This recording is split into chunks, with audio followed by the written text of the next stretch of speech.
always gets me pumped.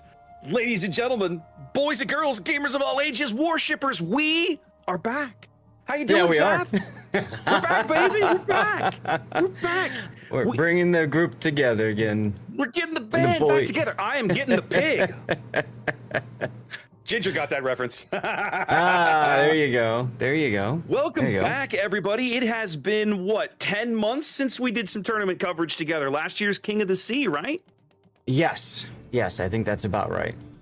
Yeah, it's been a hot minute. Well, been a while. We are back today, ladies and gentlemen, to bring you one of my favorite events in all of competitive World of Warships, Warship Masters, because this tournament functions very differently from what we're used to seeing in competitive play places like King of the Sea and Clan Battles, Zach. Yes, it is a very different tournament where we see King of the Sea attempt to balance teams based off of banning ships and stuff like that. Warship Masters looks at it in a different fashion. They assign a point value to ships, and teams have a maximum of 100 points to disperse amongst their 7 players that they will field. And so some of the more competitive ships, more impactful ships, for example, everybody's favorite hybrid battleship, Aki, is 26 points. You want to take that sucker out, you're going to pay for it dearly by taking a bunch of super cheap ships like, say, Kitakami. So... the meme cruiser, Zaf. The meme cruiser. That's right, the meme cruiser. Meme boat. So, it comes down to trying to min-max, right? What ships do we absolutely want? What ships are very cheap that maybe are better value than the organizers think? Can we make them work? And in previous seasons, we had ships like Elbing. We had World of Elbing, for example, because that ship was hella cheap and decently effective in battle. Sorry, I'm fixing something in the background here. But yes, I love this event, and the point system is really at the core of why this event is so different, and in my opinion, more fun to both commentate / cast and to watch. I just love what they do with all of the shenanigans that you get up to with some of these team compositions. You will see ships in this event on a competitive team in the water competing that you will not see anywhere else, and it has everything to do with the way they're costed. Right now, I want to bring up the point screen on my side for a minute, Zach, because I think this is really important to talk about. Okay, a couple of things have changed from last year's format. If you remember, Zach, one of the things we saw heavily last year was teams really leaned away from battleships. We saw a lot of team comps with either one or completely like battleship free. As a result, if you look, this year's list, everything that I have on the screen here that's got some asterisks next to it, the point value has changed. And in the battleship column, almost universally, every point value has come down. They have had to try and incentivize teams to spend points on the survivability and the range of battleships. At the other end of the spectrum, destroyers have gone the other way. Most destroyers that have had their costs tweaked, they have gone up just a hair, just a little bit. Yeah, I like that. Remember last season, we had teams fielding a Hildebrand, paying dearly for it. And one team almost pulled it off, but then their Hildebrand got stuck. Almost. Yep. Almost being the key word there, my friend. Almost. Okay, hang on. There we go. Okay. So yes, this entire point structure is one of the things that makes this such a unique event. Now, I don't think we have the mods available that we'll be able to see these points in game today. Hopefully, fingers crossed, maybe we can have that ready for next weekend for the Internationals bracket. But today, guys, we're starting on the NA bracket. We're going to be bringing you early on here, round 1, a best-of-3 match between PN and KSC. And I've actually got the map bands wrong. Are you ready to go? Because turn them loose, baby. Don't ever wait on us. I just want to double check. Nope, just want to double check. You're good. There we go. So PN banning Land of Fire, KSC not wanting to play Tears of the Desert, our map rotation, Northern Waters, Sleeping Giant into Sea of Fortune should we need a game 3. Teams are dropping. I think we're about ready for game 1, Zach. Let's go see what these guys have got cooked up. I think we are. Let's do it. Here we go, ladies and gentlemen, boys and girls. It's game 1, round 1 here on the NA bracket of Warship Masters 2026. As we spawn into Northern Waters, PN here in the green at the top of the map. We have, let's see, a Colombo. Let me look at builds here. Here we go. We have Cristoforo Colombo. They're spending some points on a battleship here. Captain Midway and a Zal, Strategy Nerd and a Petropavlovsk. Dyfern and a Brennus. Hang on, where's there? There we go. There's our Brennus. Wusta and a Howden Liu. That's not going to mess me up at all, I'm confident. And then Night Air and a Cassard. And Dino Killer and a Trump. Zath. KSC's on the bottom of the map in red. What do we got cooking down here? Yeah, posting in the south is what we were talking about just a moment ago. No battleship for KSC, choosing instead to focus more on cruiser and destroyer weight.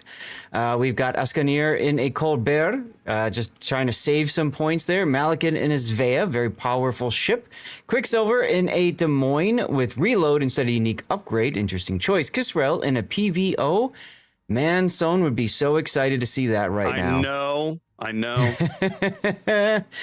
We got Siberian in a hull. This is, I think, our first time seeing a hull in this in this kind of environment. I don't remember seeing it last season. Laffy, that would be Sate with Dazzle,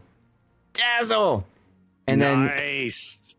Then we got Casual, T-Drink, and a Delny who's decided to stop, perhaps maybe disconnected. Now, if that's the case, we have a disconnect. If that's the case, we do have a 2-minute rule so that teams can call for a restart. Nope, he's moving now. Okay. He was waiting for his teammate to catch up to him, Zath. I guess the plan is that they go in towards the A cap together. True. Now Laffy, of course, being a dockyard ship, it's got that crazy super heal, right? She does indeed, if memory serves. Laffy being almost strictly a pure kind of gunboat gearing, leaning in that direction at any rate. But gearing with a heal, and I believe less torpedo power, if memory serves. You mentioned Hull, Siberian Dog's Hull on the other side of the map here, and see, this is one of my favorite American destroyers to mess around with, Sath. She's kind of she wants to be like a Forrest Sherman, but she's not.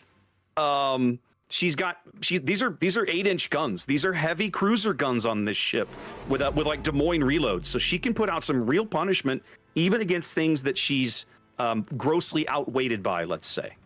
Yeah, the main negative for me is that she's on the same hull as Forrest Sherman. It's just so sluggish and big. The handling, yeah. The handling is for sure a problem on that Forrest Sherman hull. It's one of the things that I've never cared for about that particular ship. But I understand the appeal. Those hull guns can do real work when asked to. Oh, absolutely, yes. Both teams grabbing their early caps here. They're kind of quote-unquote home caps. That's B and C as the Laffy. That Sate now is going to be making a play over here at A. No radar here for PN. I'm not sure how they expected to defend this cap, but not able to do it. And sure enough, KSC grabs it right away. I didn't call it out earlier, but T-Drinker is a Smoke Delny Raptor. I see that instead of a Heel Delny, which is the more common build we see out of these Soviet destroyers. And that's probably because of the fact that your traditional destroyers with smoke are very expensive. So maybe Delny saves a little bit of points. I like it.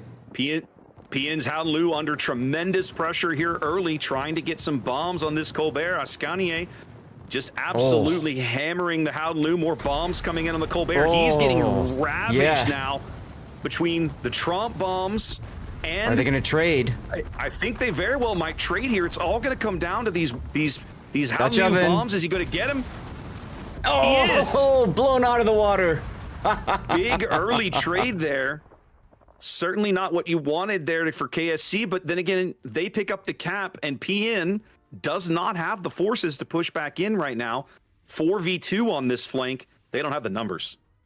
No, but if you notice on the other flank, PN has organized their push. They've set themselves up so that they are one grid square apart, coming down together. So it's going to be up to them to work their way through Malakin's Svea and Siberian Dog's Hull. KSC already reacting. The Des Moines, that is Quicksilver, turning around, heading back towards mid. They know exactly what going the 5v2 split means. They pushed a tremendous amount of force to A. They took the cap. Now they have to react to get back to the other side of the map before their teammates get absolutely overwhelmed here trying to defend this C cap. Correct. Meanwhile, they also have to hold the A cap. So you can see Sate and the Laffy sticking around. Makes perfect sense. He's pretty slow. And then we got Kisrell's PVO also sticking around because there's a Brennis out there somewhere who's now spotted. Yeah, I think leaving the PVO and the Laffy behind here is exactly the right play for KSC. The Delny has the speed. Once his speed boost comes back, he can jet to the other side of the map and be useful. And I mean, gosh, Seth, is there ever a time you don't want a Des Moines to be on your team? I know, right? Meanwhile, strategy nerd just took a torpedo. Looked like it was a Svea torpedo, so not such a big deal. Didn't even cause a flood. I thought that would have been a lot more damage, but I forgot.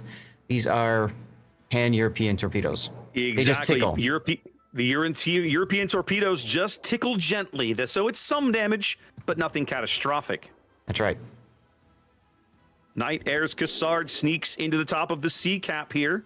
The Svea radar should not be in range to find him. Just outside. Not. Just outside of range. So now the play is for KSC to try and pressure the Petropavlovs. That's strategy nerd. Try and put a ton of pressure on him and burn him down. Look at Sate's position over back at A real quick on the mini-map. Man, he's like, this is my cap. You will leave it alone. Yeah. I love seeing the amount of pressure that he's putting on these guys. Yeah. What is his detection? 6 flat, right? So he and the Trump are pretty comparable in terms of detection. Right. 100-point lead here for KSC on the back of their early cap control. Starting to narrow now as PN does flip the C cap. And the Colombo, that shark attack, flips around now. Going to try and play defense and hold on to these points as long as PN possibly can. Yeah, I'm not sure why he's doing that. Because you have to expect that most of KSC is going to turn around and try to defend C. So him going back to the north, I think they're trying to trap if KSC over pushes out of the A cap, and we'll have to see if that's what happens. Could be. I mean, he's also kind of... Who'd you miss? What do I miss? Captain Midway just chunking Malikan Svea with his Zao. Test ship Zao speaks. Zhao's AP, it's another round. Another salvo coming in. He bounces that one. Oh, beautiful salvo from Midway. I'm sorry I missed it. Zhao's AP is it hits like a train when you can get it all on target because 12 shells. That's right. He has the AP in the barrel going down for the hull, but he overleads it. Just a little few overpins through the bow there. Yeah, they still connect a little bit. Yeah. Somebody in my chat was saying that Zhao was undervalued in this tournament, and well, maybe they're right. I'll be honest, I'm inclined to agree based on what I'm seeing so far. I have always liked Zhao. It's a ship that I mean, there's been a couple of clan battle seasons where it was relevant and useful, particularly after they buffed its torpedoes to 12 kilometers all those years ago. Look at this. Their shark attack is going right through the middle channel now. I actually kind of like this play. I feel like the PVO, who is that? That's Kisrell. I feel like maybe he's being a little cheeky back there. Well, they're trying to get this kill on the Brennis, right? On Dynfern. But Sate was detected briefly in the Laffy, forced to make Inky, comes back out. Now there's a nice little fight going on with the Trump. But man, you got this Colombo here to back him up. That's a scary place to be, even if you've got a super heal. Sap doesn't really care about that. Laffy's the right ship to be putting on this pressure, though, right? The Laffy and the Trump have comparable detection, so they're going to run into each other about the same time. And the Colombo is here. Man, let me tell you, if you're a Laffy player, you do not want to take all those rounds of SAP from a Colombo. Nope. I don't care what the range is. That's what I mean. Like, that just feels awkward. Yeah, I think they're trying to maybe sneak the Laffy into B. At a minimum, they're trying to put enough pressure on this Tromp that they can bag the kill. And if I'm Dino, I'm probably not making this turn. He's kind of edging back that way. Like, their detection circles might bump here again in just a moment. I don't think I would be risking that. I think I would be continuing to back off, but maybe he's trying to set the Columbo up for a shot. He's going to get it here. And there goes the Brennis. They do bag the kill on the Brennis. That flips the lead back to KSC here. Shark Attack is ready. Here's the sap. The enemy is about to win. And they dig in. Not nearly as big a hit as they wanted, and they are going to pick up this kill on the Tromp, I think. Shells from the PVO coming in. They miss. They're going to get one more glimpse of this Tromp as he tries to break contact with Sate's Laffy here. Under 800 HP. This is where the Laffy's strength really is, because he can be the bully in this situation. The heal's going to give him longevity the Tromp will never have. Why did Shark Attack turn away?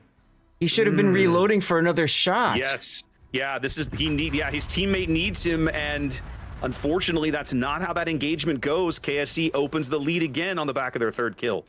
Yeah, I think that was a bit of a mistake over there, but it is what it is. Yeah, I feel like if I'm Shark Attack, because basically Shark more or less had to push to B. Let's check out the Delny push. You're seeing it now. Yeah.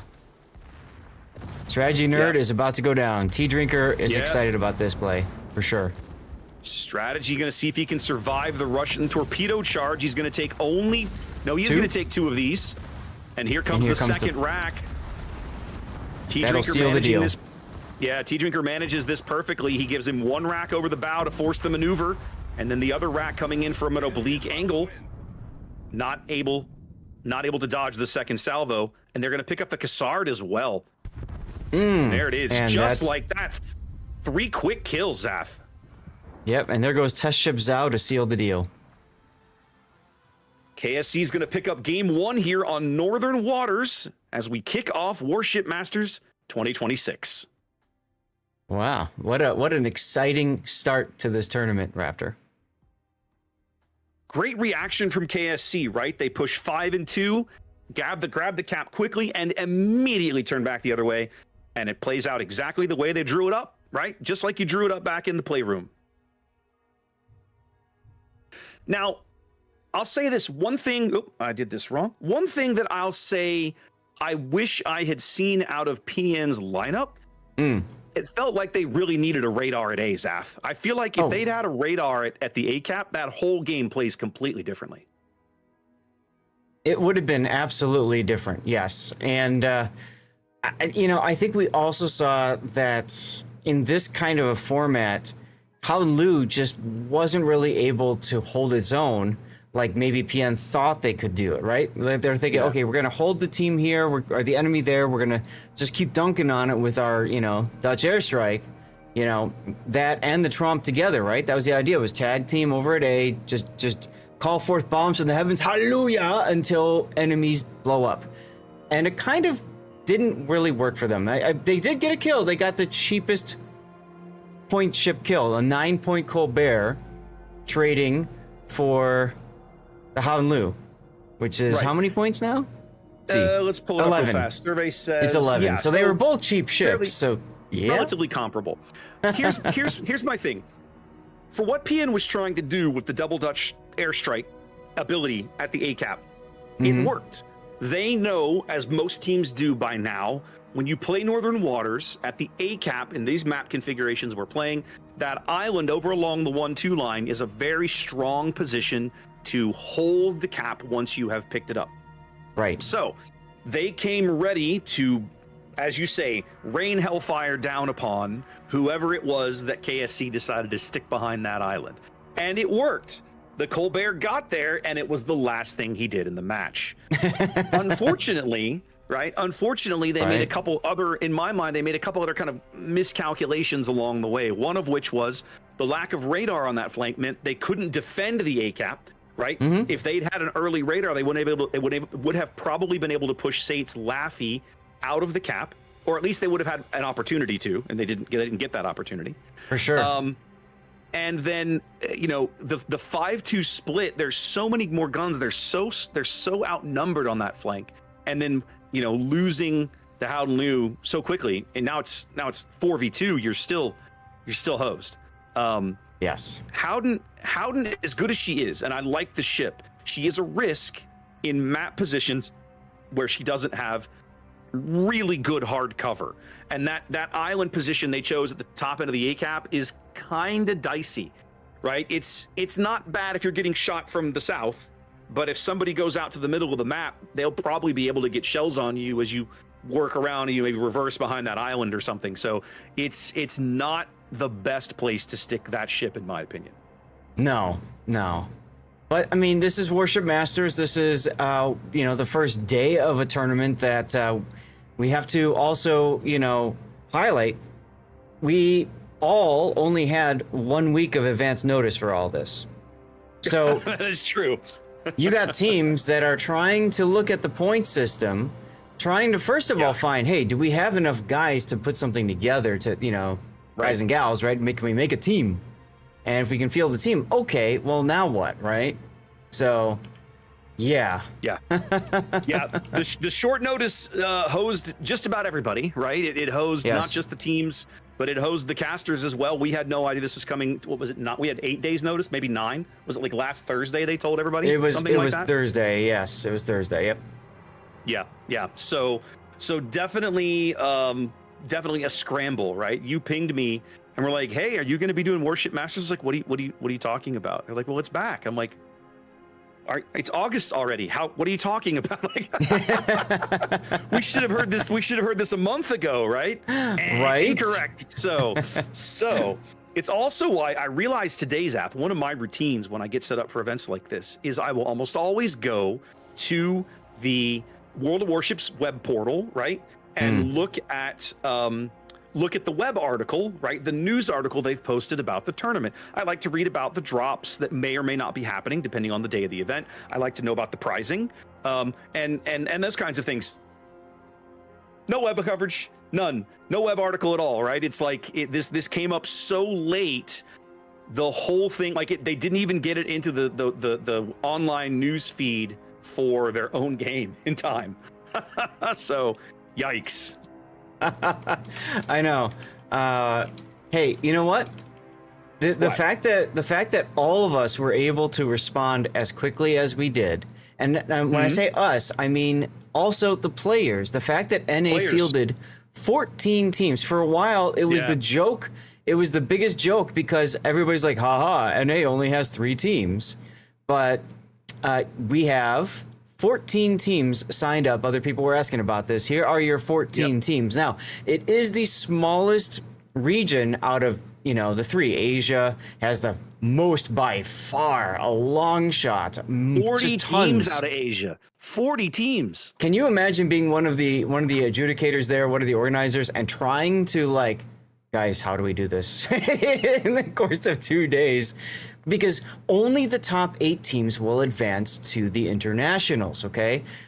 So basically the way it works is you have teams that, they start by placement, and then they're asked, hey, can you do next weekend? Can you do next weekend? If the answer is no, they move to the next team. So even though a team on NA might finish 10th, 12th, whatever, there is still a chance that they will be invited to the international simply because teams above them either didn't expect to make it or just can't field teams. Because as we were talking, Raptor, next weekend and the weekend after is but early o'clock for people in North America. For me, for example, over on Pacific time, it starts at 5 a.m., which means this guy is waking up at 3:30. So Raptor, we were talking about our spousal support systems, right? Off stream. So my wife has decided she is going to sleep in the spare bedroom so that I don't wake her up when I'm brushing my teeth, when I'm doing all this stuff in the master bathroom, which is right next to the room itself, Oh, so, hell, that's funny. You know who you need to ask for advice, Sath, right? Here's who you need to talk to for advice. A number of years ago, gosh, I think it's been 4 or 5 years now, before Bogsy worked for the company, right?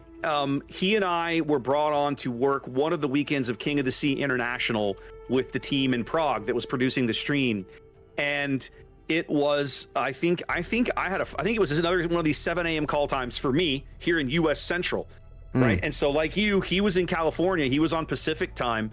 And I think like you, he was getting up at like 4 o'clock in the morning to make this stream. And so, you know, the Europeans are over there, you know, nomming on lunch, and he's coming in bleary-eyed with a cup of coffee like, I kind of hate you guys right now. Like, you know, it was so funny.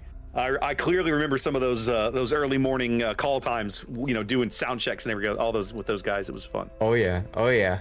We got a game, Zach. Should we talk about it? Let's go into the game. Let's do it. All right, let's do it. Do or die for PNN? Now they got to get this win, right? Well, they got to get a win to force a game 3, but remember, one match loss does not ruin their chances of moving on to the international bracket. Zaf, we're here. It's Sleeping Giant. Talk to me about the PN lineup here in green. All right, PN has Night Air in the Cassard again, Dino Killer in the Tromp again, Dynefern PVO again. No, I'm sorry. I believe he's changed from, he was in Brennus. Strategy Nerd in Petro again. Wushta in the Haolu again. That's unique upgrade. Captain Midway now in the Zhao with unique upgrade. And finally, Shark Attack has dropped his Columbo and chosen a Bungo instead. I like that for this larger map. So do I. Bungo remains one of the better battleships in these kinds of formats, in my opinion, just because of the range and that little accuracy trick that it can pull with the consumable that it gets. Yep. Exactly. Once again, KSC opting for a battleship-less configuration, rearranging their destroyer lineup, moving to a Gdansk. Here is Sate stepping onto the Sea Cap.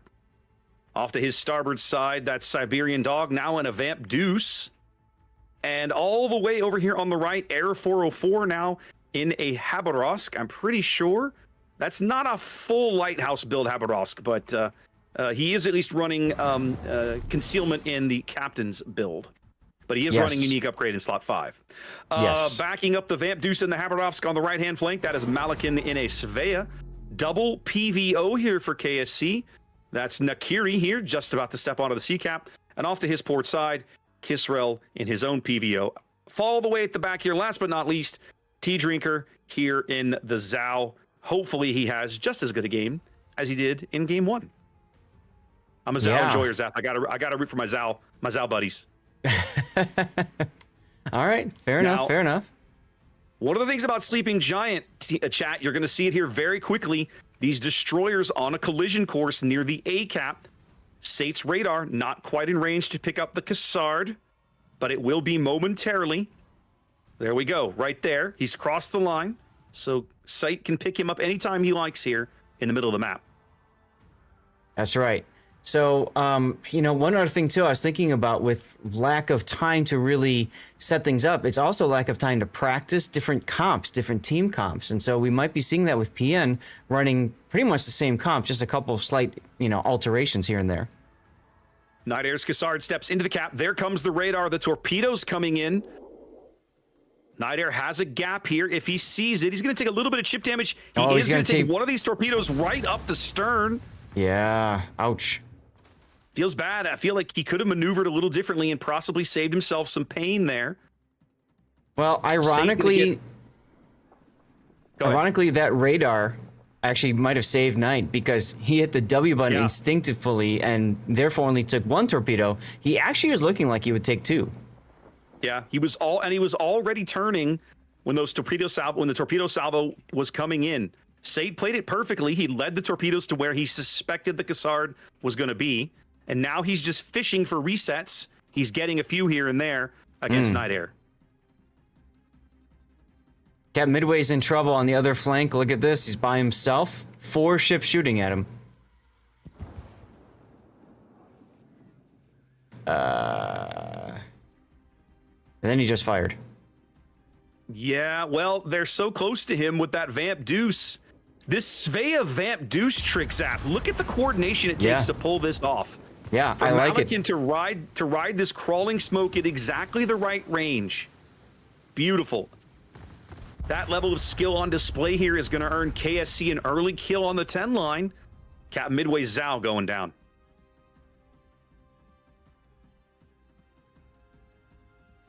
Feels like KSC brought almost exactly the right little triple team comp to ruin PN's kind of backdoor play over here on, trying to hold them out of the B cap, because now these guys have a free run to the bungo over here behind the B cap. Yeah, Night Air in trouble again. Uh-oh. Think skinny thoughts. He's got it. He's got it. It's all in the ship handles. It's all about how you handle it. Now, Sade has been getting punished here by these bombs. Check this out. Oh, Dutch oven. Bam! Wow. And it's plays like that make players really hate Trump and Howden Liu. Just like that, PN gets some of its own back, and the middle of the board is open. They're going to hold a cap advantage here in a moment. Let's see Absolute if they critical kill. Well, and let's see how they redeploy here. They have to be reading the minimap, realizing they've got to shift resources back to B, or Shark Attack is going to get RoboCopped back there by this triple team. Yeah. I don't understand moving Bungo back like this. I don't either. Bungo is not the kind of ship you want to fight double destroyer smoke light cruiser here. The Svea is not going to give you the shots. He's never going to pull the trigger out of smoke like this. Bungo taking his salvo downrange of the Haberosk, and he gets a decent hit out of it. But the Haba's got 3 heals to go, so he's going to be in it for the long haul. And that's Hanger. You remember playing with him in clan battles. Oh, yeah. He knows his stuff. Oh, yeah. KSC stock full of people who, some of these vets just about as playing this game about as long as you and I have, Zaf. Well, and the same goes for PN, which is why I picked this match to start. I'm like, okay, these are 2 very experienced clans on NA. Which means chances are very high that we'll start on time, and we did. Yep. The Svea spotted on the surface. Now, that's Malakin. Very bold here. There's the smoke. I was like, how is he not? He knows. That's right. He knew. Okay, we watched the Bungo take a shot at the Haba, so he knew he was good for a spell. Yep. And once again, shooting at Hanger. Nice connection there. Yep, Shark Attack getting in good work on the Haba here, down to half HP, but they've also cut Shark under half HP. The 4-on-1 tag team, because the PVO is also chipping in from the south. Everything coming up KSC here on the 8, 9, 10 line right now.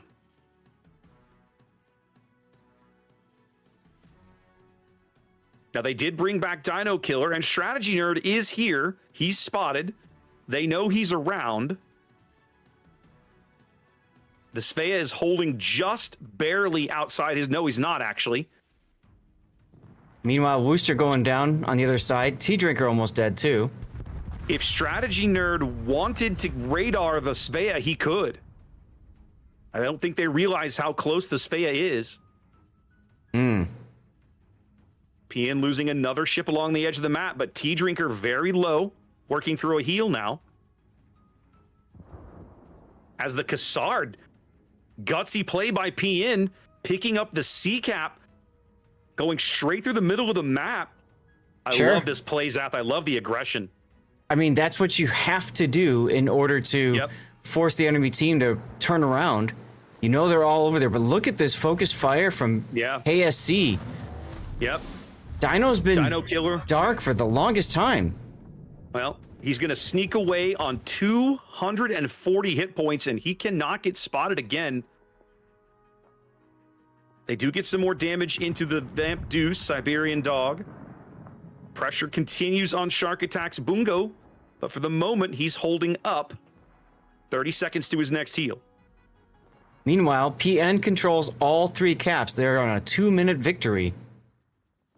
That'll change here now. T-Drinker stepping into A from Thunderdome. Gonna hang out here.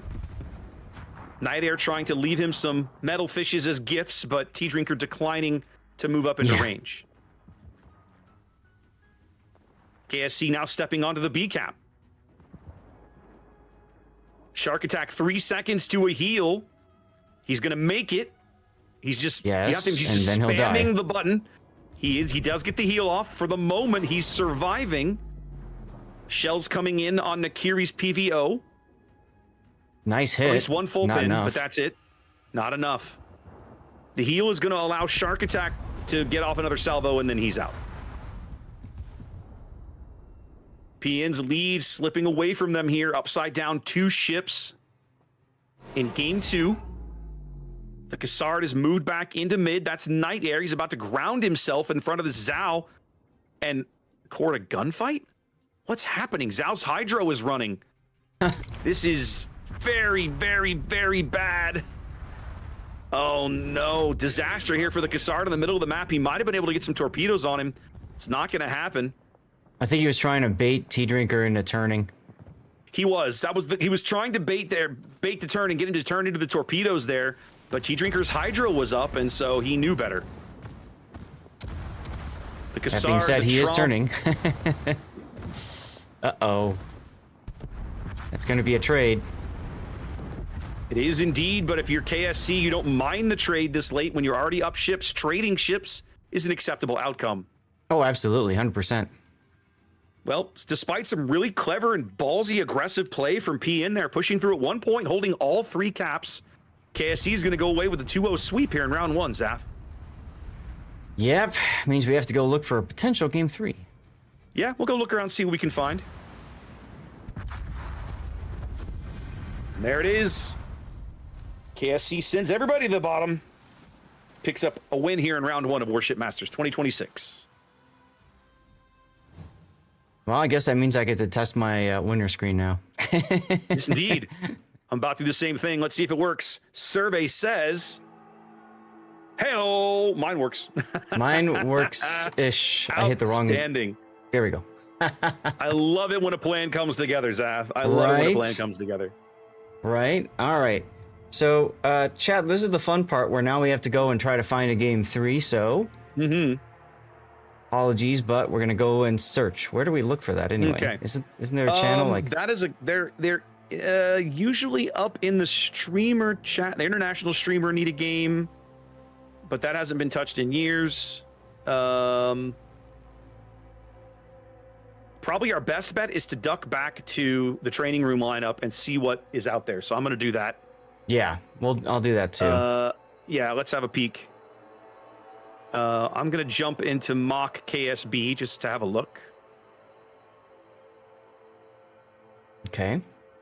They just, I don't know if...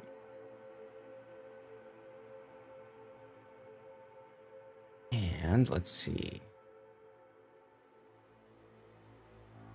I just asked. Game 2. Mock KSB is about to start game 2 if you want to hop in here. Yeah, hell yeah. Can we have to get permission for doing that one? Yeah, let me ask.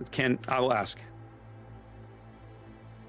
Yeah, ask here or in Discord. Either one is fine.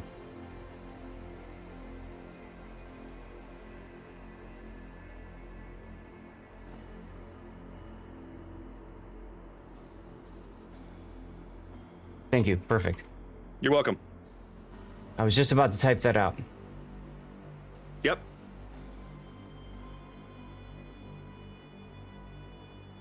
Okay. Somebody on the KSB team says they're okay with it. That's one of their extra press accounts. I think we're okay. Okay. So and extra says go for it. Okay. Let's see. I need to try to get my overlays set up. What group are we in? We're in group 2, right? We're in group 2. Mock KSB. Here we go. All right. So they did Tears of the Desert. Tears. Land of Fire. Northern Waters. I don't know who won the first game. Let me go to the tournament website. And I can get you an answer. You can't. Well, maybe. I don't know. I can. Hold on. I got to find it.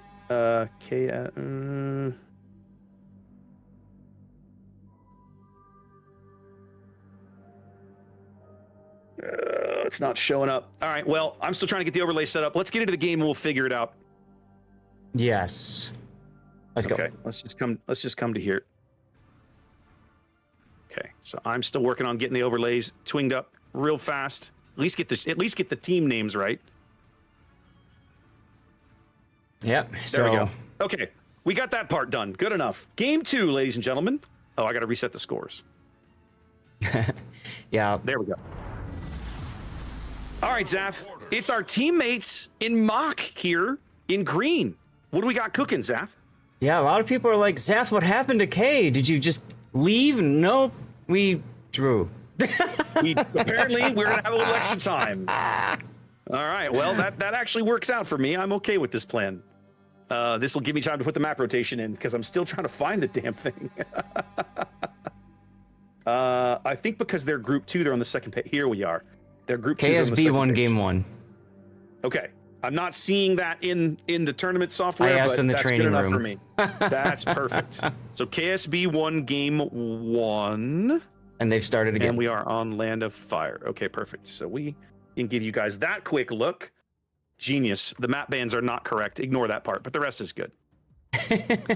All right, Zath, you ready to try this again? With feeling. Let's try it again. Once more, ladies and gentlemen. Mock, our clanmates, Zath, in their first Warship Masters event under the new banner. Talk to me about their lineup here in green at the top of Land of Fire. Yeah, so we have Z42, that's Zulu 87. We have Sherbridge and a Chateau Renault. Very interesting to see that. I guess it makes sense. Lots of torpedo spam indeed. We got Hyundai and a Hindenburg. Your favorite ship. We have let's go. Patton 360 and a Howden Lu with unique upgrade. And then we have 3 battleships. What is this? We got Extra in a Preußen. We got Legit Bro in a Preußen. And we've got Just Dodge CV also in a Preußen with Lutyens. Lutyens' skills or talents do not proc, but the buffed skills of turret traverse and preventative maintenance do count. This was the #1 asked question on the Discord within the past week after it was announced. Wait. So we can take more than 2 battleships? Yes, sir, as long you as you've got can. the points for it. As long as you can afford it, you can build whatever team you want here in Warship Masters. Yeah, tell us in about red, KSB. the South. All right, so we just saw KSC. This is their sister clan, KSB. Here in red on the south spawn of Land of Fire. Let's have a look here at Shaggy's Daring. Their 1 destroyer. It's a 5 cruiser lineup here for KSB. We're running Obi-Wan Kenobi's Moskva. Off to his starboard side, it's Extra in a Castilla and Knight in a Howden Liu. Back towards mid, we have Cooper's Boats PVO, Prince Van Orange.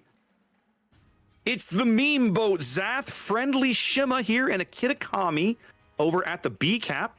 And their lone battleship, Chief Beef, here in a Bungo, hanging around in the middle of the map for the moment. Yeah, very interesting setup for KSB. Seeing some players on both teams that we've known for years, so that's cool to see. So, what I was kind of expecting the Poisons to do, Zath, was just triple team up and like just push and rotate hydros and just be a wall of steel, right? A German wall of steel. But Mock has actually split them up a bit here. Right, we've got this group of 2 running with the Howden Mew, and then the 1 loner hanging around mid. I'm actually really curious to see kind of how they play this. Poison, of course, not known for its accuracy, known for its general toughness, its incredibly large HP pool, and its meme-tacular secondary configuration, which also will do crazy things. Also, it's really good reload. I think that's one thing that a lot of people forget about is that it reloads a lot faster. 24 seconds? 25 seconds? Something like It's basically cruiser level reload in a battleship. It's pretty close. It has a lot going for it, and C is the traditional contest side of this map, so it makes sense to put 2 of their beef over on C. I would agree with you, though. I was expecting to see a wall of Krupp moving its way in one spot or another, but it just didn't happen. Zath, part of me wonders, look at the overall top-down map view again, all right? Part of me wonders, right? We've got Just Dodge's Poison here. He's very clearly headed over to the 910 line. The one north of C is kind of slowly edging south. What if we're looking at like a variant of the old Stalingrad Wall of Steel trick, but doing it with 3 German battleships instead of Stalingrads? I mean, I like this idea because we don't need radar if we just push you off the map. So well, Dodge has stopped, which tells me that that doesn't seem to be where they're going at the moment. But holding the other two poisons kind of in position would okay, I can see them kind of starting to line up for it, but now they're holding one back. I'm not used to seeing German battleships played this passively. Yeah, it's almost like they're trying to receive. And I think the original plan was to grab the C cap, which they did, and then hold it, which they just lost. Yeah. Yeah, the Z-42 ducks back in, contests C briefly. He's taking a little bit of chip damage here as the Poison's now trying to focus out, or at least get shells on Obi-Wan's Moskva back there. The Z-42, that's Zulu, does have space at the very top of the cap where he is not covered by the radar of the Moskva. But it's a very, very narrow window. Meanwhile, we have some Dutch ovens coming on Legit Bros Poison, which has already used DCP, so we're going to have some sticky fires here. There's 2 sticky fires on him. Well, and he's already burned through 1 heal as well. He seems to be the focus target early. Daring here at C seems to be using his spotting advantage. He has a 200-meter spotting advantage over the Z-42 that they're using to keep Zulu out of that cap.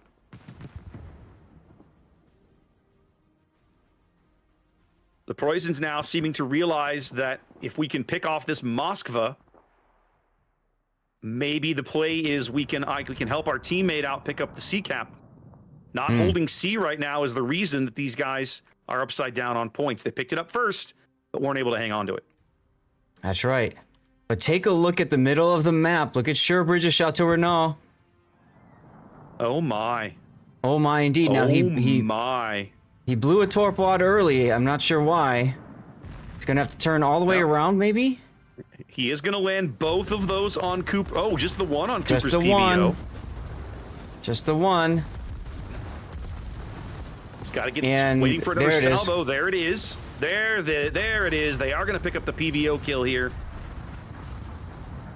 It's gonna be a trade though. Yes. Sure enough, the Bungo is gonna put him out. So both teams trading ships here over the middle of the map. Yeah, but look at Obi. Oh, they pushed Obi back and actually got some decent salvos on him. More poison shells coming in on his last position. It's not going to happen. Conga line torpedoes coming in for Legit Bros Poison. He's got his Hydro up. He can see them. He's still going to take 2, and that's enough. Yeah. He grounded himself on that island, not left himself any maneuvering position, and there you go. Yeah, I feel like Mox had a good setup at the start. They just didn't choose to say go. Yeah.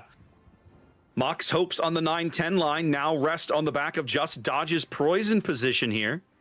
He's got his guns looking over the starboard side, continuing to beat up on the Moskva, Obi-Wan Kenobi. Got a little bit of a Spanish-Dutch duel over here on the extreme edge of the map. Yeah. The battle for Fidget Spinner Island has begun. Indeed.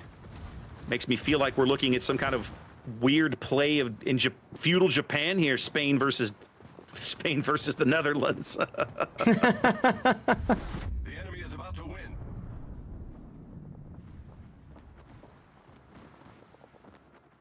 You know, Zeth, one thing that we can't tell with these Spanish ships, we can't see when their little funny button is available to them. Yeah, that's correct. Wargaming made a lot of changes, so it's easier for players to understand what's happening. Then they added a new mechanic where you can't. Yeah, I was going to say, I don't like Patton accepting a close engagement with this Castilla, and the torpedo salvo is exactly why I don't like it. He's going to take 2 of these. He's not going to die. The best he can hope for now is a ram and a trade, and that's what he's going for. He's going to get there. Doink. It's the best he could have gotten out of that situation, and he gets it. But they're still upside down a ship here as Mach 270 points and continuing to fall behind here. Things are heating up over at the B cap, Zath. Yeah. Well, how'd you like to be a Preußen and have to charge in against a Kitakami? I mean, like the one thing that stops him. Yeah, his Hydro's 60 seconds away, and this next salvo looks pretty good. He's also permanent flooding and burning. Yep. They're Well, focused on trying to get this Moskva off the board. They're going to do it, but it's going to be the... they're not going to do it, but... No, they're not going to do it. Poor Extra is absolutely out here. He's going to flood out before the torpedoes that would kill him arrive.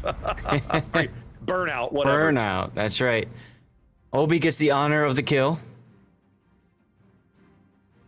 So now it's just left as Battleship Hindenburg versus a real battleship. Oh, Bungo speaks and Hindenburg says, ouch.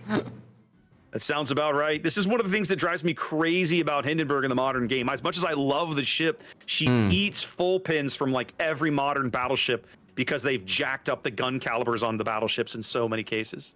That's right, that's right. So even if she doesn't eat citadels, she just eats full pins for breakfast, lunch, and dinner. And then asks for more. And then asks for a second helping.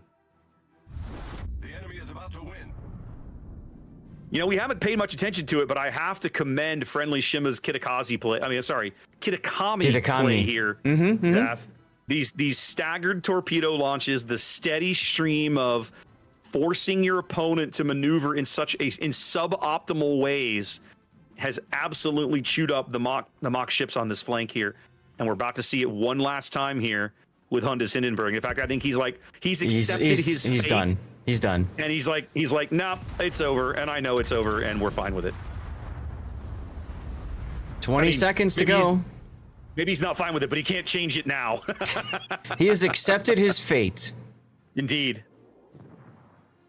Mach does finally grab the C cap here, but it's far too little too late here.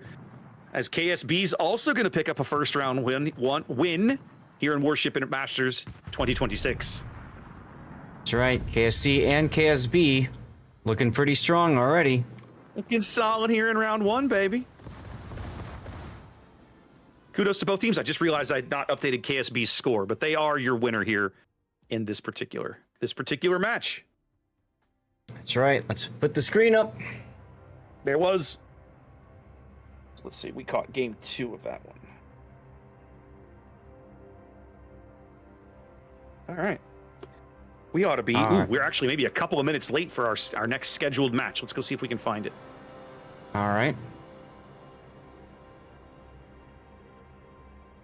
All right. Oh, no, wait. Inca Is it 15 Invertus. after? I thought for some reason that was 45. It was every 45 minutes. No, we're still... hour and 15. We're still early. Okay. Okay. I think that was the last one available. I don't see any other games at all In the training room. in the training room. Correct. So everything went 2-0 then, basically. Yeah. I see a Bonk's game, but that's probably the one that's also being, yeah. Okay, so that one's being streamed. Mm-hmm. What does that leave us with? Not much, I guess. We have been given permission to stream mock again later. All right, well, round 2 complete. Or round 1 complete. Who is our next scheduled match? Bonks won 2-0 over Inca, and we are bringing you Inca and Virtus next. Okay, got it. I was going to say, I should pull up the schedule to remind myself. Yep. There it is. There it is.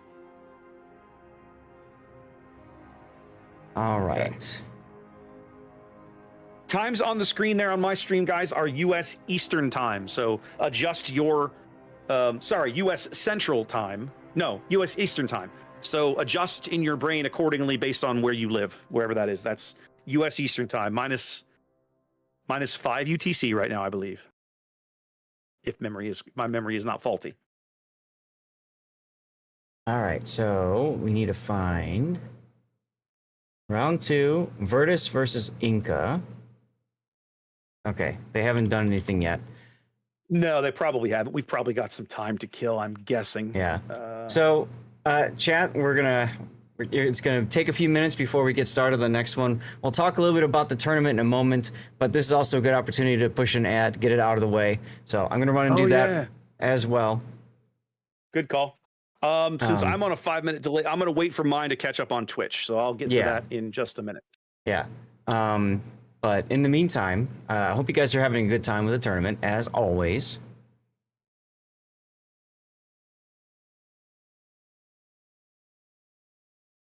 I had been neglecting things. My activity feed wasn't running earlier, and I have to give some huge shout outs to my homies over on the Twitches. I've gotten all kinds of resubs today, and a really nice tip from Nelson. So thank you kindly, and some bits. Appreciate you guys just crushing it today. Thank you kindly. You guys are awesome. And on my side, awesome. Same thank you to Nelson as well. And to Taro with we had a crazy hype train in between the last one. So choo baby.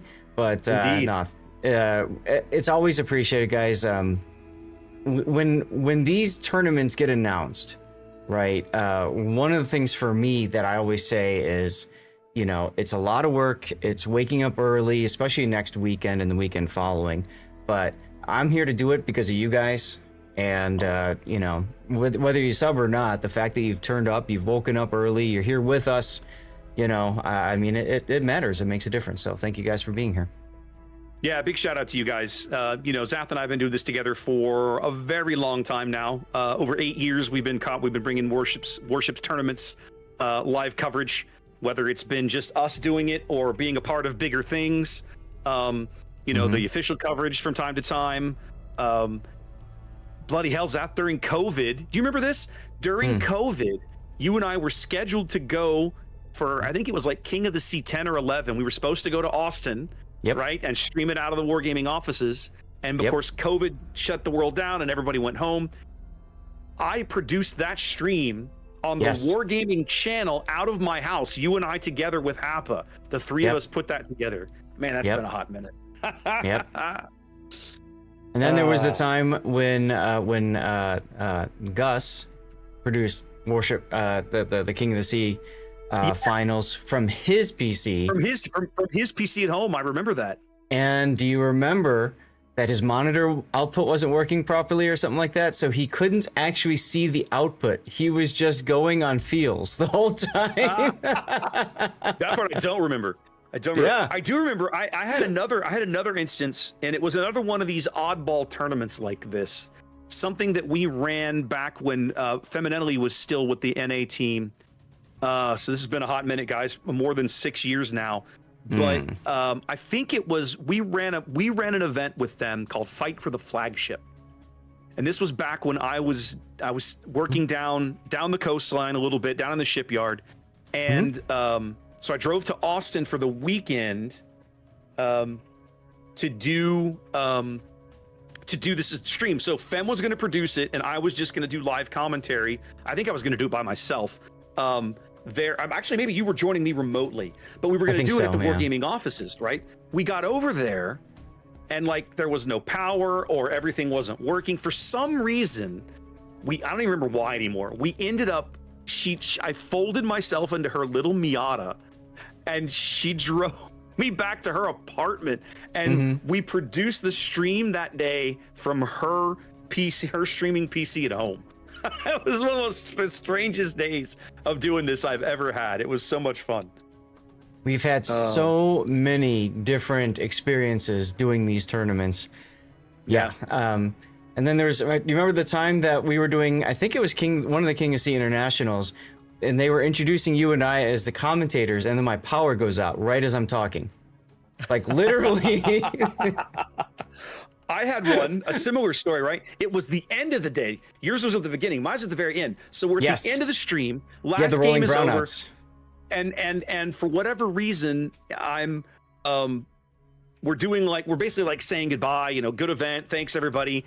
And I'm sitting there, and it's like you said, it's one of those little 4-box windows, and I'm on camera, and the power goes out right as I've leaned back and I'm blinking. Yes. And so I'm like, and you're so like frozen. This still image of me. It looks like I'm asleep, right? Oh my god! I think that's still an emoji on the King of the Sea Discord. Somebody clipped that out and turned it into emoji, and it's like raptor nap or something like that. And I'm just like, no, I earned that. That's fair. I didn't do that on purpose, but okay, I can't fix it, right? Right? Seriously. Guys, if you've been here for us with all the coverage over the years, just thank you. Believe me, when we tell stories like this, some of it is just, it's good for us to remember, but sometimes I love hearing you guys tell stories as well, because sometimes the viewers will remember stuff that we've forgotten, right? And that's always fun too. That's always fun too. I remember, was it last year that we did the King of the Sea flashback thing where we replayed old matches like to kill time? Or was it 2 years ago we did that? Yeah, it was last year. Yeah, it was last year because we had like a ungodly like hour and a half. Like or crazy something. break. Yeah. So we went and we looked at some of the old King of the Sea matches and talked through back when you couldn't see both teams or you couldn't see consumable usages. Oh yeah. I mean, my goodness, we've come a long way. Still have some ways to go, but yeah. And we need to do that fun. again. We need to do that again. If for this year's King of the Sea, I need to sit down. I still have my list of matches. Of where did I write those down? Somewhere I wrote down my little list of my favorite matches or something like this. I made a list by year, and it might be you know what? It's not in here. It's this is my match results notebook going back to let's see, what's the first one in here? King of the Sea. What is this? King of the Sea 9. King of the Sea 9 is the first event in here. But I have I think I have a notebook file or a little notepad file where I scribbled all that down for us to grab games, old games like things that we like these are classics, right? We had some fun with that. Well, maybe if you do that again, you can pick some games where my team actually won and not your team. What are you talking about? All 4 of the games that you picked for us to go through last time around, the team that you were casting won. All 4 of them.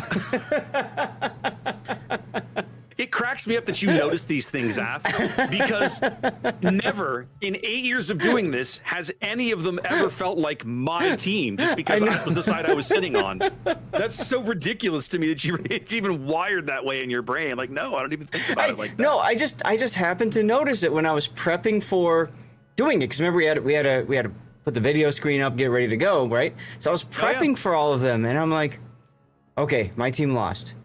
Next one, okay, my team lost. Again, okay, you think of it this way. I never even look at it through that lens ever. Because we are assigned back in the old ways. Remember, we were assigned to that team, right? So it said your team lost or your team won at the end. Okay, I see where you're going. Because when we were casting in that era, there wasn't the training rooms didn't have this spectator functionality.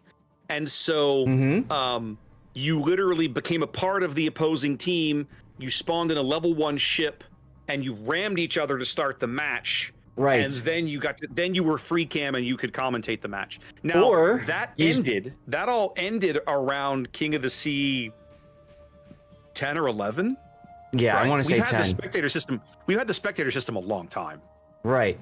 The other thing besides tier 1 ships ramming was you'd have to kill yourself in a carrier. You'd have to commit seppuku in a ryujo. Remember that? For certain maps. For certain maps. Yeah. So you'd have to literally launch the planes and drop this back, the RTS days, and if you time it right, everything is good and all the planes die. If you time it wrong, your planes loiter around for a while before leaving. I remember this. There were, way back when we first started this, right? Certain maps had that functionality programmed into them where if you spawned in a level 1 ship, you spawned in a completely different place, like nose to nose, a kilometer away from the other tier 1 ships, so you could ram each other and go on and do spectator things. But some maps didn't have that programmed in.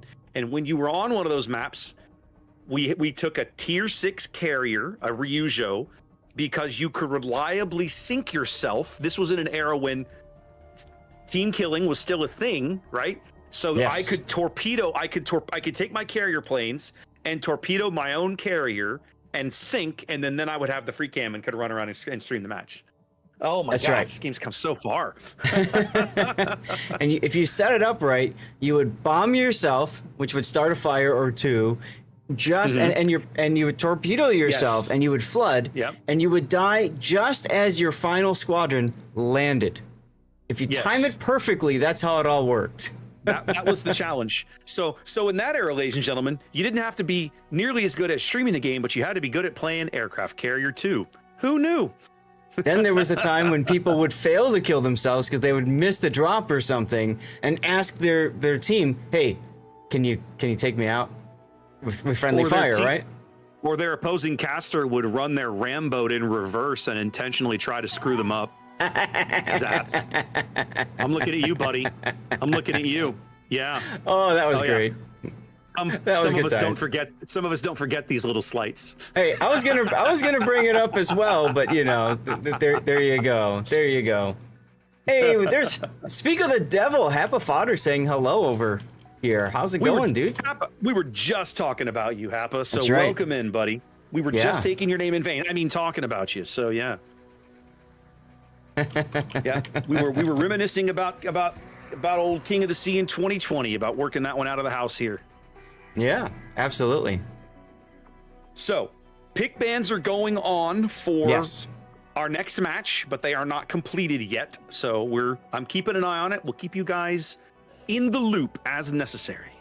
So if you are just joining us, a reminder of how this tournament is working. Teams of 7 up to 12 total players, but 7 on the field, bringing up to 100 points worth of ships. And so we've got a point system. Every ship is assigned points, and teams have to build a composition that matches 100 points. As Raptor mentioned at the start, we used to have a mod that displayed points in the training room as well as in the game. That way we could all very easily verify that teams are not bringing over 100 points. The mod has been replaced with Just Trust Me, Bro. So there you have it. And what we're doing right now is the NA regionals teams. There are 14 total teams that are fighting it out for points in our best of 3 matches. Whoever comes up on top, the top 8, will advance to the internationals, possibly past the top 8, because if teams can't make it to internationals, they'll pass up to the next team and ask 9th, 10th, 11th place, et cetera, until we can get 8 NA teams over there. But I'm excited to see at least there's 14 teams signing up for NA. For the longest time, there were only 3 teams. So yeah, we definitely, it is what it is. Definitely picked up a lot of good signups towards the end of the week. When I checked on like Tuesday or Wednesday, there was like 3 or 4, and I remember questioning. Like I even posted on my own Discord, like, rumor is there's a tournament this weekend, but will there be one? Don't know. Like, we'll just find out, right? Like, I don't know. Well, so yeah, I posted it on my Discord right away. Guys, sign up. I mean, and then it was fortuitous. I got the Wargaming raid on Wednesday of last week, just before the tournament. So I was able to just sit down and talk with people, 800 odd people. Like, guys, feel the team. You know what I mean? Just get 7 random people together and sign up. Who cares? Because even if you just go around, if there's only 4 teams, you're going to internationals if you want to. You're getting the prizes, which for NA, 1st through 8th place gets the St. Vincent camo, which is a very sexy camo. Which, by the way, all of you guys can get on the last day of internationals. There's a drop for you to get that. 2 weeks from now. Correct. Just for participating, just for showing up, you get 1,000 doubloons each. And then every win, you get 500 doubloons and 500 steel and 2 epic booster containers. Woo, woo. So, I mean, why not? Hey, it's stuff and things, and it's free stuff and things. So I was telling people, get signed up. You know what I mean? And I don't know if I influence any teams to sign up or not. It'd be awesome to know. I know of at least one person that said, "Oh, let's get this going," because they're like, "Oh, well, we can't sign up or whatever." And I'm like, "No, you've got signups till tomorrow." How many times, Raptor, do you get a viewer saying, "Man, I would have done this tournament if I only knew about it"? Well, you know and that's what I mean? one of the reasons but that's one of the reasons I was so disappointed in the late announcement, right? Because ordinarily what happens is they get all this stuff done in advance, all the planning, they pick dates, and then they announce the dates. Generally, they announce like startup signups way in advance. Like usually you've got about a week or 10 days notice before signups open, and signups open like usually 3 to 4 weeks in advance of the event. So like, and when they do that, they're able to get a significant they're able to get articles put into the website release pipeline, so that Right. like the players who don't necessarily hang out on Discords or whatever, but boot up the game, will get they'll see those little notices on their news tab, and that's noteworthy, right? Because now you're reaching people who maybe don't sit in Discord but want to come play. So the late kind of move forward really cost them in that department, right? I think they probably could have had even more signups if they had, given better notice. Now, this was something else I was talking with Ginger earlier, right? Historically, this is the first year that this event has been open to the public. Correct. Traditionally, it was an invitational. This was the Warship Masters Invitational, and you had to have met some level of threshold in performance in either previous King of the Sea, previous seasons of clan battles, something along these lines would earn you an invite to this event. And they've opted to go differently this time. I'm not objecting to it. I actually think this tournament format is so cool. I'm loving the fact that they're opening up to more players, because I think more people are going to be like, this was way more fun than being stuck with the Cristoforo Colombo show like we saw last King of the Sea, as an example. Yeah. So Absolutely. So, yeah. Well, and remember, King of the Sea went that route too of being an invite thing. You had to have certain performance in clan battles. You had to have performance in tournaments to get you in. I'm very curious, Raptor, if they're going to continue that, because we haven't really had that many tournaments this year. So where are these teams going to get the cred to be able to get in? You know what I mean? Like, it just, does not compute. CB seasons is the only thing that might work, but the struggle that they're going to have there is you didn't tell anybody, right? A system like that only work. Like if I come in and let's just say King of the Sea 2025 ends, and maybe you give it a few weeks, and then you make an announcement. You say, okay, guys, from starting now, between now and next King of the Sea, as you play clan battles and whatever, you'll accrue these point values for these whatever performance level you decide to set for in clan battles, and same with tournaments and so on and so forth. And so you build like an entire competitive structure leading up to culminating in King of the Sea at the end of the year, which they've done a couple of times, but I'm pretty sure they didn't do that this year. And so, yeah, you make a great point. Nobody really knows.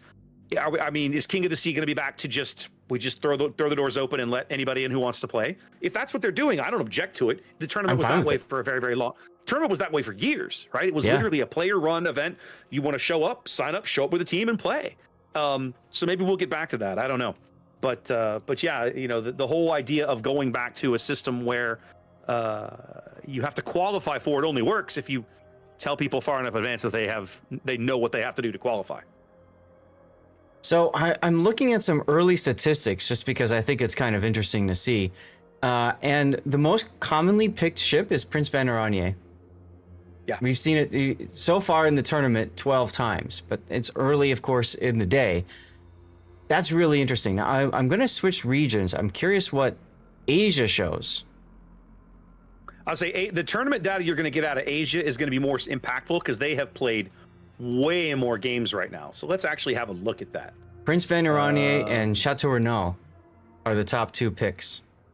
Why am I not seeing the tournament, the data in here for that? You have to go into it manually. So you have to go wowstournaments.com and then regionals. No, there's a ships tab. I had to find the ships tab. Here we go. Yes.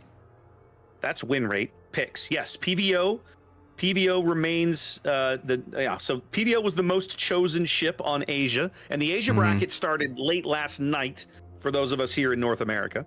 Correct. 40 teams in that bracket, so tons of games yesterday. So let's see, we had Prince Van Oranje, Chateau Renaud, Cecilia, a ship that you and I haven't seen yet on NA, Brennus, and then after that it starts to fall off to be a lot more steady. Yes. Casad, Puerto Rico, Kushiro. Yeah. Actually, I like Kushiro. What does Kushiro cost? Dude, hold on a minute. Kushiro with Yamamoto in operations is ridiculous. It is absolutely ridiculous. Kushiro is 11 points. That is cheap.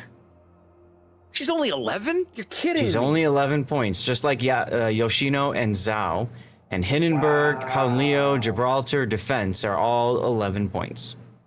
Man, I got to tell you, I don't know. As I look here and you tell me Kushiro and Yoshino are the same price, I kind of call BS. I know, right? Like, don't get me wrong. Like, I like Yoshino. I think Yoshino's fun. But Kushiro is, in my opinion, objectively a better ship. I think if Koshiro isn't priced up there with like Henri Quatre, she's underpriced. I think that's a great value for what you're getting. I can see why teams would latch onto that at 11 points for sure. Right. What else on the list stands out to you? Like, what? How is that cheap? On the list of ships? Yes. Druid at 11 points. It went up in cost. Did it? You don't have Asterisk on Oh it. wait, no, it didn't. It didn't change. My apology. Druid didn't change. Regulo went up in cost to match it. Yeah, right. Regulo was also, if you notice, it's still very popular. Is it? Yes. On Checking, the checking, stats sheet that we were looking at, Attila Regulo was up there. I thought maybe on NA. Yeah, it's still like maybe on sixth NA. or seventh. I'm looking on Asia still. On Asia, it's 25. So it's in the higher end, just behind Kushiro.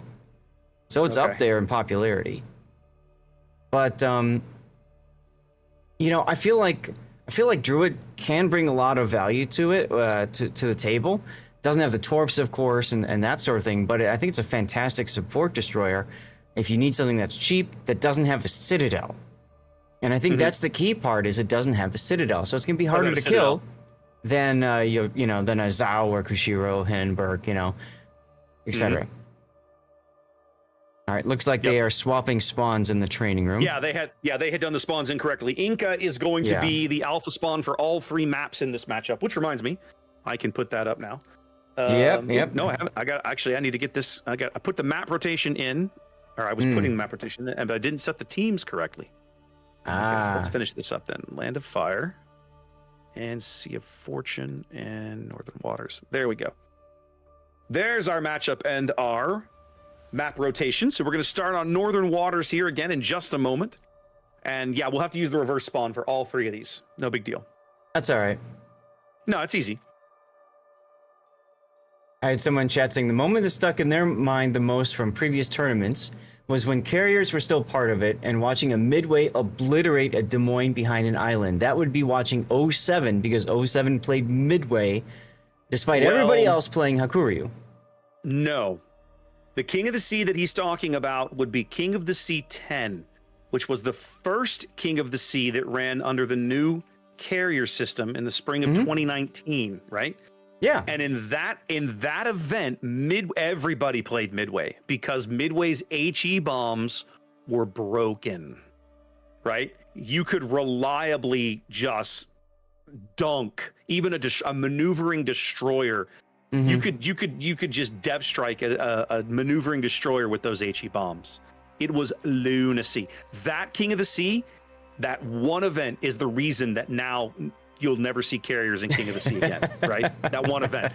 Here we are, 5-6 years later? That was spring of 2019, 7 years later, and carriers have never come back to King of the Sea because of that one event. They were so broken that one tournament that the players will never. Was like, nope, never again.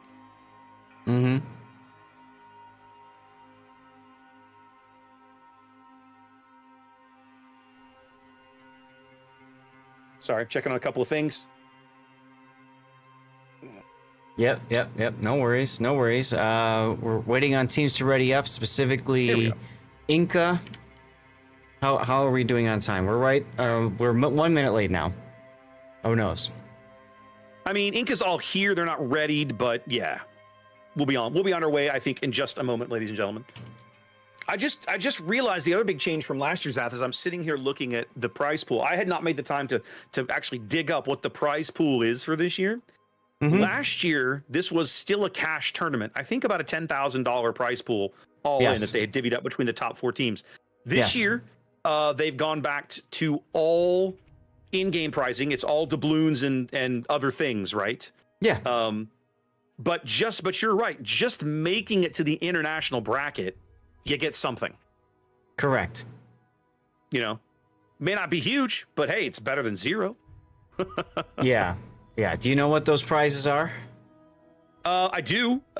First place, I have, it says 8,000 doubloons. You get a special achievement and a flag, and 2 million elite XP. So that you can just throw that towards whatever you like. And then it scales down from there. Second place, 7,200 doubloons.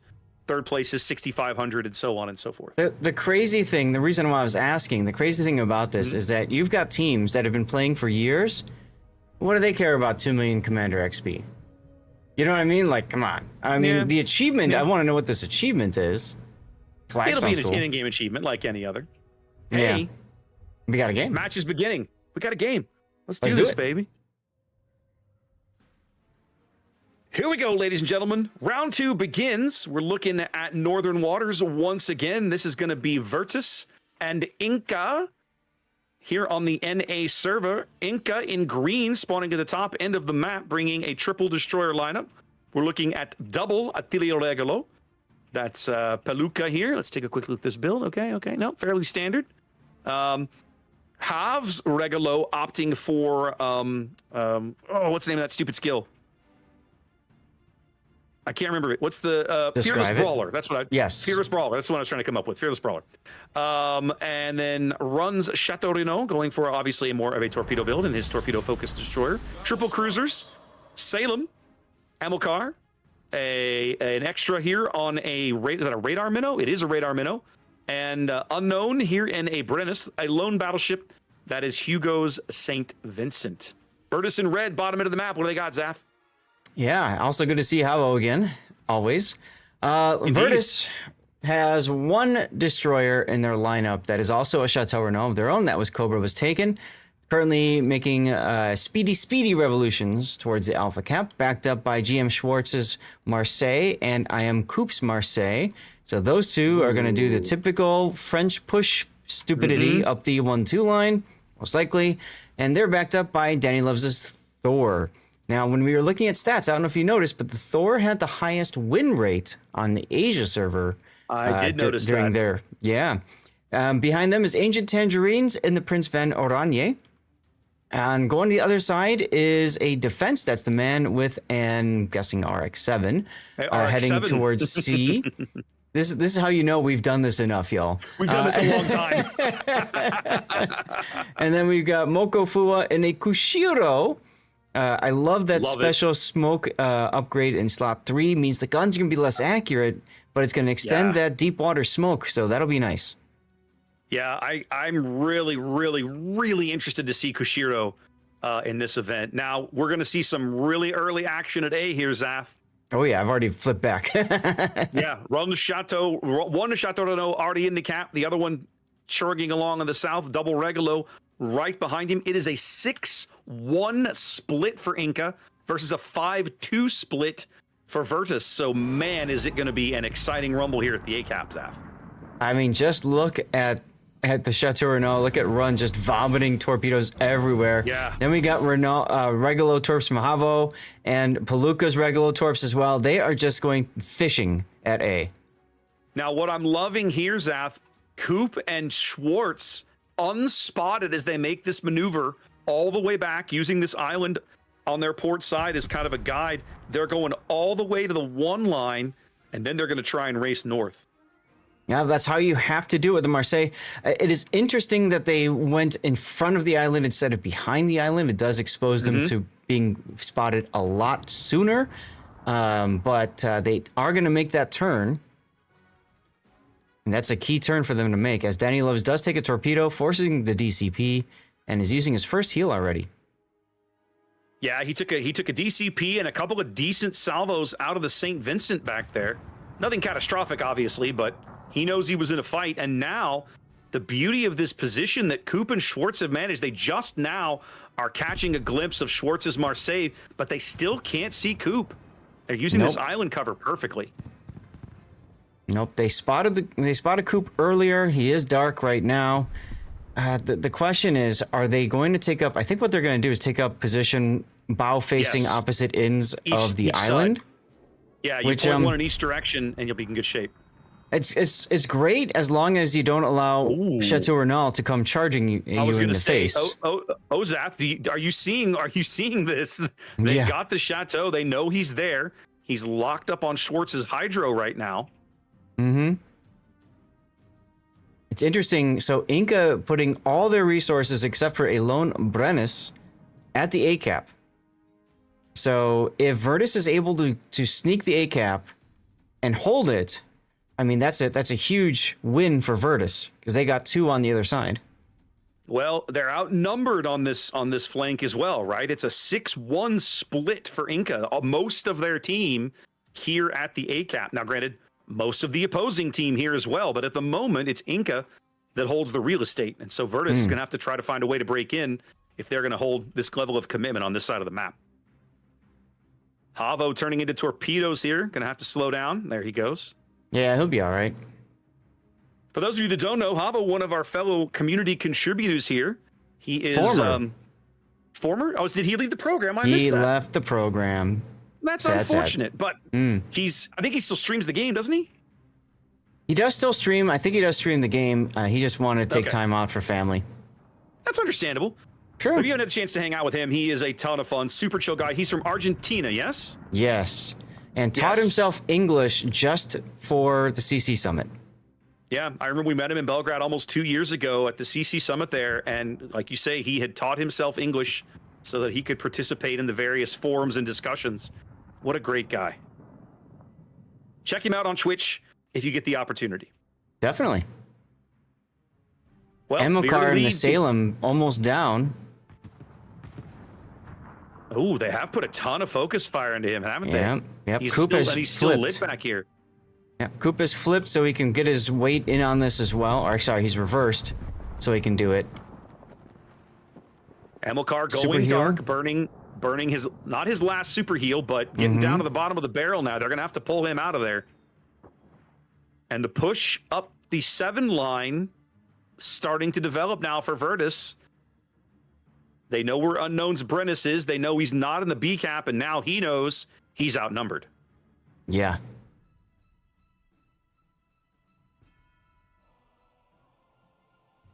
It's 100 and... Go ahead. Just a matter of time before Virtus is going to grab the B cap here. It's about 150-ish point lead at the moment for Inca. 6 of them surround the A cap as they try once, as their opponents, Virtus, try once again to break into the cap as Cobra steps onto A. The defense, that is man with an RX-7, about to step onto B. And just like that, Inca's points gains grind to a halt. And Cobra takes 2 torpedoes. Oh, disaster. At the A cap. 290 HP. Are they going to get him? No. Is he going to? He's going to sneak away now, I think. Maybe. Yeah, he is. But it's going to allow Inca to retain the A cap. They are going to lose control of B for the moment. Hugo's St. Vincent rotating back in that direction.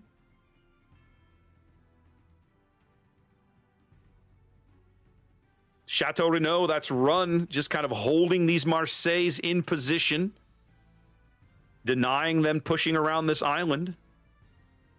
For the moment, anyway. Yeah.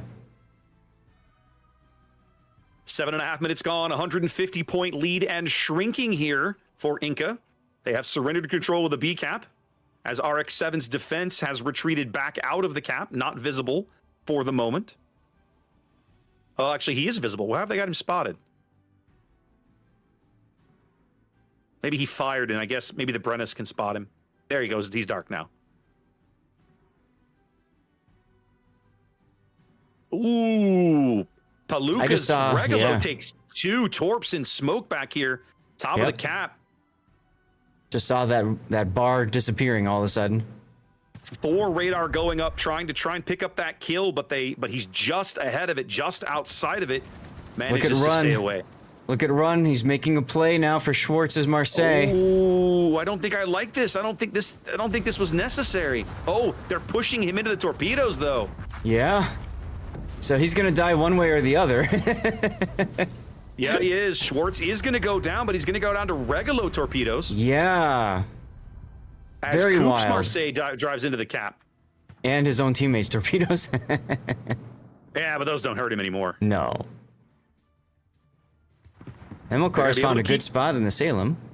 He has. He's still spotted. They're going to be able to keep Coop reset until some of these Thor shells begin to make an impact on Hamilcar, but right now, that's not a thing. He's able to just continue pummeling Coop. Havo's Regalo coming back.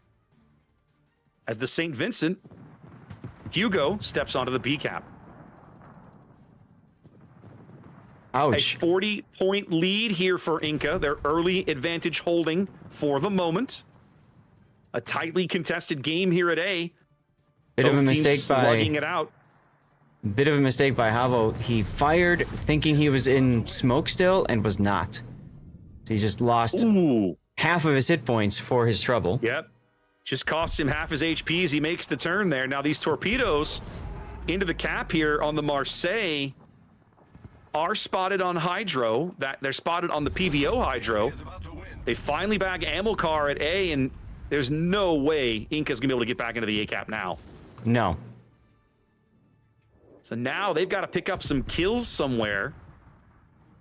They are going to get a torpedo. They're not going to get a torpedo into the Marseille. Coop dodges them all. Well done. Nope. That's the beauty of the propulsion module.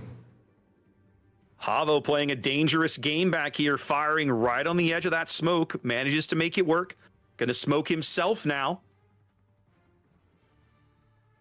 He's got to be careful he doesn't run aground. He does ground himself just there.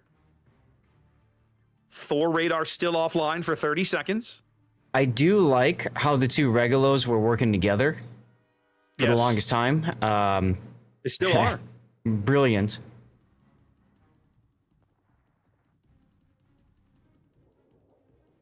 Extras Minotaur now is going to be the next pressure point. Coops Marseille swinging up the 4 line. Almost guaranteed to have AP in the barrel, looking for this shot on the Minotaur's vulnerable side. Shells coming in from the defense there. Nothing doing. The defense now finding himself in a gunfight with the St. Vincent. That's a Yeah. kill that Inca desperately needs, but they've got to try and keep this Minotaur on the table, on the board. Extra getting good damage into Coop there and still dodging everything. Oh, the Regalos are spotted back there. Havo now on 1,800 HP. The Thor getting more good damage into him. They do bag Havo. It's Coop from the middle of the map with the Marseille salvo. Oof. Extra just got Yeah. slapped. He's in a Minotaur. That's going to happen eventually. The only way the Minnow wins this fight is by killing Danny before he dies, and he pretty much can't move. Yeah. If he backs up, the Marseille will have him. If he moves up, the PVO will have him. He's going to have to play some very dangerous games here in the hopes that the Thor doesn't bag him. He does survive the Thor. Yeah. Can he very get the important. PVO? He's got Torps going out on Agent. You know, Zap, a minute ago I said Inca couldn't get back into A. They may just yet make a lie out of me. No. He overturned. He overturned and beached broadside. Oh, no. Trying to get the Torps off. Virtus over 900 points now. If the Minotaur goes out, it's game over. They've got to kill Tanjiri before his guns reload. Oh, they do! Oh! And just like that, Inca may have found a way back into this game.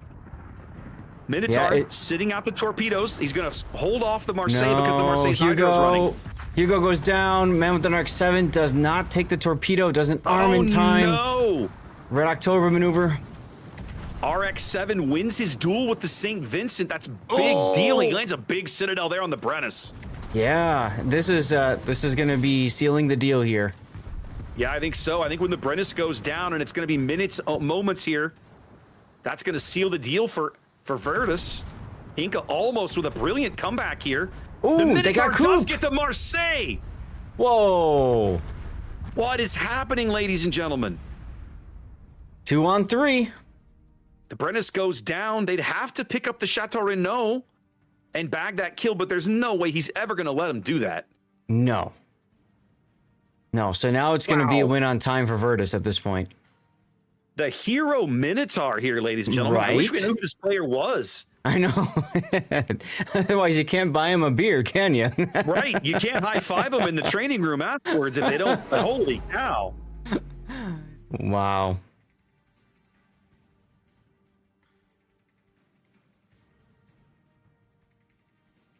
Meanwhile, I do like how Cobra is just, firing torpedoes left and right. Like, Yeah. ooh, Palooka might take one, actually, right at the end here. I don't think there's Wow. enough time. Nope. a hell of a match, but Virtus hangs on through some brilliant late game play from Inca. Man, Zap, these two teams feel really evenly matched. This could be a good series. Oh, yeah. Oh, yeah. I am here for this. Yeah. Give me I'll more take games this. like that. More of this, please. More of this, please. Yes. Exactly. Exactly. Give me more games like that. Love it. All and, right. And yes, Inca is a Latam clan, which is awesome. So Latam meaning Latin American. Yes. So yes. Why did my ads run? That should not have happened. Oh, Uh-oh. because I pushed it too early. No, that's my fault. That's my fault. Yeah, I didn't check the ad roll timing before we dropped the game. That's what I get for being out of practice. So, all right, Yeah, it happens. I'll keep more of an eye on that. We'll get it fixed.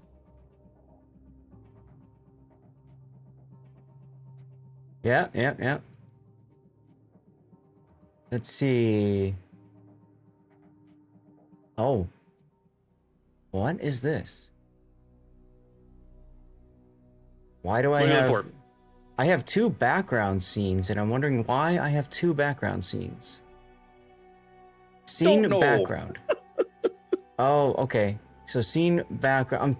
Somebody said my my audio was cutting out, so I'm just curious. Nope, that's not Okay. it either. Okay. Well, I don't know what's doing it. I got Yeah, nothing. I got nothing too. Oh well. It's probably score. No. I don't know. They sent out the streamer pack, right, for 2026 app, and I downloaded it and looked at it and was like, Nope. it's the exact same streamer pack for 2025. So, like, I updated a couple of things like the map rotation, right? Made sure I had all the maps available and uploaded the ship list because there's new ships and was like, good enough. It's the same thing as last year. Why change anything? The King of the Sea logo changes every year, but Warship Masters has used this same logo since 2023. It's a beautiful logo, but yeah. It is. It is. It's one of those ones I wish they'd sell, right? Like, it's always, they used to sell those King of the Sea shirts, right? I don't know how many they sold, but I always wish that Do you they not would, notice the one they I'm would sell wearing? the Warship. Okay, yeah, you've got the old 12. Yeah. I've just got on my USS Midway shirt. But I always wish that they would sell, like, some of the other ones because they're just fun. Mm-hmm.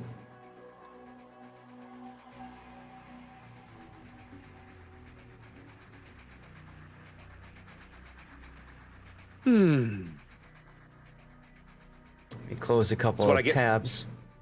Yes, I've been trying to do that along the way as well to kind of keep things cleaned up and running smoothly. Now, Speaking people of were which, curious about our participants, right? so So let me see if I can go into this or not. what participants pray tell? No, they were just wondering about the Inca team. Yes. And so if I go to signups and then I go to Inca, they are from South America, existing since 2021, and their goals are top 8. They want to make their way in. And Love you can it. see their team players are Peruvian, as well as Yeah, we've got Mexican, I believe. We got Mexico, Chilean. Chile, Peru, and Argentina, and Yep. there's one I don't recognize. America. What is that what that is? It looks like America.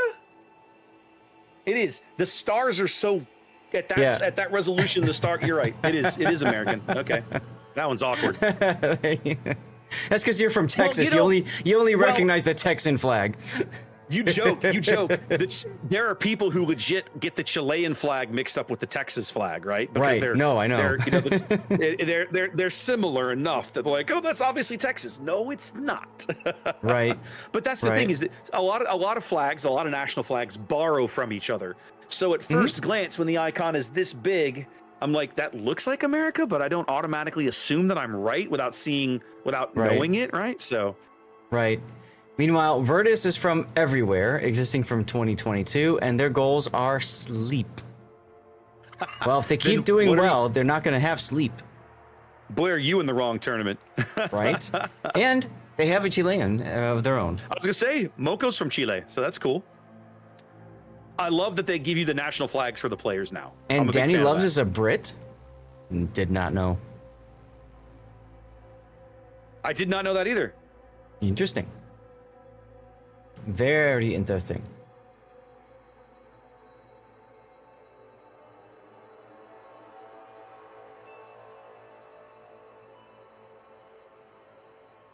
I just got a raid from Clyde. What is up, my dude? I know very you're 5 nice. minutes. I know you're 5 minutes in the past, but thank you for the raid. Appreciate you. Oh my goodness. All right, both teams here, both teams ready. We're about to head back. Well, not everybody's ready. Inca's making some changes. Virtus is ready. Yes. Headed back to Land of Fire, Zaf. Yep, my map.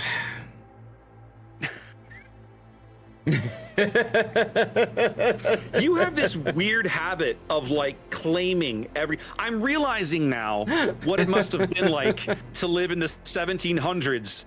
You know, Zaf would like wander over a hill and he'd be like, look, everyone, my valley. Why? I saw it first, therefore it is mine, right? Like everything the sun touches. Everything the sun touches.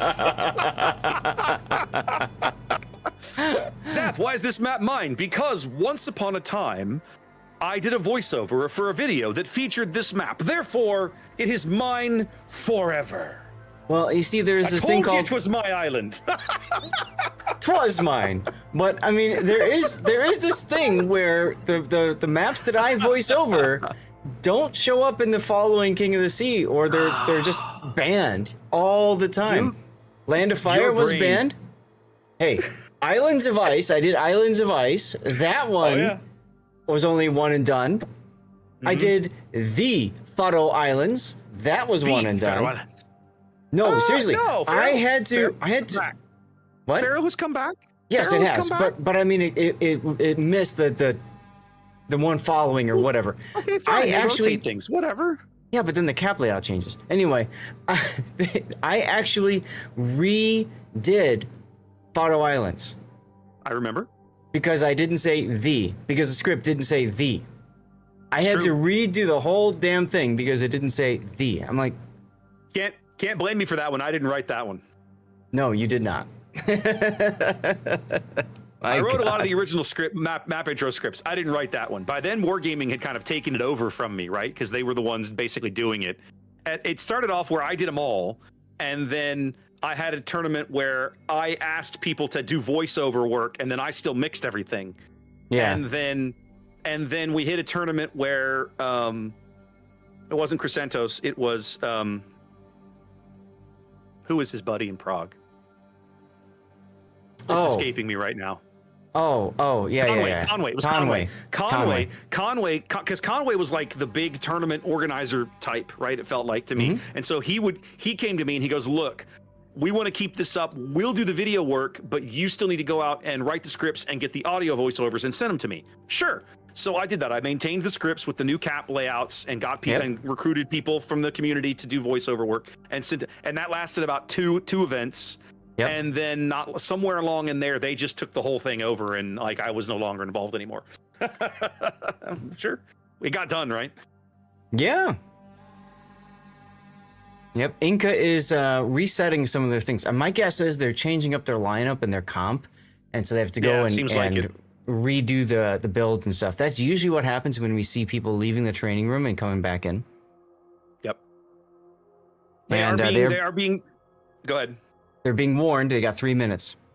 Yep. The one of the nice things that's, you know, for years and years, when this was still very much a community-run event, the mods and the refs and the teams were still fairly, I don't want to say lackadaisical. Let's say loose about how tightly we enforced timing in between games.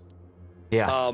Over the last 2 or 3 years, it has been a major goal of the orgs and the refs and the adjudicators to really tighten that up.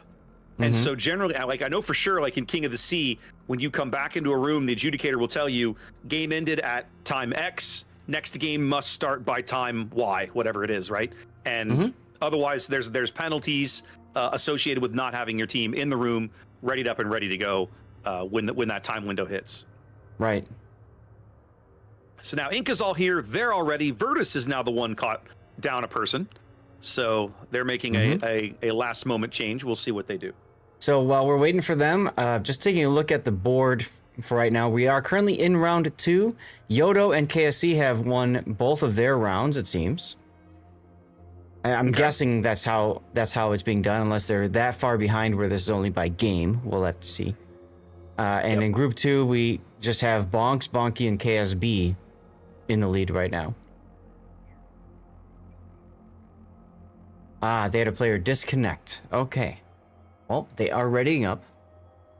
This is like Robin Hood, Men in Tights, right? Ready? Tights. Knock arrows, draw, wait for it, fire! Wait for it, jump!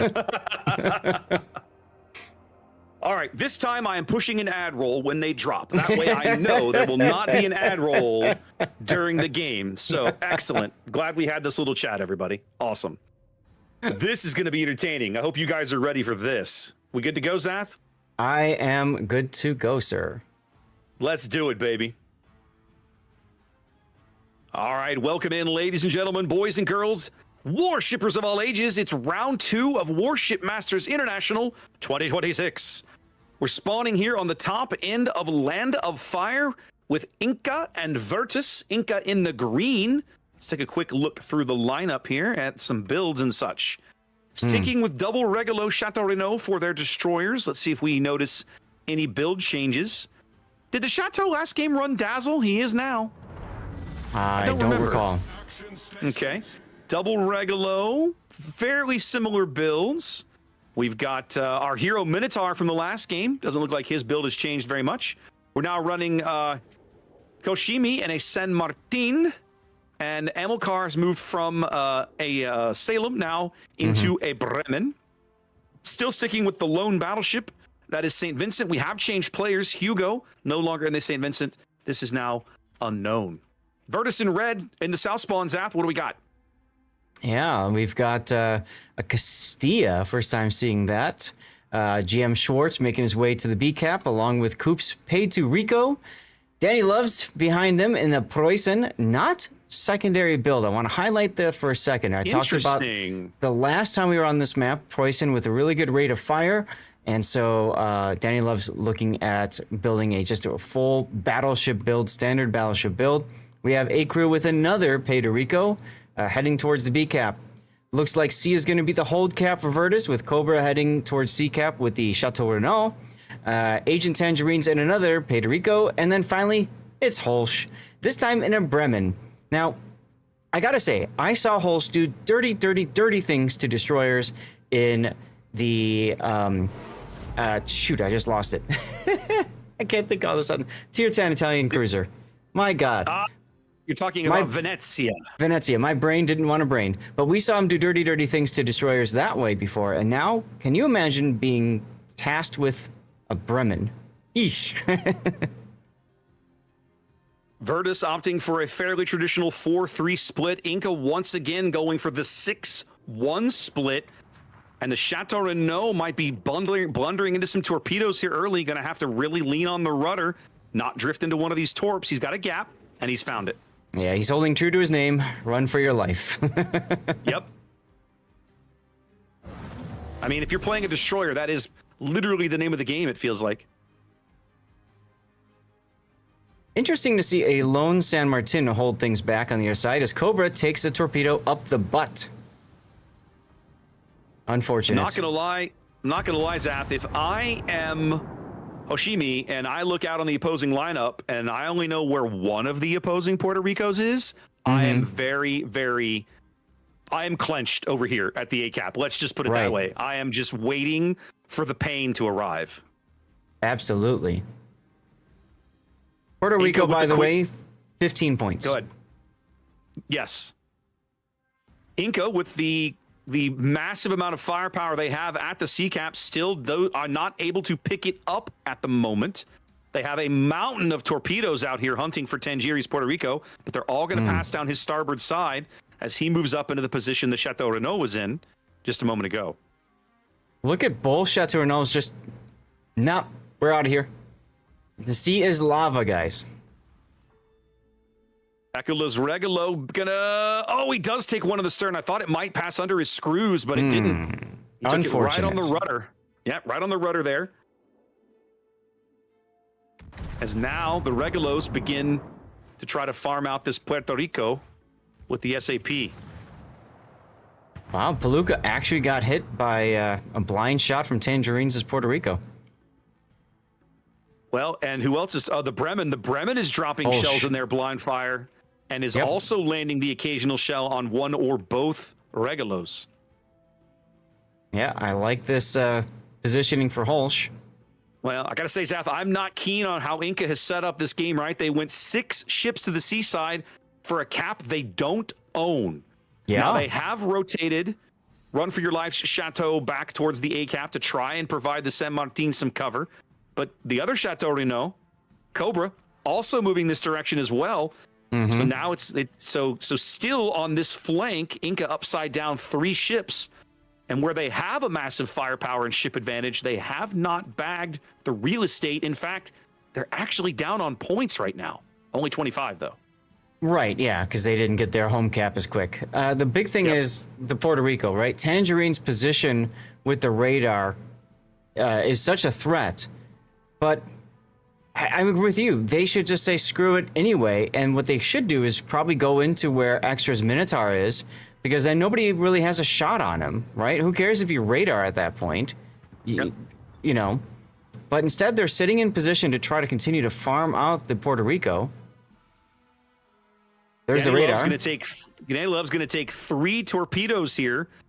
Run for Your Life. Chateau Renault was kind of blundered out into a radar that was already running. He didn't know that it was up, but he escapes that radar right now. It's not taking catastrophic damage. But man, 80,000 HP on All Cruz Puerto Rico right there. That is horrifying if you're a destroyer. Yeah, I'm still a fan of Puerto Rico. I remember one time in Kraken, we all went into clan battles with Puerto Ricos because we just had a bad night. And we were laughing the whole game as we just had an easy win. Everybody else on the enemy team couldn't believe it. Yeah, the ship is incredibly capable, to put it lightly.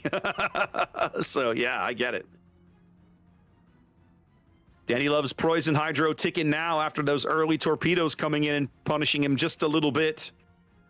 It's All Cruz Rico will be stepping onto the A cap shortly as the Minotaur, Extra's Minotaur over here, and the double Regalos are finally going to bag C. So after all of this time, they could have been ticking up points at C. Inca's finally going to grab C just in time for them to lose the A cap and stay upside down on points. Right. This does free up Inca to try to start moving back. You can see Tangerines is trying to block a middle push to the B cap, like that little destroyer sneak play. Yep. Avo getting detected for a second there. And so now Inca in the unenviable position of trying to find their way back in as the Bremen Amilcar takes 2 torpedoes here in the middle of the map. Yeah, I just saw that in the mini map. But wait, there's more. More coming in. He puts his hydro up. You can see those coming. I have no shots on All Crew, who's snuggled up nicely behind that island. Bremen is lit now. Cobra picking him up from the south as he's beginning to throw shells now downrange on Schwartz's Castilla, who also has a voluminous number of torpedoes coming in. Look at this. Oh. He's going to take at least 2 of these. One in the bow, one amidships. All the withering fire on Schwartz. He's trying to heal through it. Could be a big pickup here for Inca. Could they grab first blood here in game 2? It's going to be close. He's trying to heal through it. He is on fire. There he does. goes. It does happen. Hoshimi picks him up. Just like that, we briefly go to a tie game before Virtus starts to work out on the lead again on the strength of their cap advantage. And I find it's interesting. Unknown St. Vincent has now been completely changed course. I think they're just going to throw him through the middle of the map. Oh no, Coop. I'll be honest. What is Coop doing?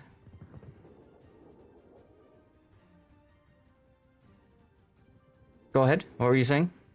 I was gonna say I actually don't mind the idea if that's the play with the St. Vincent. Yeah. He's got the speed that he's not doing. He's functionally useless where he is. Absolutely. He needs to be up here with all these big targets to shoot at. Amilcar does take one more light torpedo in the stern there. Yeah, I just don't understand the idea about putting Coop up so deep like that. But Hoshimi has lost a lot of hit points. Rico can probably handle it, and they're probably trying to secure the kill on the San Martin, and they're going to get it. Yep. Yep. Stuck on the border. Yep. Nowhere to run, nowhere to hide. Pick up the kill while you can. Now, unfortunately for Coop, if these torpedoes have the range, he may regret this maneuver. Cobra and Run detecting each other now. His Hydro is offline. These are Chateau Renault torpedoes. They should hit decently hard. He's going to take 3 of them. Nope, just 2. 1 in the bow, 1 amidships. They catch a glimpse of Cobra, putting some pain down range on him here. Oh, but they lose a Regalo to Bremen torpedoes south of the sea cap. Wow. What luck for Holsch. Coop is going to flood out. Big kill for Inca. They need those points to stay in the game and keep things even on ships. Still trying to break their way back into the A cap. The St. Vincent still feels very out of position to me. Yeah, I mean, it's going to take him a long time to get into play. He should use his engine boost. He's got to get in there. I was going to say, he's got an engine boost available. He needs to use it, and finally does here. Yep, Run for Your Life is going to do it again. Just being radared now by a Cruz Puerto Rico. He's finally low enough that it's worth the Rico risking his ship to come out from behind this island. They should be able to bag this kill here. Run's only on about 3,300 HP back there, and there's plenty of radar time ticking away to get more shells on him. Meanwhile, Amilcar is going to W into 2 torpedoes. Nope, just the 1. Run's going to pull the handbrake. Every single shell goes over or just flat out misses. Yeah, the good poison dodge there. salvo's coming in now. He's going to sail out of the radar. The poison salvo's going to miss. Wow. Wait, there's more. Go buy a lottery ticket, my dude. Wow. 240-point lead for Virtus and growing. Time's ticking away, but they've got a shot now to pick up all crew as a kill here. Yep, St. Vincent finally getting into this. Oh, big hit there. Amilcar, yep. Oh! The 1-2 punch. The Poison and the Rico tag team Amilcar, and just like that, we're seconds away from a win here for Virtus in game 2. A game that Inca looked like they might have been able to sneak back into. Let's see. One of the Regalos, that's Paluca trying to step onto B. That's going to buy them a couple of seconds, but that's it. No, Tangerines is saying, stop right there, criminal. Well, they can see him. Like, they know he's there, but they can't shoot him. So great, you stopped them at 996, but they're still ticking up the A cap. You're like 5 seconds away. Yeah. Crew is going to survive. Too late. Yeah. As the St. Vincent just lingers in the middle of the map. There we go. So Zaf, he got for the kill. my money, he did.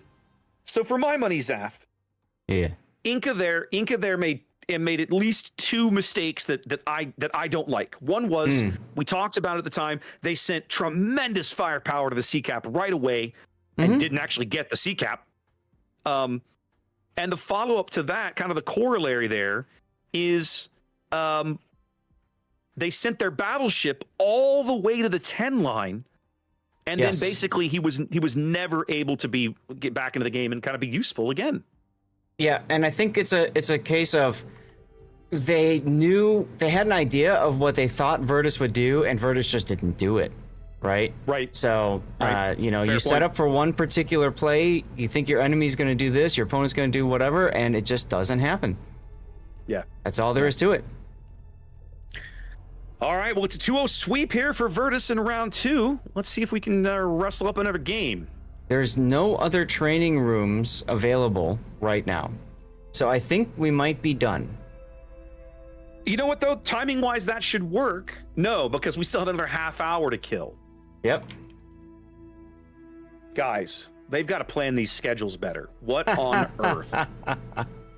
My guess is they'll try to push it up. We'll see. They should. We're all like, what are we sitting around waiting a half hour for?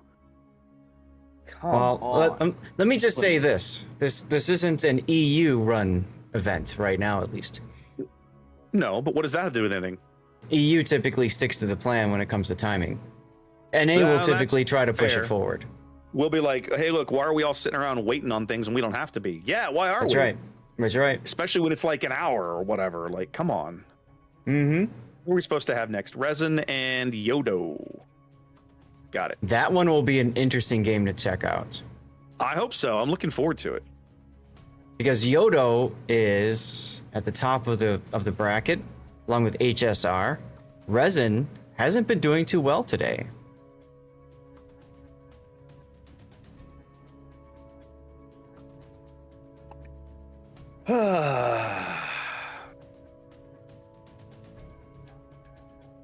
AM is All right. disqualified. That's unfortunate.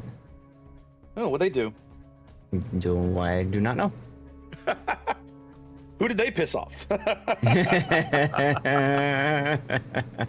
Makes me wonder. Did they actually make it into the final list? No, they didn't. No, they were the AM. Okay, they were there. Yeah. Yeah. AM is Anchor Management. I love their name. Well, yeah, and they did manage to round up 7 or 8 players. They may not have been able to get a full team together though. Like they've only got 8 people on their roster. Yeah. I mean, if you only have like if 2 people can't show, you're done. You can't field a full team. With all due respect, that may be what happened there. this also may be a bunch of people that formed a team and then saw, oh wait, there's more than 8, so never mind. I mean, that's also possible. That's also possible. I don't think we picked them for anything, did we? Ooh, that's a good question. We I don't did think not. so. Not for today, and then let me check tomorrow just to be safe. Yeah.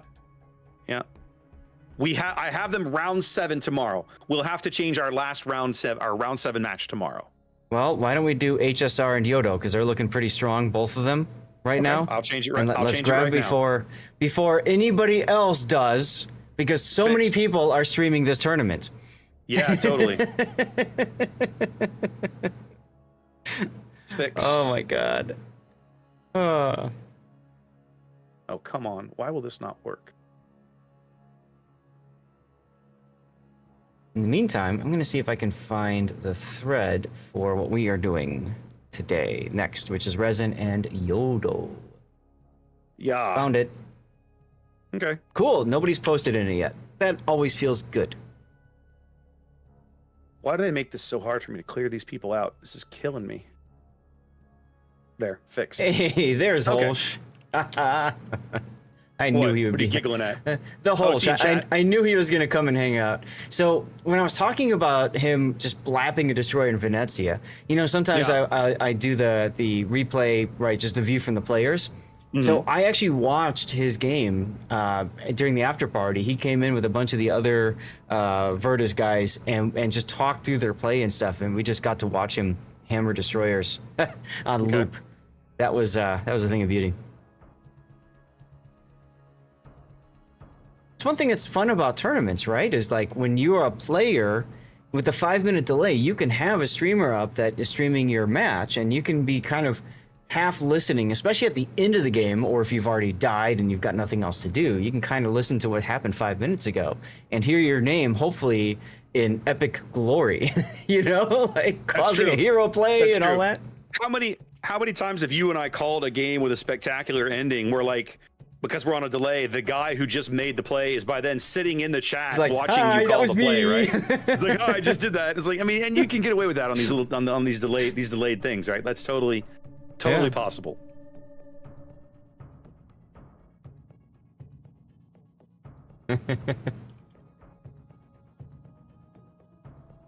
Sorry, I'm poking around to make sure there's nothing else that needs doing here.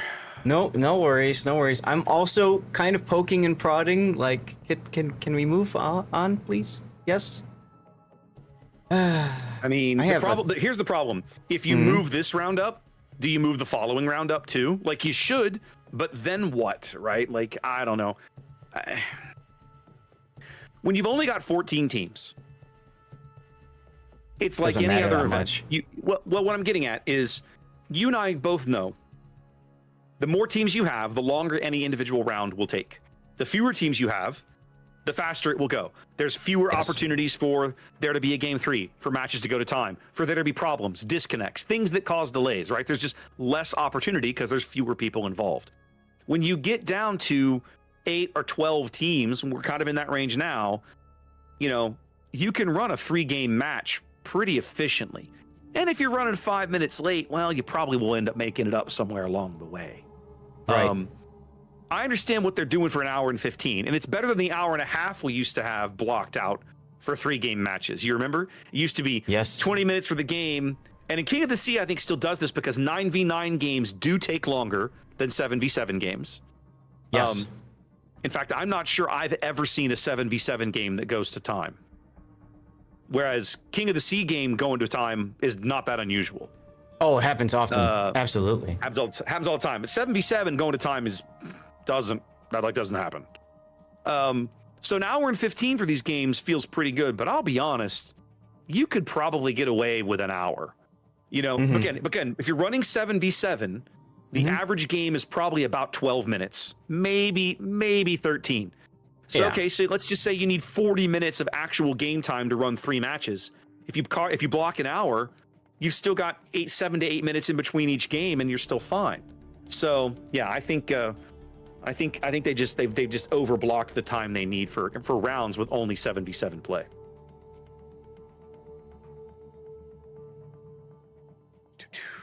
Okay, interesting. What are you giggling at? Well, so I was just downloading the render or the replay file from the Virtus Inca game 1, and I was just kind of curious to see like if there's anything we can glean from that, you know, stats wise. So I've got a render bot on my Discord that spits out a stats page, right? And it tells me kind of like performances of various players. For example, Coop in the Marseille, 1.6 million potential damage. Danny Loves in the Thor, 2.3 million potential damage. Torpedoes. Run for your life in the Chateau Renault. Did you see how many torpedoes went by Danny in that match? Wow. Yeah. There's a lot. Yeah. Extra 189, the Minotaur, the hero Minotaur. 115,000 damage. He took 70,000, right? 231 hits. No citadels, just 1 flood. Yeah. I mean, it's interesting to see, like, you know, how some of those key players did in the battle itself. Yeah, it's always fun. I should look that bot up and lean into it on occasion myself. That'd be a fun one. Yeah, it's very interesting. Geez, Coop with a 46% accuracy in his Marseille. 46%. In a Marseille? That's pretty good. That's pretty good, kids. Wow. That's pretty good. Hold a moment. Get my fan. Fans are good, especially when it's so freaking hot outside. I was going to say, you live in a hotter climate than I do, but I still have to put up with the humidity. I was going to say, it's a dry heat. Don't worry. I'm all good. It's not a sauna. It's an oven. When people ask, what is it like to be in Phoenix in the summer? I tell them, well, open the door to an oven after you've preheated it and just leave it open. Exactly. And then leave it open. Here's what I want you to do. Go turn your oven on to 400 degrees. When it's done heating up, open the oven and stick your head in it. That's what it's like. Exactly. we went to Vegas for the first time last summer, right? And I'll never forget walking out of it's like 11:30 at night at the Venetian there. There's a like a 24-hour Walgreens kind of attached to the hotel. So a real great place to go get snacks, water, drinks, whatever you want, right? Because it's Nevada. You can literally buy like alcohol in the convenience store, like anything you could think of. Sure. So, you know, you walk out of the hotel at 11:30 at night. Now, I'm used to where I live in Texas, right? You walk out of the hotel 3 or 4 hours after sunset, and it's warm and it's probably a little muggy. But it's maybe in the low 80s, maybe even the high 70s, depending on how warm it was that day. It's cooled off enough that being outside it's still warm, but it's not crazy. This don't happen in Vegas. It's still like 94 degrees at midnight, right? You walk outside into that concrete jungle that retains all that heat that it soaks up out of the desert. And I was like, you gotta be kidding me. This is crazy. So I suspect that's a little bit of what you're getting where you are. Oh God, yeah. We go on walks at like 8 o'clock. The sun is set and it's still 101 degrees out.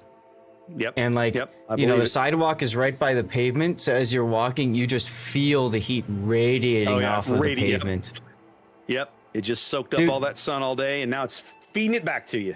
There's a guy in Phoenix who chased off, ran after his dog, right? Barefoot. Went to the hospital with 2nd-degree burns all over his feet. And all he did was run across the street to go get this dog.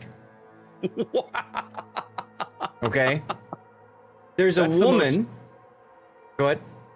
Go ahead. That was good. Go ahead. There's a woman, I think she was like in her 60s, fell asleep at the pool, right? Woke up, her skin was literally stuck to the chair. Melted to the chair. 2nd-degree burns, probably. All over her arms. Yeah, I believe it. Yeah, those are my only 2 experiences with like the desert climate. I've been to Vegas twice now, and that's it. That's like the only time I've ever really done the desert as an adult. As a kid, I had family that lived in southern New Mexico, and I remember going out there as a kid, but we never went in the summertime. We always went for like Thanksgiving or Christmas or something. Totally different world, right? Like it's way more pleasant. You know, it'll snow out there and stuff. I remember it snowing on us at Thanksgiving one year in New Mexico. But yeah, that was like as an adult, that's just a completely different world going out to the desert. Just crazy. I mean, that's a big change in climate for you too. This is going to be your first winter of non-Chicago winters. I'm so looking forward to it. You must be excited. Did you sell your snow shovel, or did you have like a little burning party for it when you left Chicago? I took that thing apart. I unscrewed it so I could shove it in the garbage can. And I remember taking the stem of it and I snapped it in half, and I'm like, I will never use you again, you bastard. It felt really good, really good. That was the best feeling though, man, was, hey, I don't need to take my lawnmower with me, and I don't need to take my snowblower with me. That was the best feeling. Here, take both. I went to a neighbor who does HVAC stuff, and he will often donate things to people in need and stuff like that. And I said, hey, I've got a snowblower and a lawnmower if you need it. You know, what am I going to get at a garage sale? $100 for it? I'd much rather go to someone in need. Yeah, and he was you know, glad to have it and whatever. So yeah, that was me when we moved back from Canada, right, 12 years ago. You know, when you move up there, you know, the way the laws are written, you are legally required to put snow tires on your car for like 6 months of the year. There's like a start date and an end date. You like past a certain date, you have to have them, and after a certain date, you got to take them off, like that kind of thing. And so we leased this car for the 3 years we were going to be there, whatever. Then we had to buy snow tires for it. And then every year I had to swap the snow tires on and then take them off. And so finally, when we moved away, I was like, what am I going to do with these snow tires? I think I found somebody. I don't remember if I gave them away or if I got a little bit of money for them, because they only had 2 winters on them. So they would have been fine to use for a few more years. Sure. But the best part was not packing the snow shovel to come home and either given away. I think I had bought this electric snowblower, right? Because I was bound and determined I was not going to spend money, like hundreds and hundreds of dollars for like one of these like big old gas powered snowblower things, right? So I bought like a moderately priced electric one, that, depending on the type of snow we got, did an okay job. Because that was the thing about living on the island. Sometimes it would be cold enough and it would sap enough moisture out of the air, you'd get that finely powdered snow, right? Like you get in the mountains, right? That pure powdery stuff that blows around like sand. Right. But sometimes, because you're right there by the ocean, most of what we got was the big, wet, heavy, fat flakes that stick to everything and clump together and is a pain in the ass to shovel or use the snowblower on. And so using the electric snowblower on that nasty wet snow was almost an exercise in futility. Yeah, you learn early you have to do multiple. You have to do multiple snow blowings. Like you can't just wait till it's all done. You have to keep up with it, right? If you let it get too deep, or whatever, I'll never forget. And Ginger will still tell you this story. I had a day where I had to shovel or I forgot what it was. I think it was shoveling. I think I was using the snowblower. Whatever I did, I had to go out there 3 times in a day, right, to keep the driveway clear. This is like a weekend, right? So I'm supposed to be home, inside, warm, relaxing, goofing off on my PC, doing something like this. And I'll never forget, the 3rd time I came in, I was pissed. I was like, this island, we're moving home tomorrow. I've had enough. I was enraged. I was like, this is ridiculous. So yeah, when we moved back to Texas in September of 14, we got off the airplane and I literally kissed the ground. I was so excited to move home. Oh, it was the best feeling in the world, man. So, oh my God, you're how good you felt leaving Chicago. I know exactly how that feels because I have been that guy. Right? No, I mean it's just So I mean, of course, there's other things that we have to deal with that I didn't have to deal with before. Yeah, of course. That's fine. You do whatever, but yeah, overall, much better experience. Yeah, different world. Okay, let's see have they started pick bands yet? Hang on. They said it was 15 minutes away, so probably in 2 minutes they'll start that. It's according to the website, they're going to start pick bands in 60 seconds. So hey, progress, I suppose. Yeah, they said if both teams wanted to move up, they would. But it looks like there's that to happen though. There hasn't been any real response at all on that. Well, and that's the beauty. So for what the teams are doing, man, the break is great. You get up, stretch your legs, grab some food. You just tell everybody, be back here in half an hour or whatever. They don't have people to entertain, right? You and I, on the other hand, have got to do the dancing monkey routine to try to keep folks from turning us off. And, well... Don't turn us off, please. please don't turn us off, guys. I don't know. Please do not be changing the channel. Oh, man.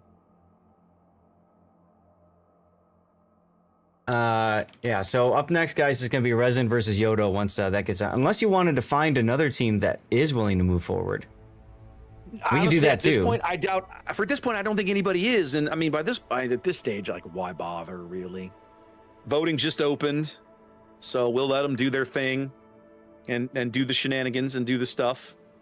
Yeah, so literally they just voting just opened on every single match. Yeah, nobody went early. So yeah, that's what I'm looking at too. Yeah. Yeah, it's fine. Yeah.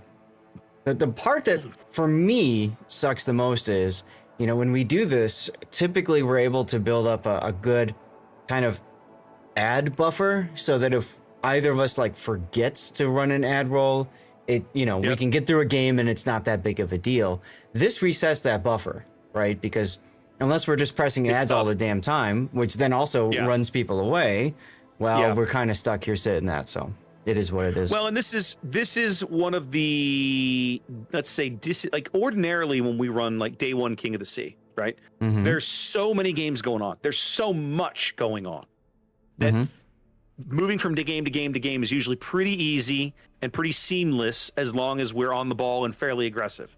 Mm-hmm. As the tournament goes on, we end up in a situation like today, right? Where the schedule says X, everything has been a 2-0. There hasn't been a single game 3 in any match yet, literally all day. And so there's these big swaths of just nothing. Mm-hmm. And here we are trying to just, muddle through it. Not much else we can do. The good news is voting is progressing, and I'm realizing now I should be going ahead and getting my stream helper set up for this match. So why don't I work on that while we sit here and do the thing? Yep, I did the reset stuff. Yep, I'm about to do that now. Plug the teams in, and then let's come back here to look at our map. Man, the map, people really don't like Sea of Tears of the Desert. Like it's I think it's gonna be banned every single bloody match. It's crazy. Oh, have they already banned it? Yeah, Yodo banned it. Resin banned Sea of Fortune, and Yodo banned Tears of the Desert. So like, all right. And that's, I think, 3 matches today. That's been the case. Like all 3 matches, Tears of the Desert has always been on the banned list. Yeah, we've been watching. I've just been putting up the replay renders from the last match just to see. It's watching that St. Vincent. Just oh my god! If only you could have in the last game, the one that went all the way down to the 10 line. Oh yes, I'm sorry. Where he was just not impactful that game. It felt like he was so far out of everything. Yeah, it's tough because in that particular game, where is it?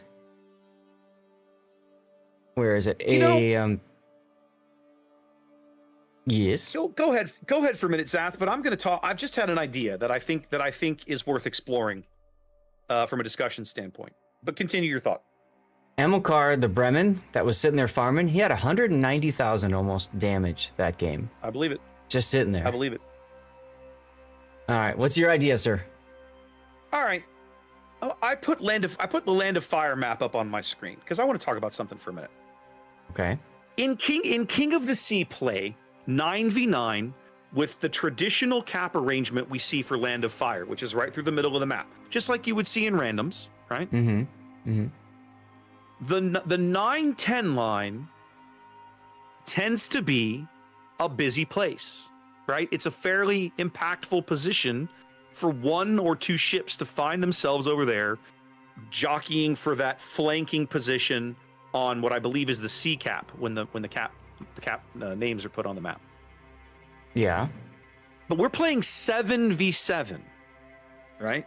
Mm-hmm. And we're also playing a slightly non-traditional cap layout, the way the A and the B caps are arranged over there on the 4 line. I think that teams that try to run a traditional map edge heavy strat on Land of Fire in this tournament are going to find themselves losing this map a lot. For the exact reason that we saw that St. Vincent get basically left behind in the dust last game. He spent all this time moving to that position, but very commonly the other 2 caps on the 4 line, they're closer together. I won't say they're easier to defend. Maybe they are not. Maybe they are. Maybe they aren't. But they're closer together. They're easier to defend as a group, right? And so if you can make a push up the 3-4 line and grab those guys and leave the opponent's battleship on the 10 line, I mean, what's he going to do? He's wasted his time over there. Yeah. And that's exactly what Virtus did in that game, right? So, yep. I think you're right. We also see a bigger emphasis on maneuvering and movement, right? So, making it a more fluid battle than maybe what you're traditionally used to seeing in clan battles, because clan battles is extremely different. Like you said, you usually have 2 more players. Yes. And that makes a big difference, right? Because now you've got more kind of dig into the trenches kind of warfare, whereas this is more grab your spot and move to the next and get ready, right, for receiving or whatever. Yeah, with only 7 ships on the map, it feels like the 7v7 battles are more fluid and less static, right? Which is good. Which is from a spectator perspective and a caller perspective, it's more interesting. There's more to watch, right? Yeah. So I love that. But it also means that they play faster, right? Ships in motion have to take more risks. They spend more time exposed as they move from place to place, right? Wherever they're going on the map. And so Absolutely. in general, I think there's just a lot to like about the 7v7 format from that perspective. Well, and you know what's going to be interesting is Wargaming just announced 5 versus 5 for the next clan battle season. I saw some people complaining about that, actually. Yeah. Yeah, we saw a good number. And to be honest, somebody asked me about that on stream yesterday. And I said, oh, well, that's probably because Wargaming wants more clans to participate. And they said, what are you talking about? I said, getting 9 people together, almost a third of your clan, to show up, you know, on a specific night for a specific time can be kind of challenging. So if you reduce the requirements, hey, you get more people playing. Yep, for sure. All right, guys, we've got our map rotation now set for our next match. Resin and Yodo. Map picks and bans are in. All they're on the screen. We'll be starting here in about 5 or 6 minutes. So a perfect opportunity to get up, stretch your legs, refresh your drink, whatever it is you're going to do, so you can settle in before the match begins in just a few minutes. And hilariously, as I look now at Twitch, it's going to kick an ad off at almost exactly the right timing. So I'm gonna keep an eye on that. I have to keep an eye on that. It might be good. Might work out perfectly. That is kind of funny, isn't it? Yeah. It is indeed. In fact, you know what, Zappo? We've got a couple of minutes. I'm going to go refill my own water. So entertain the audience for me, and I'll be back shortly. You know, the funny story about that was I was about to run to the bathroom myself. So you go. Are you? Go. I can you wait. sure? Okay, I'll be right back. Yours is a more pressing need than mine. Go. Well, while that's away, ladies and gentlemen, thank you for bringing it. Thank you for hanging out with us. Doesn't matter whether you're watching on his channel or mine. We appreciate you being here. We've been a great and long historical tag team. What? Oh, look at that. The unseen hand from off screen, ladies and gentlemen. My loving wife is going to refill my water, so I don't have to go anywhere. We should all applaud. You should be applauding at home. If you're not applauding at home, I can't hear you. You'd applaud louder. My wife is awesome, ladies and gentlemen. She tolerates me doing this crap. But anyway, as I was saying, thanks for being here, guys. Appreciate you hanging out with us. Zatha and I have been doing this for a long time. We love hanging out. When he came to me last week, he was like, hey, you knew this tournament was happening. I was like, no, I had no idea. But that'll be a cool opportunity to hang out with you. And I don't get to do that much anymore. So let's do that. So here we are. So appreciate you guys being a part of it. Andy's back. He is back, and I was applauding from the toilet. Don't worry. Outstanding. I'm so glad. I'll make sure and Ginger knows that you were applauding with one hand while hopefully holding on with the other one while that was going on. The sound of one hand clapping. The sound of one hand applauding. Yeah, we're banging the wall or something, right? Hopefully the other hand was making sure your aim was good, because I don't want to. Somebody has to clean that up eventually, right? Anyway, one of the thank you, dear. One of the best things about this new place, man, is I've got my room, my office, right, and there's a bathroom right on the other side of everything. So it's just whoop, done, back. You know, I've got my own closet where I can put all my stream stuff. I mean, this is like the perfect setup for me. Love it. You love to see it. somebody at Yodo said someone had to pee. I mean, look, they've got time. If you gotta go, now's the time, baby. Right? Don't wait. Do it now. Do it now. Don't wait. Goodness. Now you want to talk about wives tolerating us doing this crap. How about the fact that we're getting up at 3:30, 4 in the morning? At least I am. You're getting up at 5:30, 6 a.m. your time. Yeah, it'll be 5:30 which is or still 6 early. next weekend, which is still pretty early. Yeah. Yeah. So next Saturday is going to be rough for me, right? Because I'm going to get up and do this thing with you in the morning. We haven't seen a schedule for it, have we? Do they have a schedule posted? They do, actually. So let's look at this real quick. It's a noon. It's a 5-hour stream, so it'll be basically 7 to noon, essentially. Mm-hmm. And then that'll be, and then so then when that's over, I've got tabletop gaming here at the house, right? I got guys coming over. We had already picked that day. I haven't told them yet that we can't start until like noon. I should tell them Okay. that right now while I'm thinking about it, actually.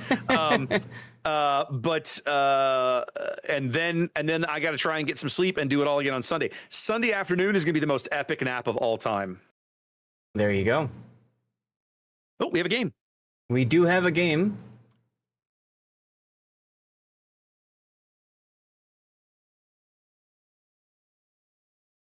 All right, well, let's get to it, ladies and gentlemen. Let's take you in. Got to use the reverse spawn for this one, Zaf. Yep, I was just looking at that. Outstanding. All right, it's round 3 of World of Warships. Sorry, Warship Masters. I want to say the Warship Masters Invitational, but that's not what it is this year. It's just Warship Masters. Yes, although you can still use WMI next weekend because it's it's the Warship Masters International. International. Ooh, fancy. All right. Zath, we're looking at Resin and Yodo. Yodo's in green. Talk me through their lineup. Yeah, it's our first look at Yodo, and boy, they were excited that we were covering them. Let me just say that. We've got Okay. we've got Luck in a Regula with range mod build there, and Sansonetti, and Sansonetti as well. We've got Cat Bird Girl in a Colbert with reload. Garly in a Kita Kami full torpedo build. We've got extra 199 in another Colbert. So they're spending as few points as possible so they can do what you are seeing here with the battleships. We've got Triple a battleship. Sabir. Wow. And then we've got a Libertad. Also, wow. And then we've got Harm and a Thor. Eesh. Yeesh, indeed. Now, the one I wish you could have seen my facial expression when I saw this Kitakami in the lineup, Zath. I immediately had that meme guy where the guy cocks his head and he's like, "What?" That was me looking at this Kitakami. I'm going to be fascinated to see what they do with it. This is not a great map for torpedo firing angles generally, so Kitakami is going to be, I won't say a liability, but let's say a very interesting choice. I just love the model. It just looks so cool with all the torpedo launchers. It's true. In red, on the south side of the map, we have Resin. This is Mad Dog and a Grozhevoy, paired up with the pregnant something, I don't know, pregnant female. I have no idea what that is. In a Zao. I love the pairing, by the way. We got a Laffy here in mid. That's Big Boy. Looks like he's going to run straight to A and probably will have free run of things because the only destroyer that Yodo is fielding is headed to the 10 line. Yeah. Another a regular of their own, that's Eagle Lance, looking like he's going wide, way over to the 2-3 line to the other side of Thunderdome. And then it's a 4 cruiser lineup. We already saw the Zao. The 4 in the mid here, that's Hungaria's Castilla, Peyton's Nevsky, and this is Fava's Stalingrad. That could be Battleship Stalingrad, kind of. Yeah, kind of discount Now, battleship. This 9-10 line engagement already beginning to start here, and boy howdy, is this going to be exciting. Yes. Very exciting. I'm waiting for the excitement. I'm kidding. Well, I'm just saying it's a 4v2. Mad Dog pretty much cannot accept any kind of engagement here. Right. Zhao already turning around, trying to get going the other way. I'm just interested that, okay, there we go. I was going to say, we haven't seen the battleships opening up yet. Libertad and the Sabir. But here comes the shells. Coming. Oh! Oh, wow, the wreck of the torpedoes. Oh, no. I think they took a torque. Guns. But then and, some shells went in. Yeah. Just like that, Yodo's only destroyer is now a smoking Hulk on the 10 line. Yeesh. Big Boy's Laffy easily picking up A. No one contesting him. No one even nearby. As this triple battleship push down the 7 and the 10 line developing nicely for Yodo. Yeah, developing until you lose your destroyer, the thing that's spotting for you. I don't know. I mean, all they can do is just go at this point. Right, but here's the thing about Zhao. As good as Zhao is not fast. And so they are going to be able to run the Zhao down. What is the range right now? Let's have a look. What's the range between Harm and the Zao. It is about 10 even. Well, it's close. It's going to depend on how each of those ships maneuver, but Zao is not like exceptionally quick. She's average speed at best. Harm puts the engine boost on right into a torpedo. Two big old Zao torpedoes right in the bow. And what makes that hurt worse is they were spotted by the Colbert Hydro. He could have dodged those better and simply didn't. The Laffy, that's Big Boy, and the Nevsky, that is Peyton, now rotating back to kind of try and play some semblance of defense at sea. They're also bringing back the Stalingrad. That should be Feva. As Eagle Lance's Regalo playing over here along the 3 line, dodging some Kitakami torpedoes.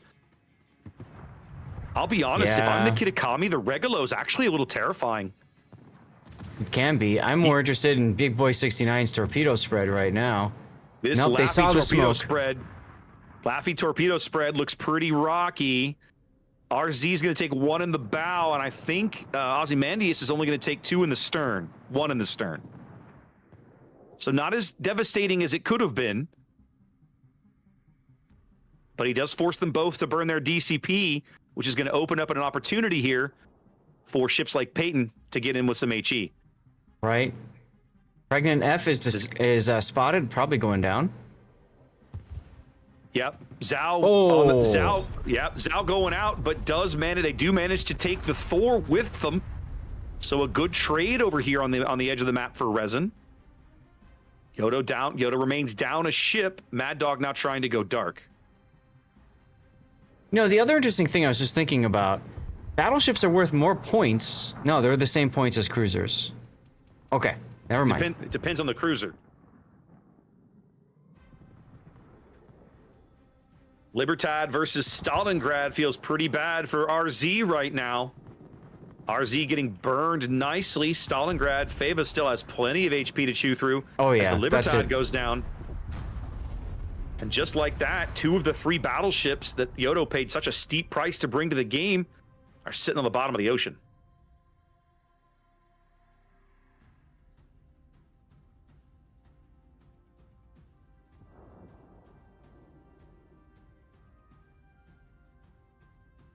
They're working on farming out Ozymandias now. Mm-hmm. He'll never be able to pick up that cap. They'll continually keep him reset.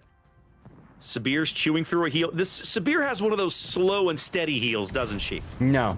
Sabir has a specific amount of time. Like the Laffy can use smoke a certain amount of time. Sabir is the same thing. It's got 100 seconds by default of heal. And you can just toggle it on and off whenever you want it. Right, and so that's what he's got going right now. He's got another, 13 seconds of heal time. He'll die before that even matters anyways. Yeah, he should be dead before the heal finishes. Well, he's not gonna actually. He's gonna live to see the end of his heal, and then he'll be dead shortly thereafter. Yeah, he'll be dead right after that, but he's gonna live to see the end of it. Yeah. Well, they do manage to farm out the Stalingrad. Congratulations.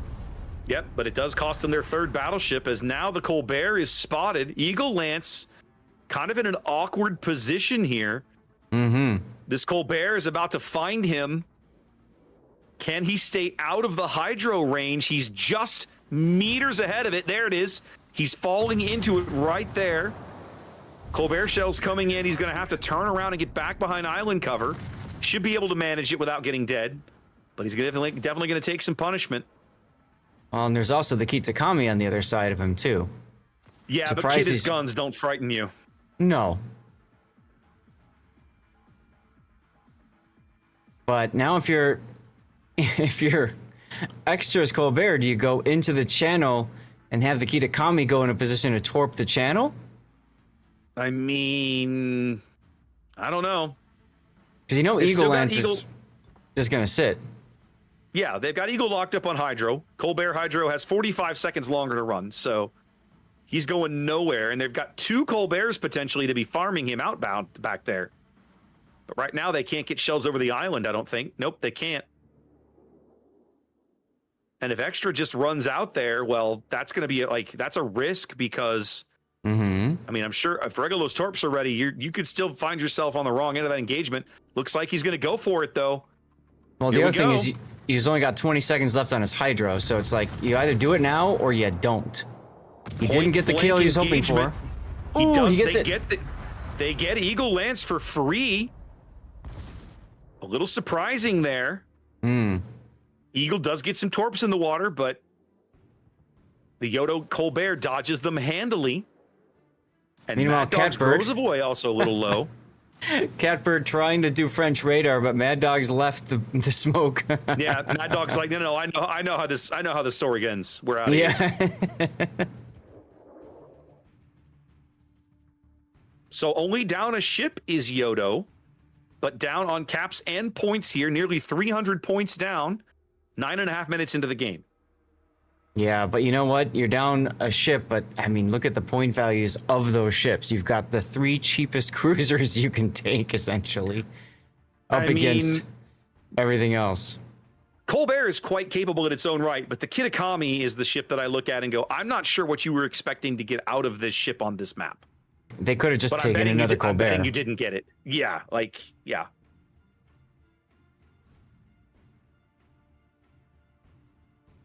I want to They're check something. trying to rotate the Kitakami down. Looks like they still might be trying to make a play for C, but in doing so, they're leaving their back door vulnerable. Their B is open, in other words. Nobody hanging around the B cap, although wait, Extras Colbert may be kind of hanging out in this general vicinity. He's spotted on the surface now. Big boy's got him. They can see him plainly. See, I would think Big that boy's got plenty of space to work with. I would think that these guys wouldn't want to sit spread out. They'd want to go together, so they just buzzsaw down whatever they can find. As Hungria finds that broadside with the Castilla. Yep, Catbird goes down to the AP there. And now they're going to try and perform the same trick on Extra. Doesn't come in time, doesn't matter. Nope. Resin picks up game 1 here on Sleeping Giant. Oh, Canadian camo. That's cute. All right. Oh my goodness. Now, Bam. I was looking at this at TabDoc because I wanted to check, and currently Resin and Yodo are tied in their group. Oh, are they both undefeated coming into this match? Not quite sure exactly how to read this whole thing here. If you go Where are by you at? points, if you go by wins, I'm on the tournament page, right? So Oh, is there a tournament page? Okay. yeah, right? Oh, they have this Cool, up. let's have a Cool. look. I mean, I haven't been over there yet. Let's have a peek. yeah, KSC's in the lead of Group 1, and Resin, HSR, and Yodo are tied for second place. Sorry, Oh my God, I'm looking it up here. Chad is suggesting bring a Kawachi to gain points if it's a negative. What is Kawachi again? You got to remind me, buddy. Tier 3 Japanese battleship. Oh yeah! No, don't do that. Don't do that. Just don't do that. Miyogi, I think, would be a better choice because it's at least fast. It's true. But you know, All right, so let's see. Yes, Resin is both 2-0. It looks like Resin and Yodo both 2-0. Now what I don't know is if either of them was scheduled to play AM before this and kind of got a free win. Let's have a peek. that's a good Round point. 1. No. Round 2. Resin beat KSC in straight games. Yodo. I don't see Yodo results on here. Yodo beat Divco in round 1. So I think in round 1.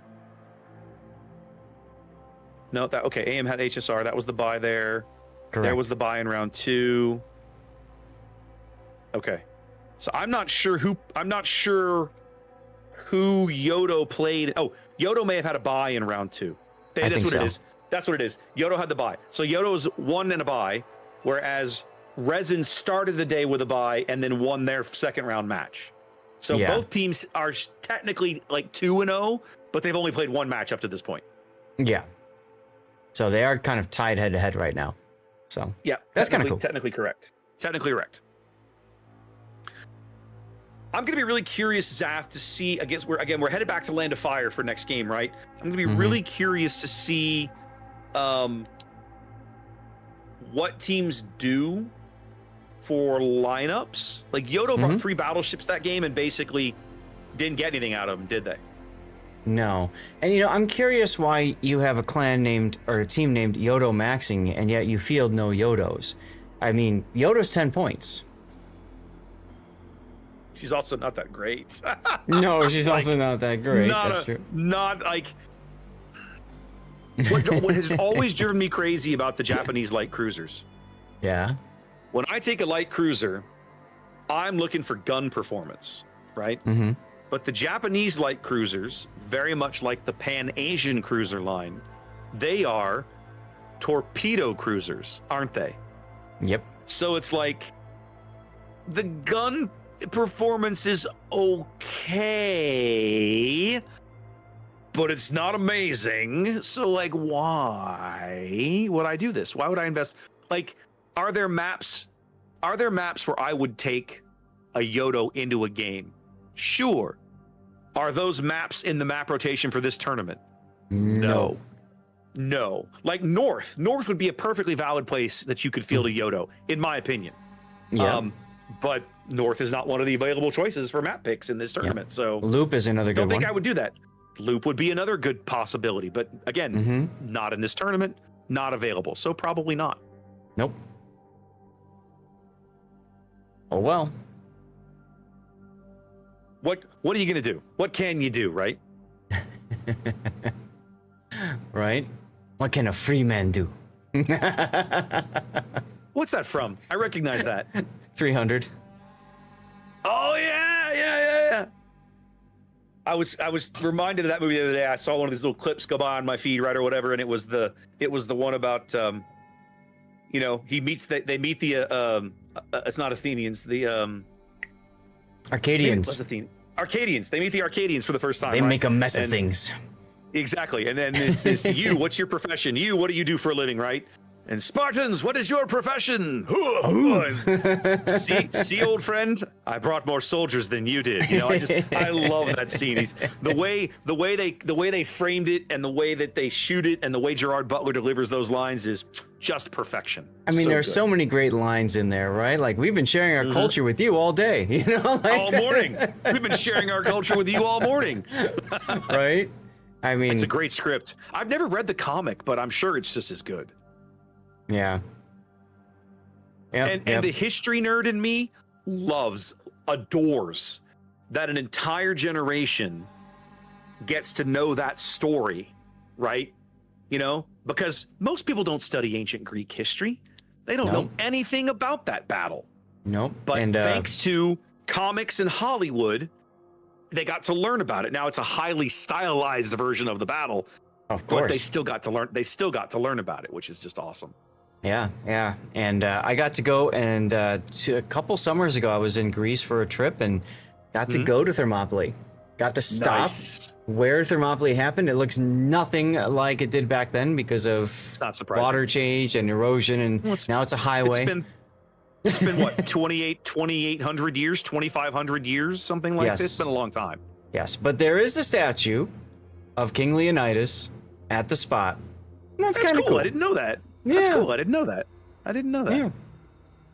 So, sitting there, he's holding a spear and a shield, and I'm sitting here and I'm having this weird link in my brain between two kind of disparate things, right? When you sit down and you watch the Lord of the Rings film trilogy, right? There's that beautiful intro that they did with Cate Blanchett as Galadriel giving that monologue, right?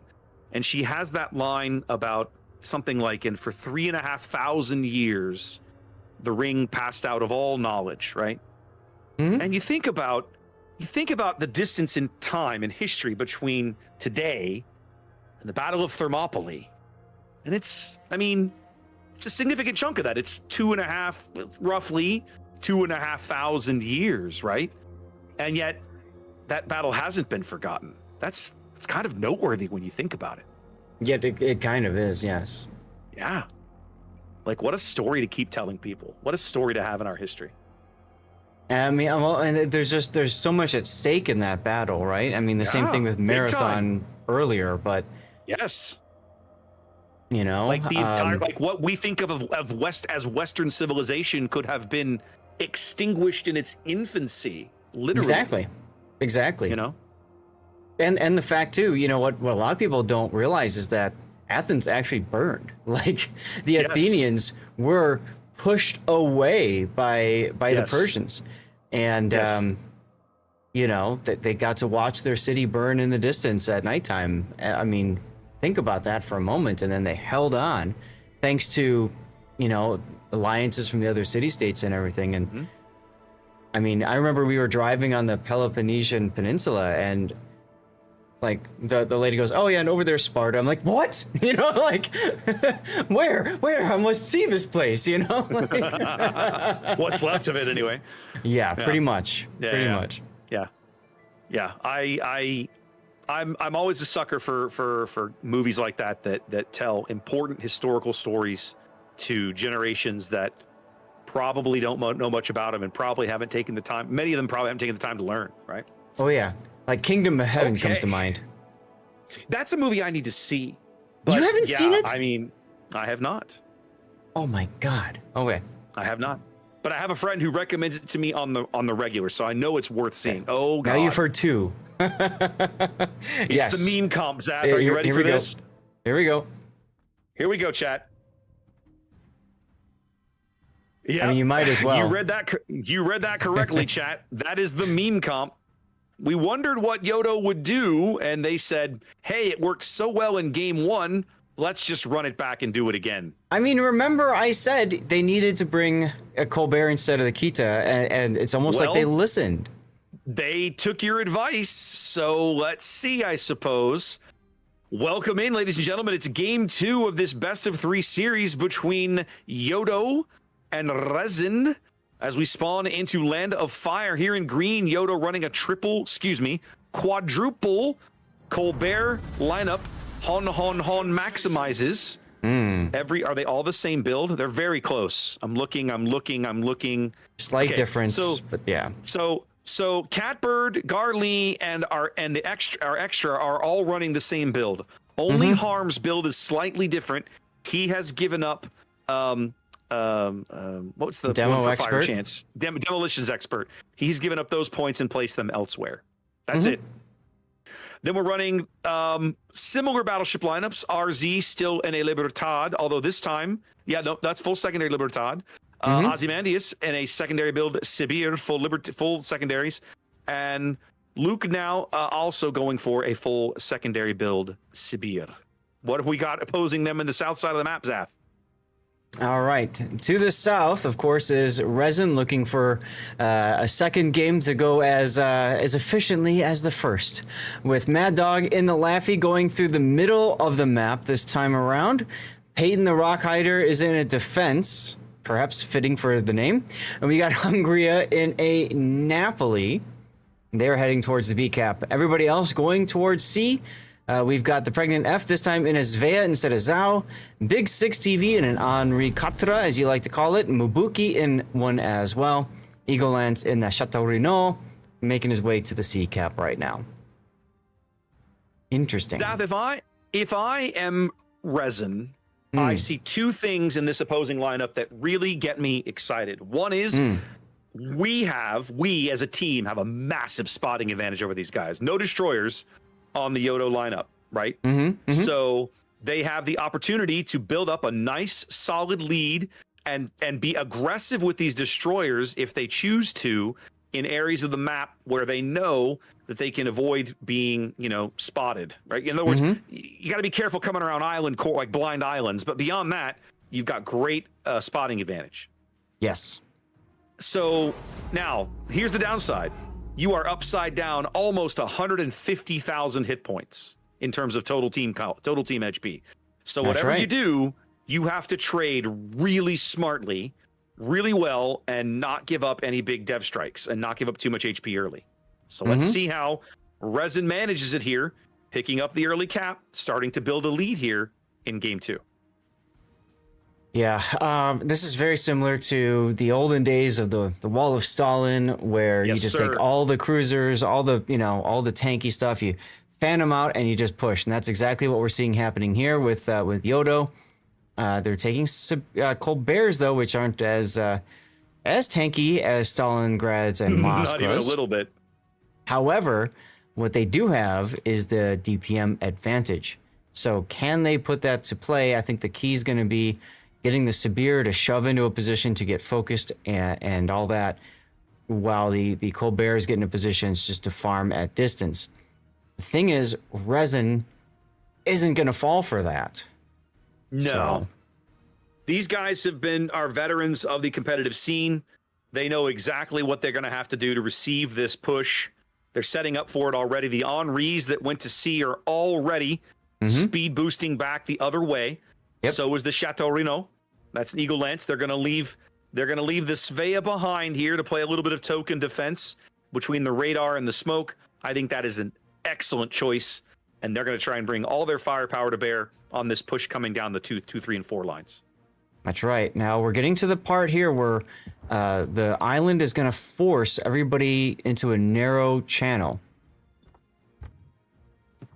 So Resin's going to be in a real good position for broadsides if they can get there in time, as well as luck chucking torpedoes for days.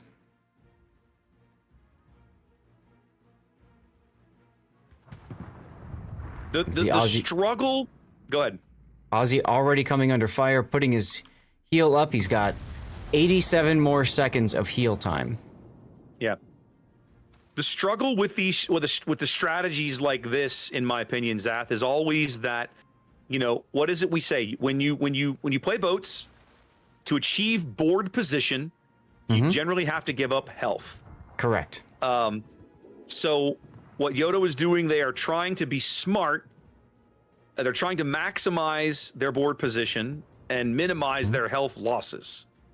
Yep. But they've chosen, other than these battleships, they've chosen very fragile ships to do this with. The reason the plays like this typically work out of, again, Wall of Stalingrad, as the meme goes for years, is that Stalin has like 75,000 hit points and bow armor for days. Yes. You don't have that with these Colberts, not even close. No. They have speed, and speed is armor. Ruin one of these Colberts and take half his HP away, way over on the 2 line. Yes. Yep. Something must be wrong with our ships today. Whoops. Yodo's done a great job of dodging torpedoes, but they cannot dodge the shells, right? That's much more difficult, not nearly as easy. They've got the Sibir, that's Ozymandias lit on fire yet again as the Libertad continues to push in. And they've put more damage into Extra's Colbert. Peyton probably waiting here with another AP salvo, and there it goes. He is actually getting those salvos for free because of the way Defense's gun turrets work. And sure enough, between the defense and the Napoli, they're going to lose a Colbert right away here on the 2 line, going out down a ship early. Yep, there goes first blood. Here comes the next set of Chateau Renault torpedoes. Colbert still has the Hydro going. He's trying to desperately keep up with the battleships. Wait for me! The Libertad is going to eat the brunt of this torpedo attack. He's going to take 4 of these. No, only 2. My apologies. Don't worry, that sets him up for the next set of torps from Mad Dog's Laffy. But he's okay. He's going to turn out of most of those. So what I don't like about the way Yodo kind of executed this, right? If I'm going to pass some criticism along, usually the only way this works is if you just put your pedal to the metal and you just go. If you give your opponent time to react, they're going to find ways to react. Correct. But what happened was these guys, the battleships, the Libertad, the Sibir, they pushed down the 4 line, and then they kind of paused briefly here by this island, and then they started again. And I just don't like that, because it gave Resin time to set up and react. And what's going to happen here now, the Libertad's going to turn right into a full torpedo salvo from the defense. He's going to eat all 4, and just like that, in 6.5 minutes, 7.5 minutes, Yodo's lost 5 ships for no gain. Well, I did say something at the start. What? About efficiency. About Yeah. Resin winning efficiently. Wow. The entire push just disintegrates here. It breaks on Resin's well-timed and well-received firepower. They receive beautifully, crush the opposing push, and that's going to be it here. Like, there's no coming back from this for Yodo. They might pick up C here, but it's a Pyrrhic victory at best. Yeah, talking about ancient history, I'm reminded of, I think, one of the Crusades where all the knights went out and they just didn't come home. Yep, well, that's what's going to happen to Yodo here in game 2. They're pushed down the 3-4 line, triple Colbert, double battleship. Every single one of those ships a casualty versus no kills along the way.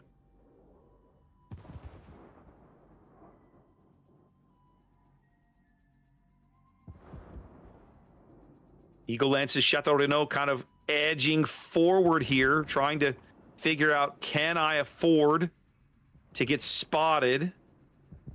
Now going to risk it. Sabir's damage control ticking. Yeah, and he's out of heal too, so. Yeah, Luxnick is out of heal for sure.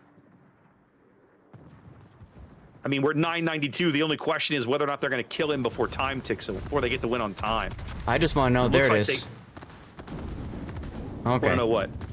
I wanted to know if he was going to get his funny button active, and it doesn't look like that happened. Very fitting watching a Sabir explode at the end. Indeed, Resonant straight games here in round 3, looking solid. Receiving a push brilliantly, and going away a winner here in round number 3. Yep. Congratulations to Resin, saying we're gonna do this. Yep. We're going to internationals. We want to look strong. Prepped and ready, looking good. All right, let's see if we can rustle up a game for you guys and maybe cut down on some of this downtime. Uh-oh. Absolutely. Why did your video cut out? My video cut out? What? Yeah. I still have a call window open with you with no video in it. Why is that? I don't know. You know, what's interesting is I show you where I am now. Why did that happen? Your video cut out, looks like. Okay. Tell you what, let's just cycle this on Discord for a minute. Let me come back to here for a moment. No. I have a game. Never mind. What? Did they launch it? Yeah, they just launched it. KSC versus HSR. Okay, hold on. That's so weird. For some reason it didn't. This is weird. You're now back. So I normally pop you out into a separate window, right? Uh-huh. And it's like not letting me do that right now. This is so bizarre. All right. I guess I'll just leave this room then. No. I can fix this. Hold on a minute. Yeah, but they've just started, so you're gonna miss it anyway. Oh, did you literally join a game? I joined a training room looking for a game 3, yeah, and I was gonna tell you that, but then Discord things. And they didn't wait. They couldn't wait. They refused to wait 5 seconds. Well, of course Bo's in this one, so fine, whatever. Did you want to find another one then? If we can, I'm gonna hang up on you a second just so I can get this window fixed. Okay. We'll be. Do you? Well, let's try it. Hang on a minute. My camera. Oh wait, my camera was off. Why was my camera off? That's what I mean. That's what happened. I didn't turn my camera off. Well, I don't know what to tell you. Get a better camera. Well, I don't know either. That's dumb. Hold on a minute. Let me come back to. I'm gonna do something. I gotta come to a screen that you're not on. Go ahead. I gotta find one. I don't have one. I'm gonna give him the BRB screen for just a minute. I got your camera again now, by the way. Yeah, but I don't have yours. Oh, weird. Yeah, it won't let. I normally pop you out to your own window, and when I push that button, right now Discord says, "No, I'm not doing that." So let me hang up and try again. I'll be right back. Okay. Guys, he hung up on me. Okay, maybe. Maybe. Nope, still not letting me do it. Okay, hold on.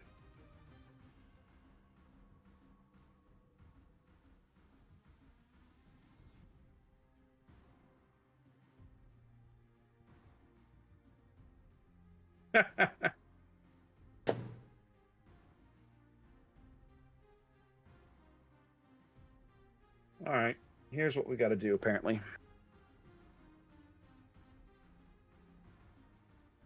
It still won't let me do it. What in the hell is going on here? I don't know. 8 years we've been doing this app. I've never had this problem before. More than a little awkward, to put it lightly. Hmm.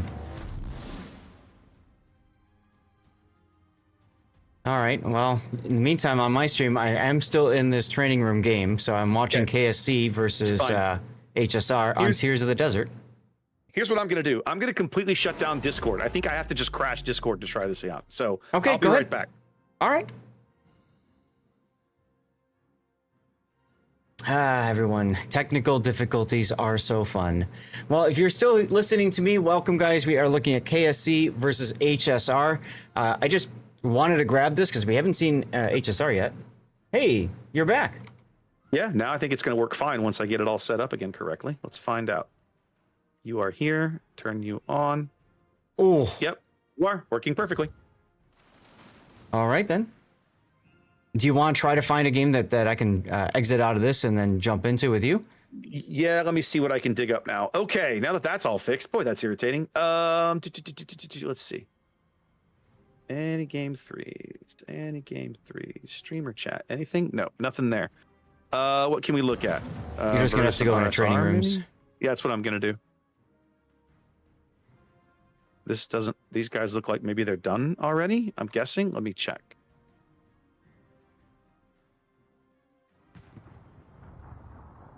Select round. Select stage. Groups. Select group. Group 1. Select round. Round 4. Resin and HSR. Oh, that's next round. That was round 3. We were in round 3. Oh, brilliant Laffy Torch from Sate. Divco. Ouch.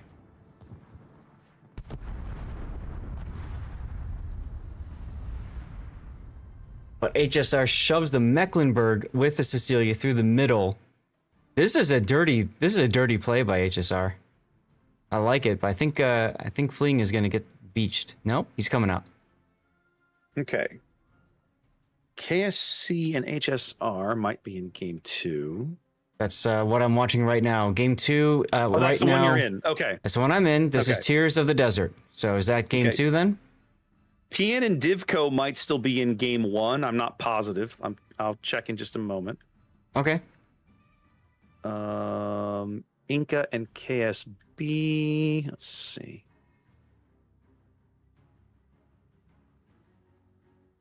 Looks like they're in the middle of game 2. Why is Bo was supposed to be on Bonks and Bonky this round? Did he change? Yeah, maybe. Yeah. I don't know. He's that's odd. That's not the match he picked. It's not the match he signed up for. If he's in there with you.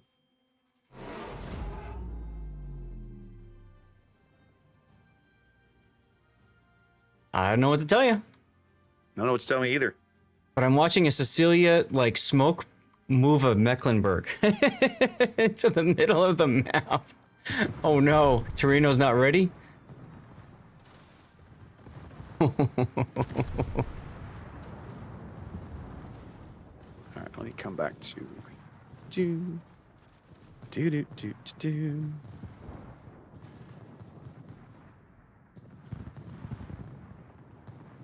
2 started. Game 1 ended. Game 2 started. 3. Okay, Virtus and RSR are done.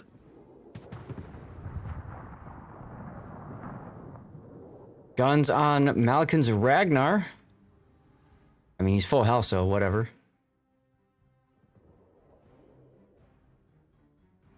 Man, Fleeing is still alive, but I think he's... Yeah, he's gone. Kisserell takes him down. Well, I can always share my screen if you can't find another game.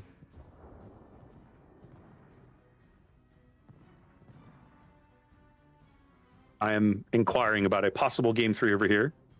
Okay. Give me a moment.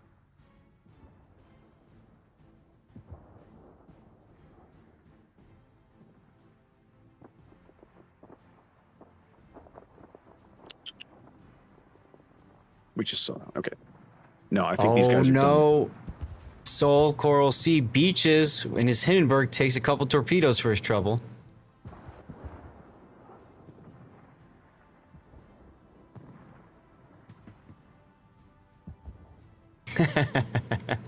Chat says, KSC game, don't you dare look for another game. Yeah, there goes Torino. HSR So up this is 2 the one- caps, threatening the C cap. Go ahead, sir. Nothing. I'm just pissed. It's alright, it happens. I just love having to listen to audio.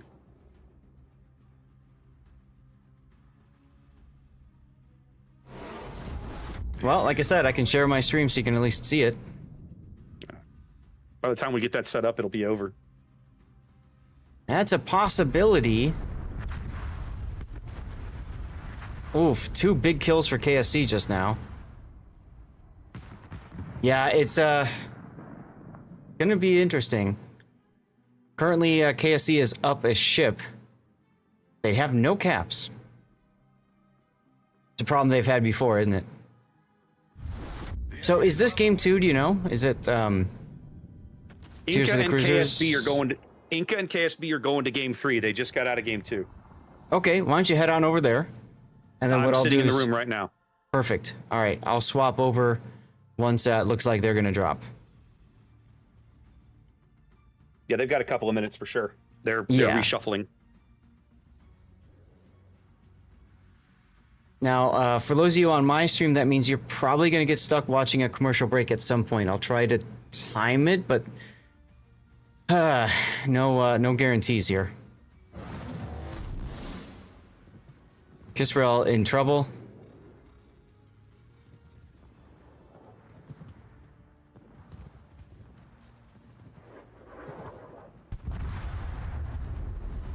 Yeah, I think HSR is going to win this game. This is an interesting one. We haven't seen HSR all day. So when I went in the training rooms after I saw that, I'm like, I just want to grab it. You know what I mean? Like right away. You probably have my camera scene on, don't you? Of course. Okay, so I'll put That's the all I lights back have. on. Once I finally got Well- it working. Yeah, no, I have it set so that when I go in a game, I turn the lights off because damn, they're bright, as you know. Yeah, I know. Oh, I know. I just leave mine on. Okay, this is going to be 1-1. Let's see if I can figure out who won which match. Well, let's see. We know KSB won game 1, which means that Inca won game 2. Sweet. All right, so that's where we're going in a minute. Let me see. So this is KSC versus HSR. All right. HSR is going to 2-0 KSC here. Wow, how about that? Yeah. Yeah, right? I know. I was just looking because Okay. I'm thinking, okay, if this is a game 3, then hey, you can always just flip over here. But nope. Right. This is pretty much it for KSC, guys. I don't see a way back in at all for KSC. They're going to try. How is things looking in your training room? Everybody's here, but nobody's ready yet, so I wouldn't dawdle too long. All right. I'll wait for Siberian Dog to die, and then we'll go. He's in the Vamp Deuce being chased by everybody. So... By everybody. yeah, By literally everyone. pretty much everyone. If, let me put it this way, gal. If somehow KSC manages to win this game, songs will be sung of this day. Okay? Like... They are going to kill the Mecklenburg, but that's about it. All right, should I flip over now, you think? I would. They're all here, All right. and they're asking about when they're ready to drop, so I wouldn't wait too long. Okay. So, we're going to leave that game in progress, you all, so that we can catch Game 3 with Sea Raptor after having Yeah. that technical difficulty. Yeah, what was that? That was weird. Anyway, we're back now. We are back now. All right, so let's see. Which one is it? Inca KSB, right? Inca KSB. They're all here. Nobody's ready. Okay. But, yep, you're here. Inca KSB. This is Game 3? This is game 3. I've got all the map Okay. info if you want it. Just let me know what you want. I'm not worried about it. I'd rather get Okay, things that's fine. set up here. I'm going to run a commercial break, get that out of the way. Mm-hmm. And then let's go to matches, because I can just do KSB. against Inca here. Go to voting, and there's the infos. Ooh, both of them banned Sleeping Giant. That's kind of funny. Yes, they did. Yes, they did. Nobody wants to play on Thunderdome. It's so sad. So sad. Sea of Fortune. Let's go. I'll push a quick ad roll as well to get that out of the way. Yeah. All right. There we go. So I have it set up there properly. I think KSB won game 1 and Inca won game 2. Yes, that is correct. Perfect.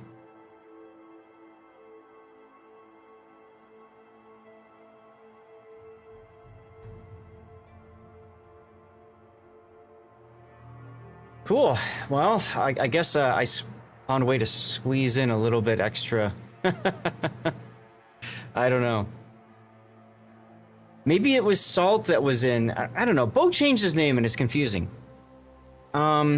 Yeah, well, because when you go over to the match he's supposed to be casting, there's not an account in there with his name on it. Huh. So I think he's borrowing somebody else's press account or something to pull this off. Like, did he forget to sign up or something? Like, I don't know. No, but like I said, he changed his name. He's Captain Green 123 or something. But Green,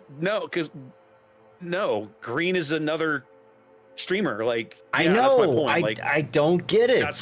That's what makes no sense. Is somebody else streaming on his account? Maybe. Why they just killed the training room? They just killed the whole room. They just killed the whole room. My guess is that was discussed over here. What was that? That was Inca and KSB.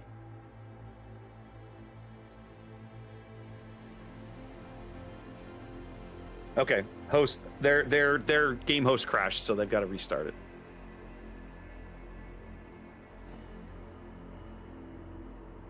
No, Bo is over on the other one. He's doing Bonks versus Bonky right now.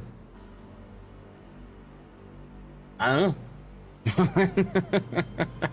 we'll just add that to another piece of the WTF pile that is this tournament. I cannot begin to explain, and I'm staying out of it, baby. It doesn't impact me. I'm just running with it. I'm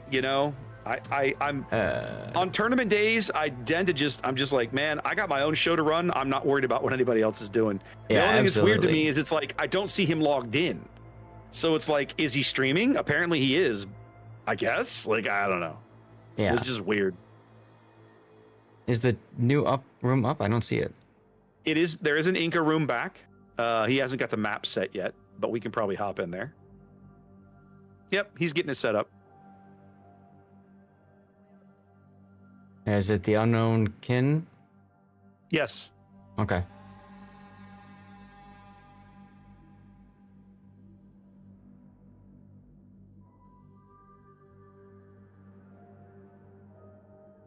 Well, good thing I raced out of the other game. Mm-hmm. I mean, you probably would have had time to make this one anyway, but you couldn't have known that at the time. Oh, absolutely. I mean, literally, we were all sitting in here with both teams fully here, ready to go, and you know, he's still got to get the map changed and everything. So like,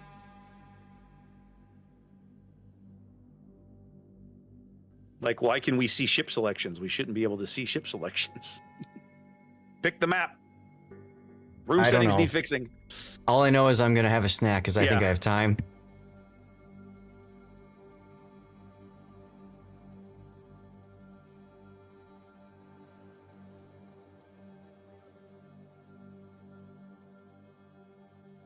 Yeah, you probably have time. Only one more round after this, though, so we're getting down near the end. My guess is that this game is not going to get off in time for us to start the final round on time, so we'll see.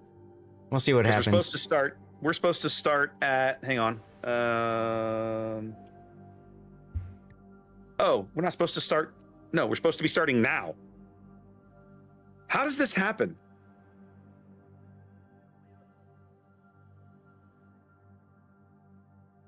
They ran an hour.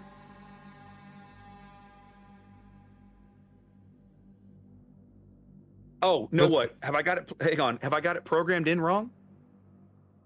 No. For some reason, every other round had an hour and 15 minutes, except this one. This one had 45 minutes. What? For those on my Discord, I just happening? posted in the general channel what I was going to use for my animated GIF at the start of today, and I thought better of it because I've got to be a professional streamer. But you can go look at it.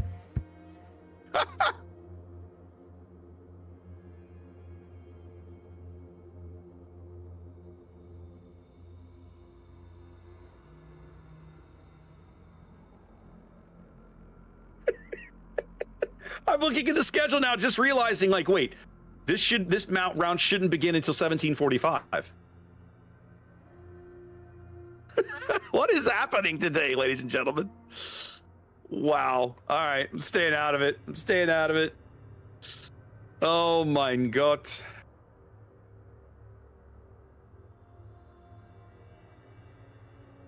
Hot. And of course, this is now the one round of the day where we get to a game 3. The one that was scheduled shorter is now the only round of the day where we actually have a game 3. Watch what I type in training room.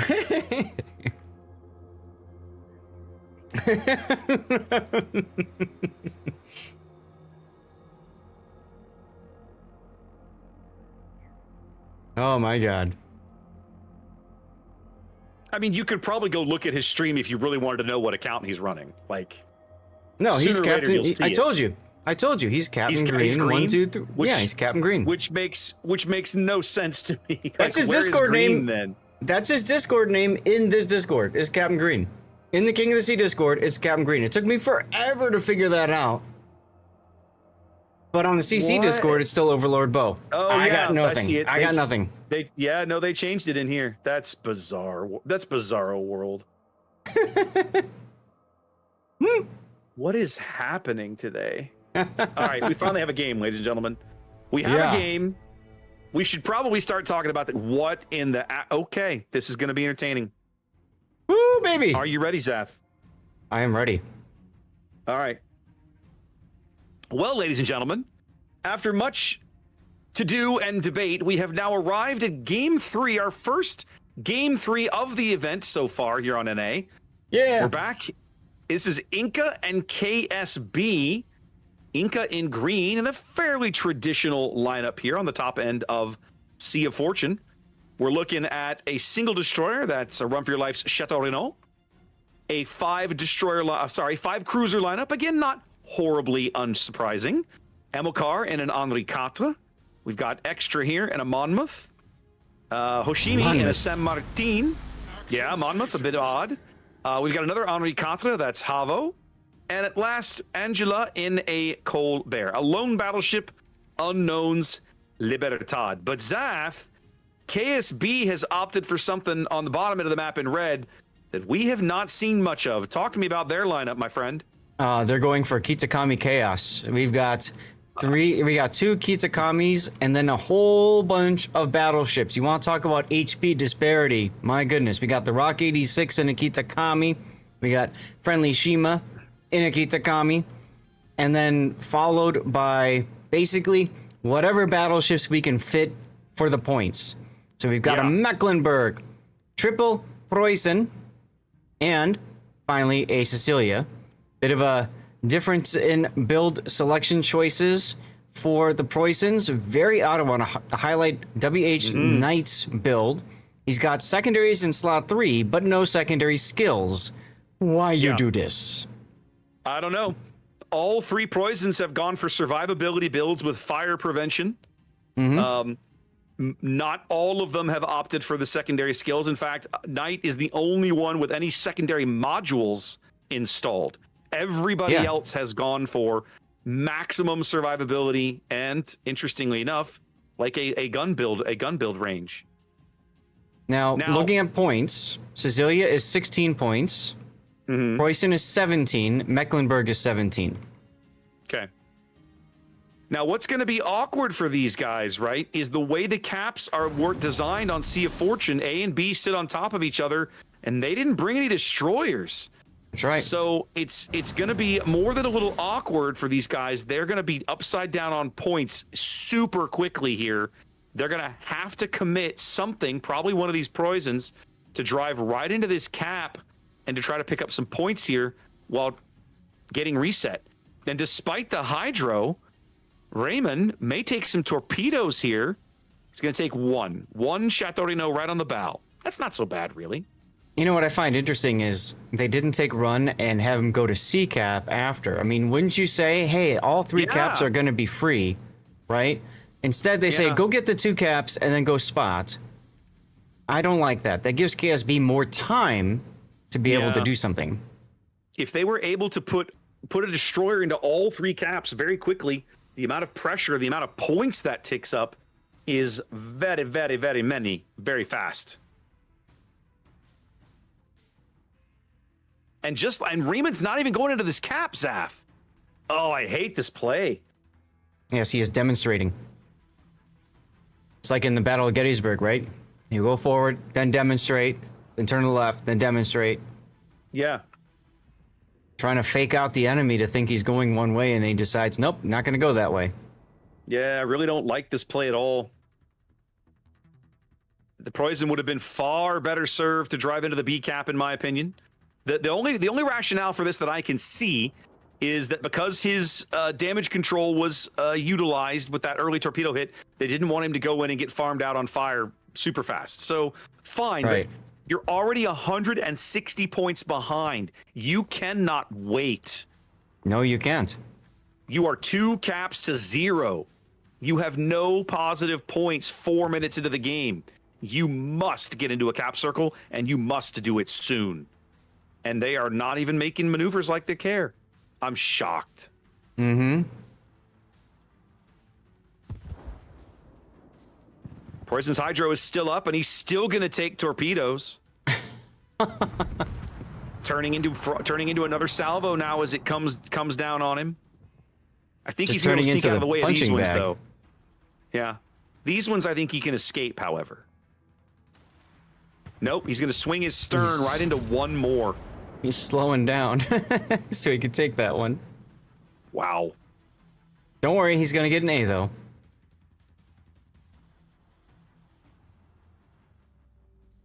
I mean, better late than never, but you gave up a 250-point lead that you didn't have to.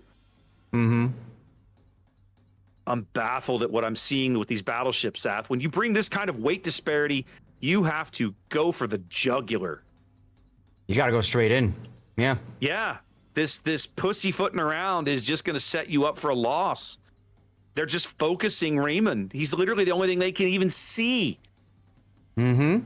You're only giving them one target to shoot at, and they're just prosecuting it mercilessly. Go ahead. What we saw in the KSC versus HSR game that you were dealing with your tech issues with, we saw a Cecilia actually smoke a smoke train him and a Mecklenburg into position, and that's really a smart concept, right? Yeah, that it's would have definitely been good. something.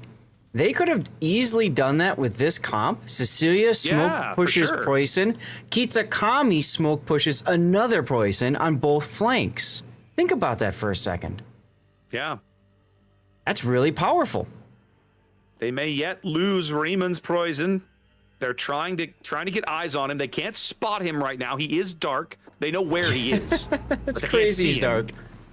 So look, he's got hard cover. The decision not to go to sea early is going to come back to haunt Inca, because guess what? They're allowing KSB to just walk onto all 3 caps. Yeah. Yep. Finally, the Cecilia now moves in. Okay. So now we're starting to see what this comp was actually designed to do, in my mind, from KSB. Yeah. Now I have a massive amount of HP. I still have 100,000 HP lead, and I'm parked on the cap circles. Now come dislodge me. It's on. Exactly. Now you're telling Inca, okay, come get me. Right. What are you going to do about it? How do you fix this problem?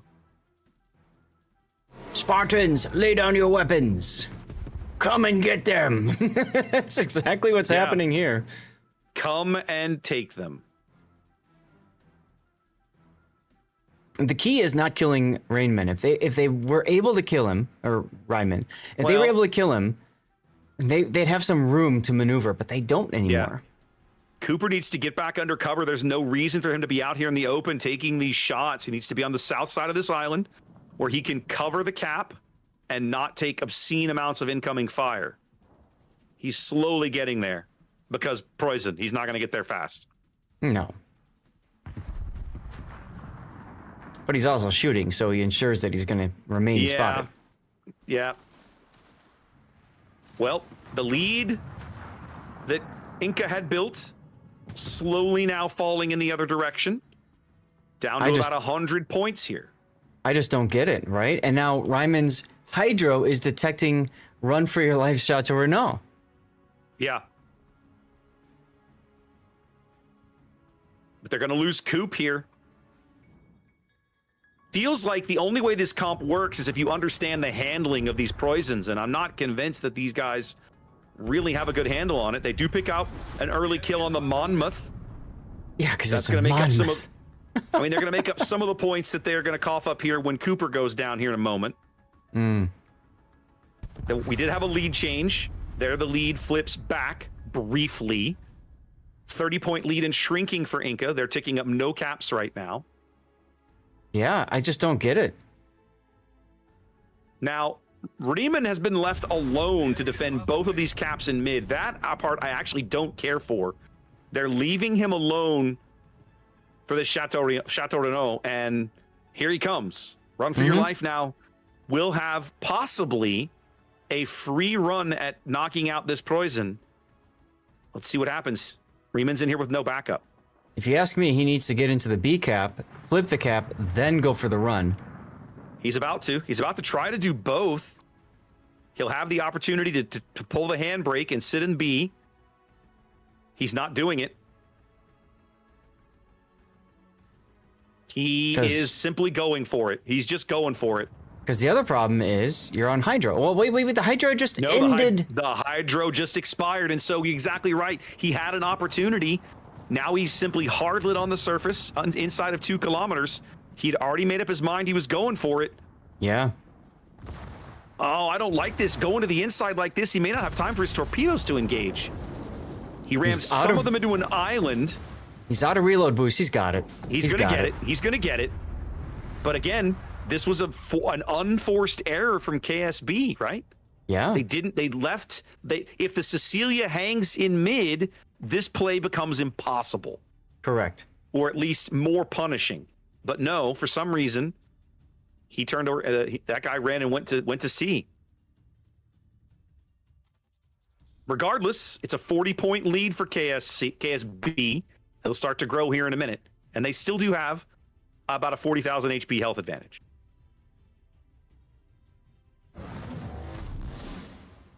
Run for your life needs to get back into B. Oh no, they're bringing the Colbert in to do that. It looks like. Yeah. Unknown taking some hits there. Yeah, I was going to say, if they pick up Unknown here, that could be big points. They've got good opportunities to do it. He's still lit. They're trying for it. Put through a heal. Just now getting back over 10K as the Cecilia shells fall in. Oh, that did it. Big kill. Yeah. Yeah. Him beaching there really sealed the deal. You take Inca's battleship off the board as the Colbert steps onto B. 170-point lead for KSB. As now Inca mercilessly trying to prosecute Rock's Kitakami, pushing Havo's Henri Quatre through the gap here along the 3 line. I kind of don't like the idea of both Henri's going after him. I think now's a good opportunity just to leave and then go deal with the stuff at sea, because that's the more important stuff right now. You definitely are risking a bit. Like, this Mecklenburg has enough firepower to be a threat to you. Well, sure, and you also have the Preußen firing at max range. Look at these shells. Yeah. Dunk. Yeah, I mean... Havo takes another 5K there from the Preußen on the other side of the map. Yeah. With double fires ticking away. He's got a bow fire and a midships fire. His DCP is ready, and he's just trying to power through it. The Mecklenburg dunks him for another 10K out of HE. Oh, my goodness. And now Rox Kitakami getting in with his guns. Ballsy. Very ballsy. But I guess he figures, to hell with it, I got nothing left to lose. And he gets the sticky fire on Havo. They're going to pick Havo up. Big kill there for KSB. Can they keep the Mecklenburg on the board? DCP is down. Heal is down. Burning away as more shells coming in from Amilcar. They're going to lose Sagittariat. No, the fire expires. He does manage. He's still lit, but no fire right now. He's got... Never mind. They land enough shells. They land enough shells. 100 points and falling. The lead narrowing now for KSB. The HP advantage remains about 60,000 health. Kitakami torpedoes on Angela, taking it up the butt. There's one. Does take one. Gotta Ouch. dodge the other ones. Yeah, but look at the Cecilia coming in the Chateau Renault. More like the Chateau Renault coming in on the Cecilia. Well, you see, the Chateau Renault's backing up, ironically enough. It's Yeah. like the Cecilia's like, here, let me help you kill me. He does get 2 more torpedoes. The single destroyer in this match has 2 battleship kills to his name. What is this Point madness? blank range. What? This is bizarre.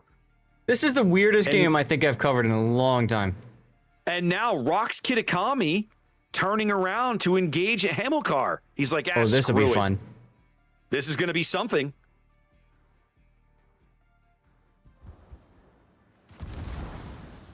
Hamilcar not able to push punishing damage through the Kitakami's nose. It's a light cruiser. It can typically... I say there that. it is. He gets a Citadel there. Yeah, it's a Kuma hull, tier 4 Kuma. Yeah, knocks out Rock's engine. Can he survive another salvo? The AG says no. Rock has to try for the trade here. Got to vomit everything and hope you get the kill. All right. He puts a bunch of torpedoes in the water. Is it going to be enough? The San Martin Hoshimi bags the other Kidda. It's not enough. Amilcar survives. Somehow, Zaf, Inca's going to win this game. What in the world did I just watch? Oh my god. It's like, no, you win. No, you win. No, you win. Oh my goodness. No, you win. No, please. You win. You take the W. It's okay. We don't need it. Wow. Are you not entertained, my guys? Look at this. I mean, what on earth?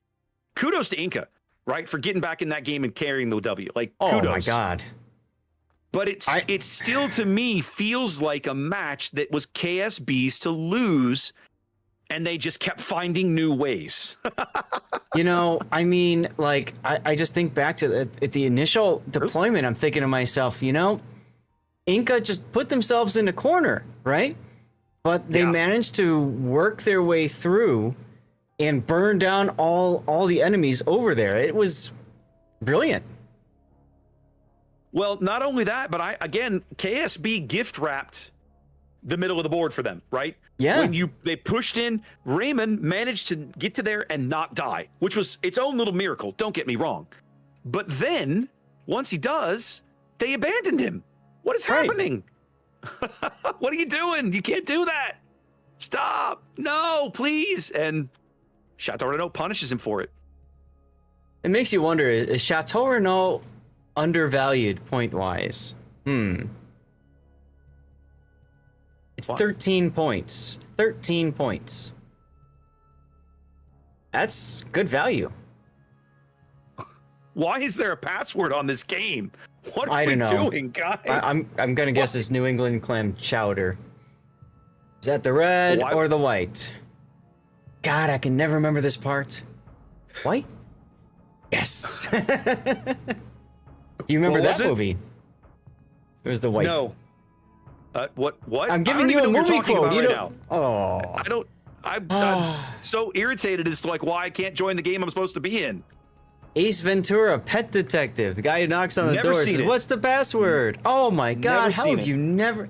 Okay, you need to add that to your list of movies to watch too. No. Let me guess. I refuse on that one. Let me guess, you still haven't watched the Babylon 5 animated movie either. I haven't. No, I haven't sat still long enough to do it. We can't, guys. We can't join it.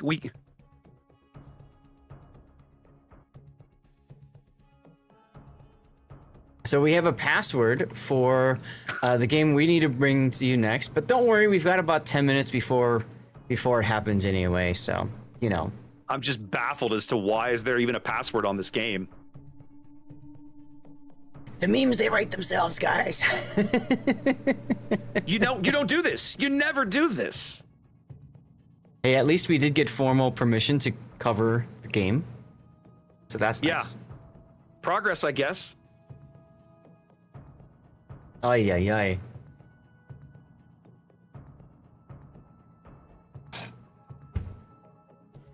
Well, I'm gonna go text my invisible hand and ask her for some water. What a day. What a day.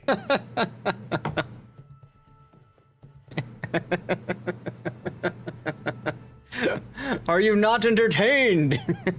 Right now, I'm more irritated than entertained. Are you not irritated? Are you not irritated? I am irritated. Okay, we have a map rotation at least. SOF, Sleeping Giant, and Northern Water.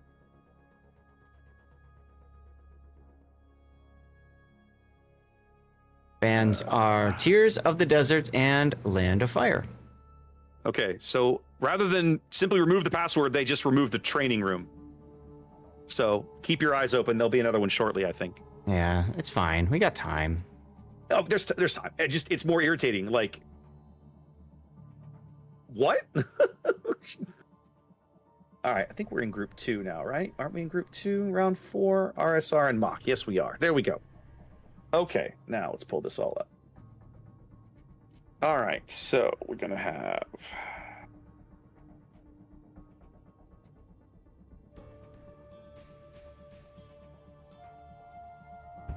Okay. Oh, thanks for sticking with us, guys, throughout all the shenanigans. We appreciate you. We appreciate you. All right, let's get this set up now. SR and Mach. We banned Tears and Land of Fire. Everybody hates Tears. Everybody hates Tears, it seems. Sea of Fortune. And Sleeping Giant. And Northern Waters. There we go. All right, so here's where we're headed next. That's going to be our next matchup here in just a moment.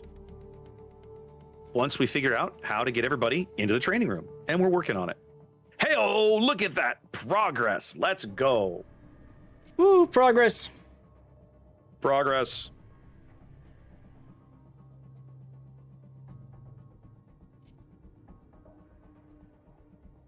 All right. Okay.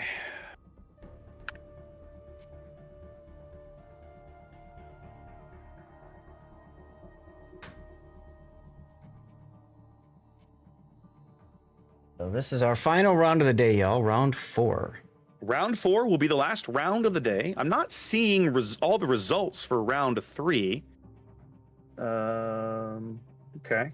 Trying to figure out what Mach's record is. They beat Bonky 2-zip.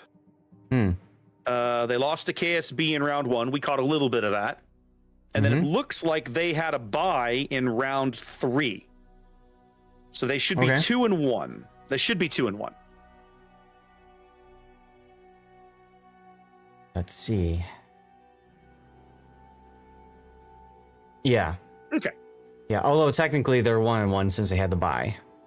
Well, okay, so I guess what they're doing is they're not awarding anything for the bye. Traditionally, in a normal system, a bye is just a free win, right? Like, it just counts as a win. But I guess they're just saying, no, you just took the round off, you get nothing. And by the end of the tournament, it'll balance out for everybody. Everybody will have had the bye once. Only the only people getting free wins then are in Group 1, where Anchor Management basically is forfeiting all their games. So they technically have 2 buys in that bracket now. Yep. It's not a tournament without a forfeit, y'all. I mean, that's the way these things go a lot of the times. Zath, we've seen a wide variety of ships today. What of the odd ships that we've seen, what has surprised you the most? I got to think about that. Monmouth? Why the hell would you take a Monmouth? What I'm even gonna is go a with Monmouth Monmouth. anymore? Remind me. British cruiser. It's British.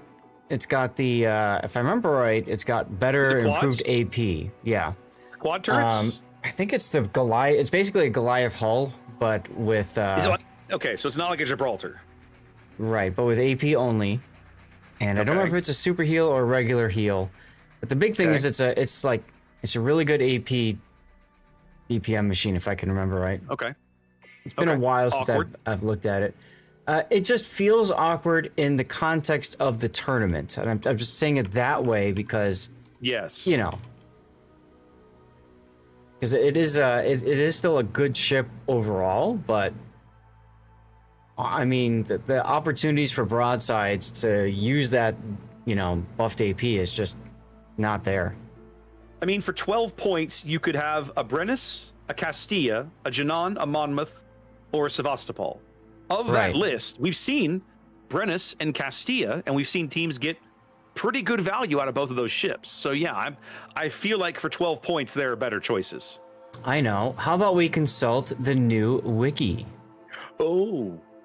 Wait, Oh is it my. actually up and running? Is it running? I don't know. I'm looking at a page. I'm trying to find the ship. We've got cruisers. Okay. Holy crap, Zaf, have you seen this? Okay. It's a thing. It is It a is a thing. It's a thing. brand new Monmouth. page. It's a totally brand new page. Look at this. Yeah. What? 234 millimeter guns. Yep, I was right. Okay.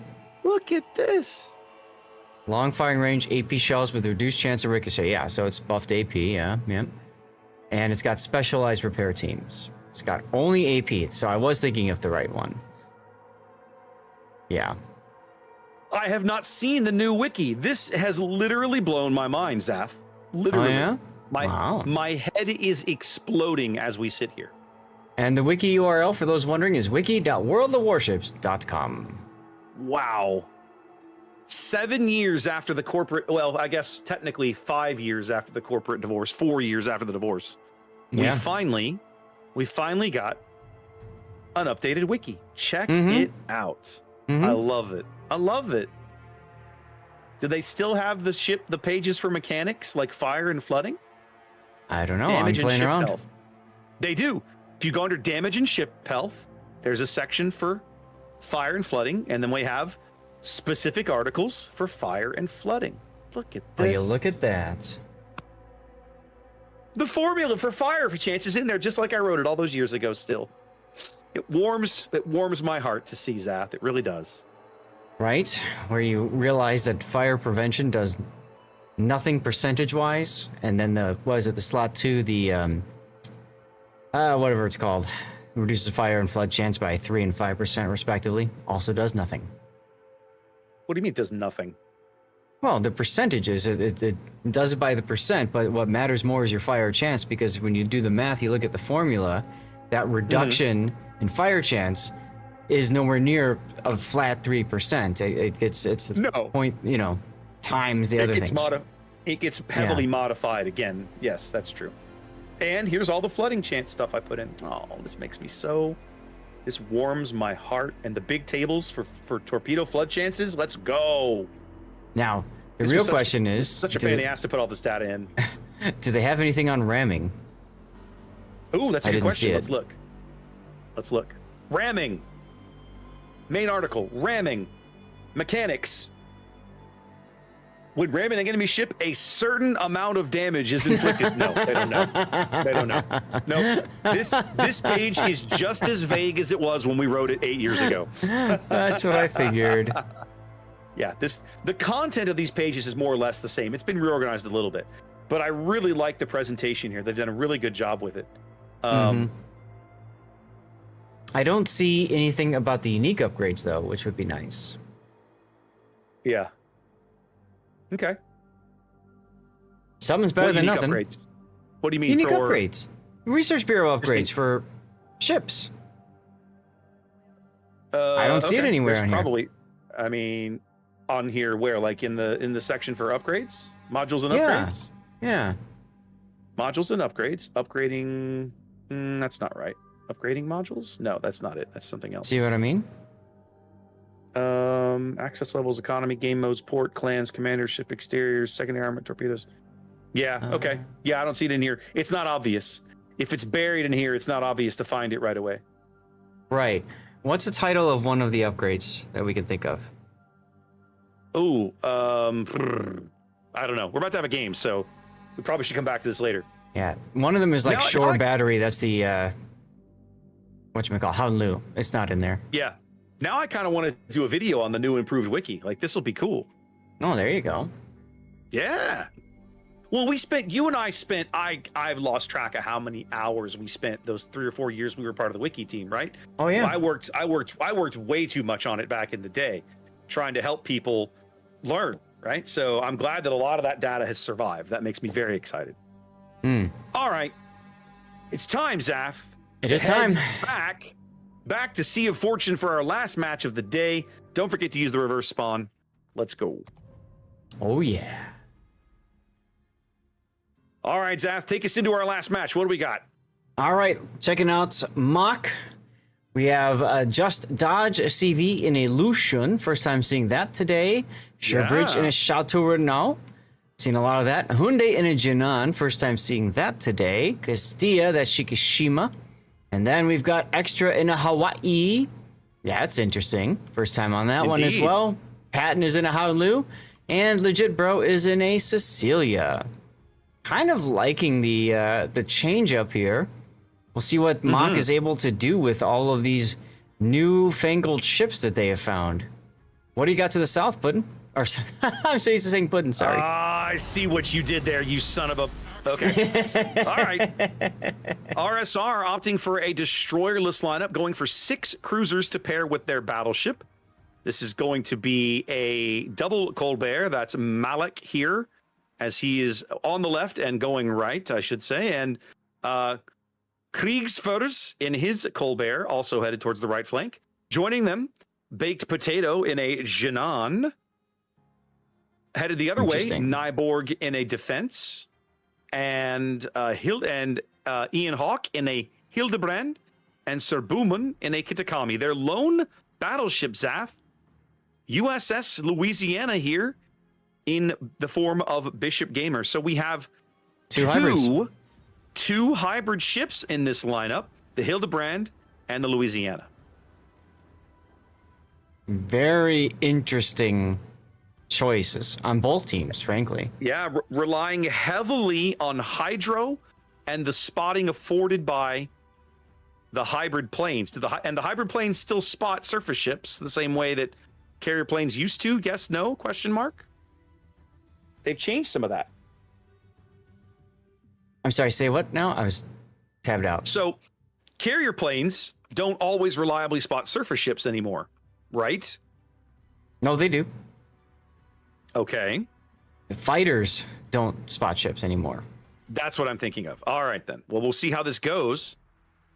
The early torpedo planes out of the Hildebrand coming over here looking for the Chateau Renault of Shorebridge.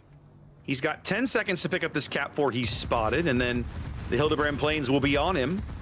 He's going to pick up the Cap for sure. Planes have picked him up now. And now the double Colbert pain train begins as he pops the speed boost. And look at Louisiana coming up. He's like, all right, you might have gotten one, but I got more. But remember, Chateau Renault does have the defensive anti-air fire, which he's using right now.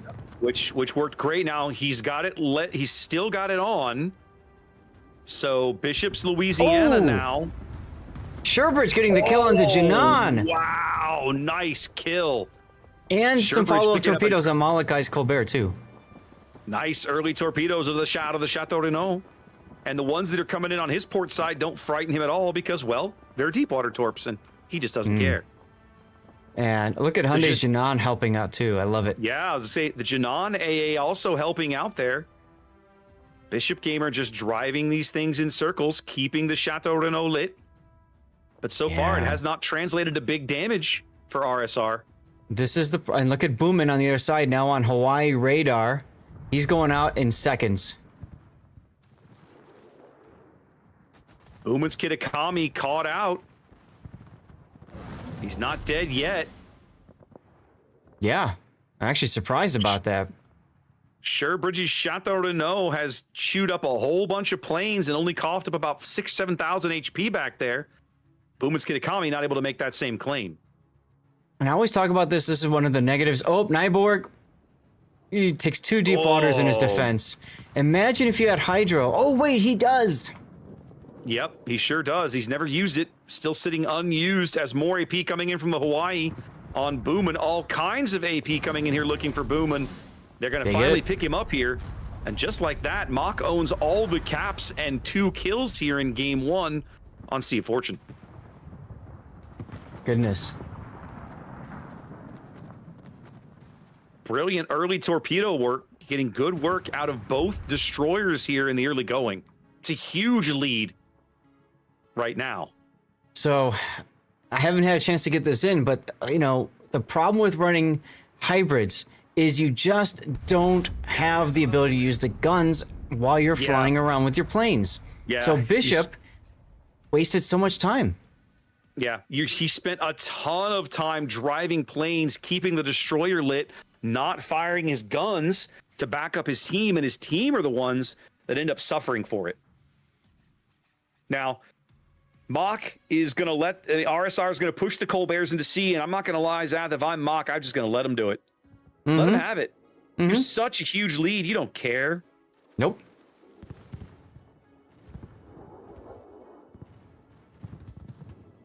This Janan is in a perfect position here to just farm this Colbert. Pan-Asian cruisers love to kick back and just endlessly spam opposing ships. Honda's Janan afforded the opportunity to do exactly that right here. And torpedo. Boink. Oh, those were spotted too, weren't they? Yes, because of Hydro. His Hydro's running. He still took the bloody torp. They're going to get Malachi here in a moment. There he goes. All right, well, are we going to see it? I don't think we're going to see him get zeroed out, but that would require Hildebrand. So. Well, no, maybe. It requires Hildebrand and Colbert to die in a minute. Well, Kriegsfurs could certainly die. He's continuing to move forward here. No longer spotted.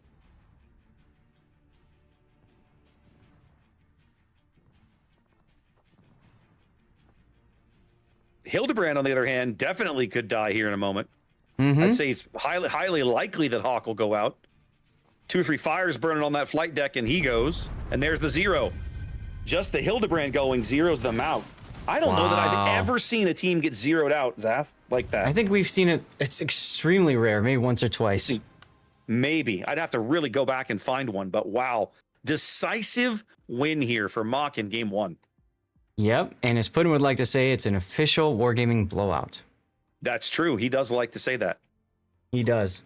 And he also took a moment to clip my little gaffe there. So thanks, Putin. Where you called me by his name.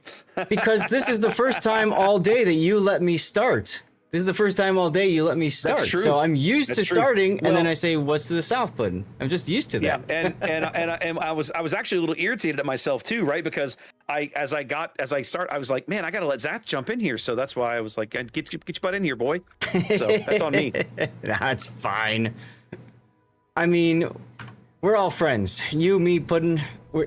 Indeed. So many others out there. It's whatever. It hardly matters. We've all worked with each other at various times. I just thought it was funny. We all thought it was funny, especially Puddin'. Yep. Since he clicked it.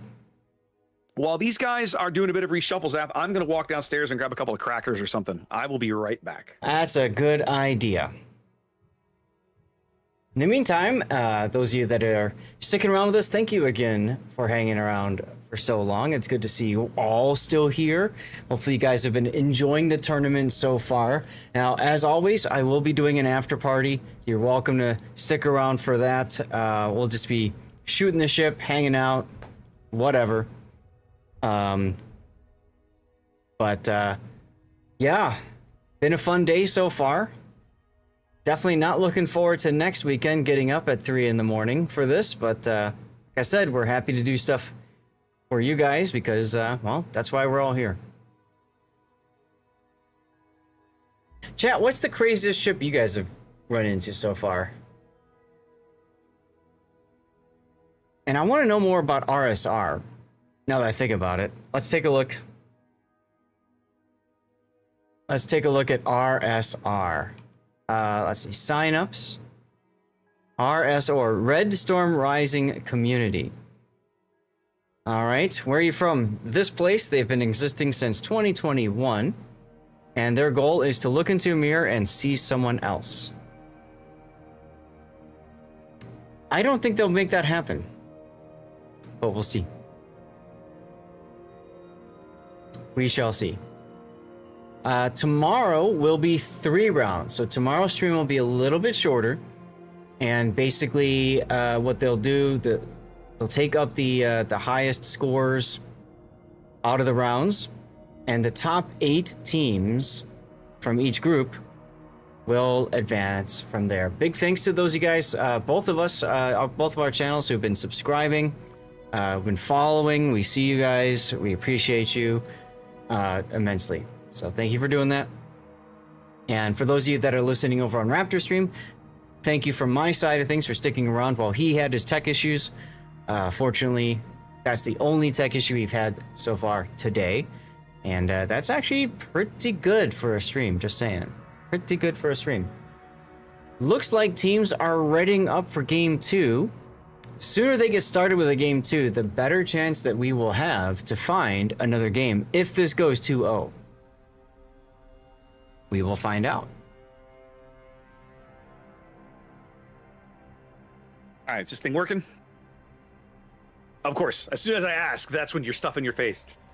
That's right. Oh man, exactly. that just about right. Damn. Yes, I was, because I know you had your headphones with you. I was just about to say after I took my sip of water, guys, they're ready. So whew, close. All right. Good timing. Well, we're gonna get in here. I'm gonna let you talk about both lineups today because I need to eat. Go for it. Go for it, because of course you've got board gaming to do later. No, that's next weekend. Oh, okay. Well, what do you got for later today then? Nothing. Work probably. Yeah, that thing.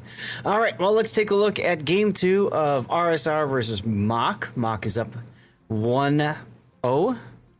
Let's see, Mock's got Just Dodge in a Regalo, Sherbridge in a Chateau Renault. We have Patton and Haoluigan, Shigishima in a Marseille, Hyundai in a Castilla, and this time Mock choosing 2 battleships. Extra is in a Thor, and Legit Bro is in a Preußen.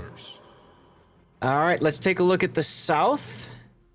MSR looking to tie this up and force a Game 3.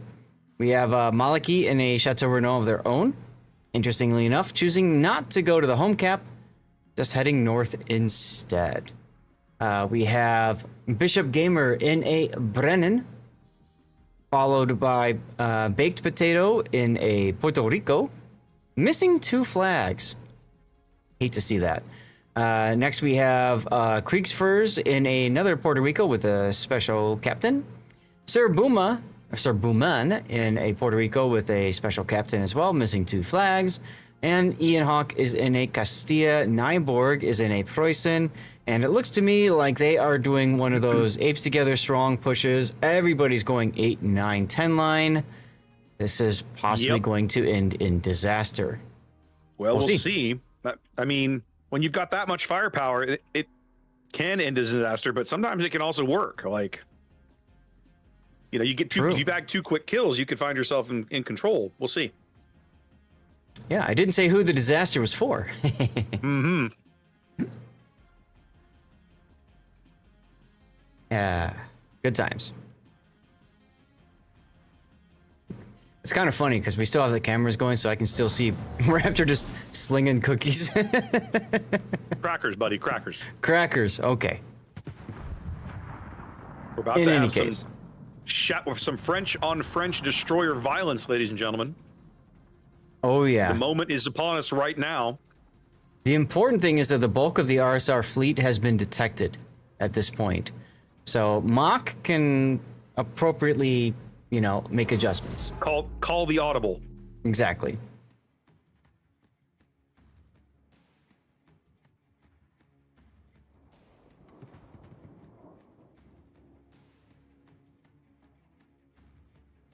Well, this time Maliki doesn't take torpedoes. Baked potato might. Yeah, you'd think that just about everybody would be running Hydro if they're by themselves at this point. Nope. Baked Potato's going to be reminded of that in a moment. Meanwhile, Just Dodge is going to say, well, okay, fine, I guess I'll just take this cap. That's fine, thank you.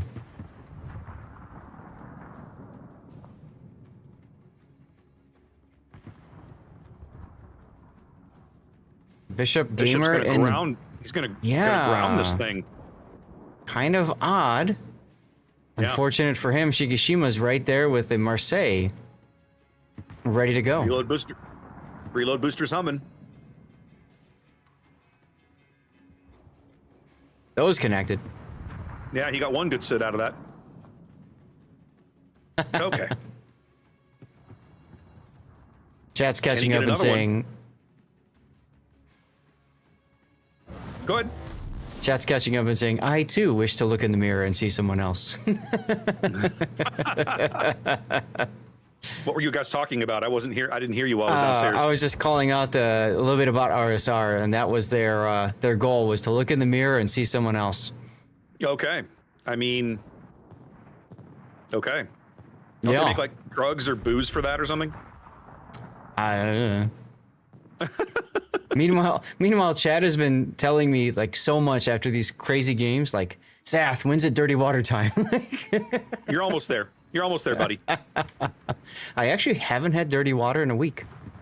Wow. Yeah, trying to lose weight. It's actually being successful. Good. Creeks Yeah. vs. Puerto Rico is going to go down here, I think, Zath. Yep. First blood going to Mock here on Sleeping Giant. Interesting games that normally hinge on how Thunderdome plays. Thunderdome not even remotely a consideration in this game. Yeah. We've moved the Thunderdome to the other side of the map. Same results. Seemingly we seemingly have indeed. Extras Thor throws a whole bunch of shells into Ian's Castilla and gets nothing for it. The Citadel actually comes in from the other Castilla from the other side as the Howden Liu finishes him off here. Yeah, I mean, this is like the charge of the Light Brigade. It feels that way. Torpedoes now coming in on Boomin. The Poison ignoring him, opting to shoot at the Chateau Renault instead. And you just got Thord. Yep. But hey, the Bremen to the south is still alive. Shikishima's Marseille got his turrets around looking for the Chateau Renault. Oh, this is gonna happen. And he's going to get him.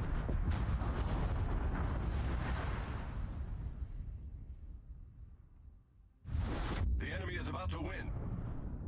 A 4-ship lead for Mach here. Feels like it's all over but the crying. Mm-hmm. They picked up this heavy push early, identified it, and took care of business. Yeah,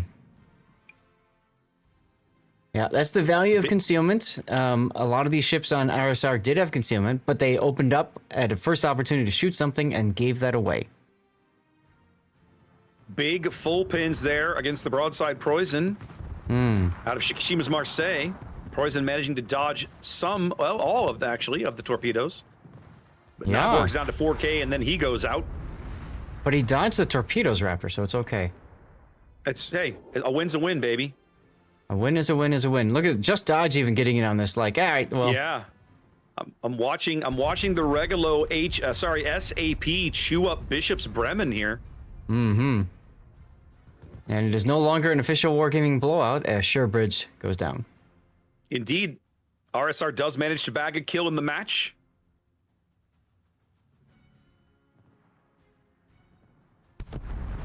And with 2 quick kills, that will do it. Wow. 2-0 sweep for Mach. Always climbing. Looking solid here.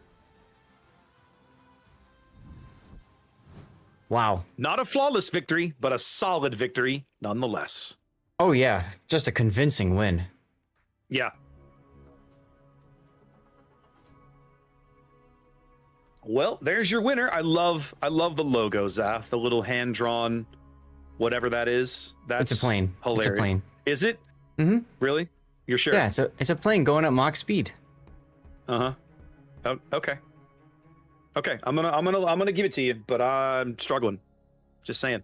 I thought Do you we had want- better logos than this. Do you want to jump in on HSR Resin? They're in port right now. We've got everybody else streaming that game. Yeah, so if you want to try to let's find go. a different one, you Sure. can. Now let's. I mean, if they're in port, let's just and they're about to go out again. Let's just go get it done. All right, Resin and HSR then, y'all. They're probably going to game 2. Our games were so fast. This is game 2. Yeah.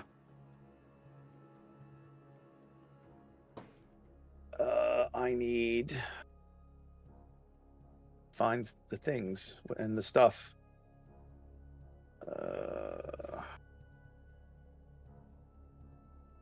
Here we go. Resin. Essential. Here we go. HSR won Okay. game 1. Oh my! Did they? We haven't seen these guys today. Okay, I haven't seen these guys today. yeah.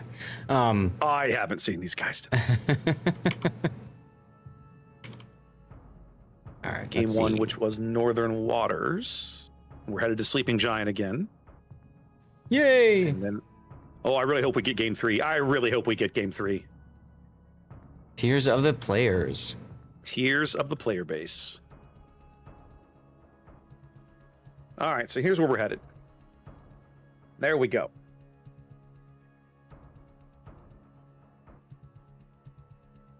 Well, chat, at least both those games were very efficient. And hey, bringing you guys 1, possibly 2 more in a row would be kind of sweet. Indeed. Bonus coverage for the moment. Yeah. All right. Yeah, literally everybody's in here. We're all streaming the same thing. And my camera Yep. quit. Why did my camera quit? Yeah, you just Don't- you're stuck. Your face is up. There it is. And you're Don't back. know. Let's try again. Nope, Or you still can- not working. You can just leave it like that if you want. Wait a minute. I think I have an idea. Hold on a minute. We're going to just stop. We're going to reset the whole thing.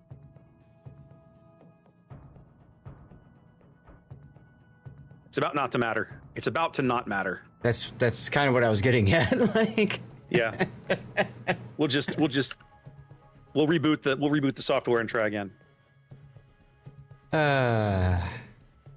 right, let's go.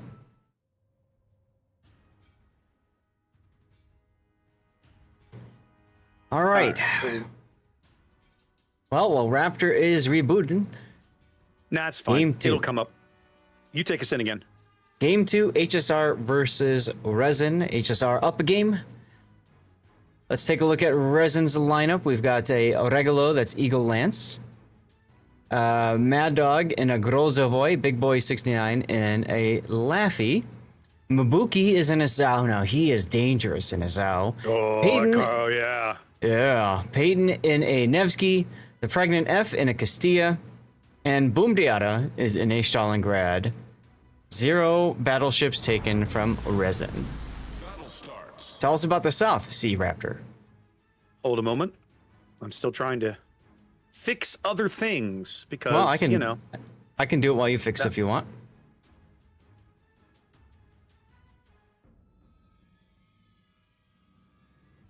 All right. Well, HSR's got a Ragnar. That's Arona Daisuke. Ibuki WM is a Vamp Deuce.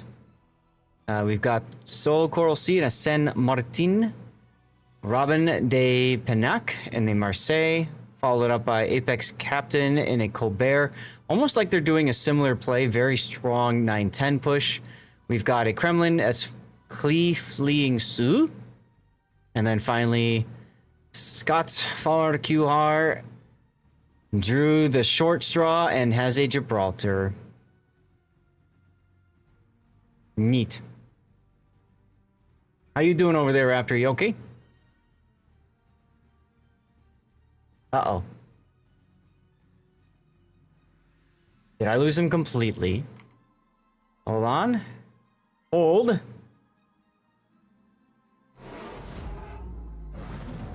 All right, Raptor is down. Raptor is down, y'all. Sea Raptor had a blue screen. I think he is maybe going to try to bring it back up. We shall see. All right.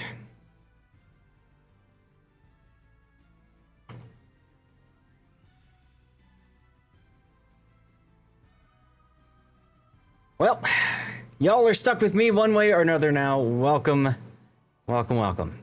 And thank you, Raptor, for raiding on out. HSR making this hard push up the 910 line.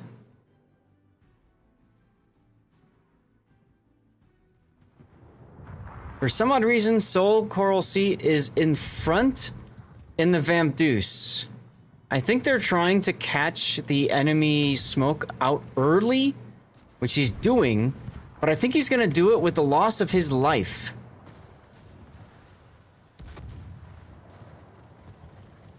There's the Vamp Deuce's smoke.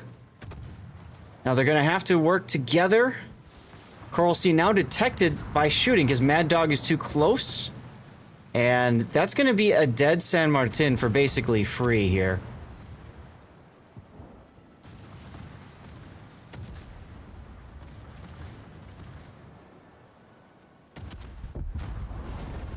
Ouch. Well, Resin needs that to force a game 3. We need to win this one, so I guess that could work for them.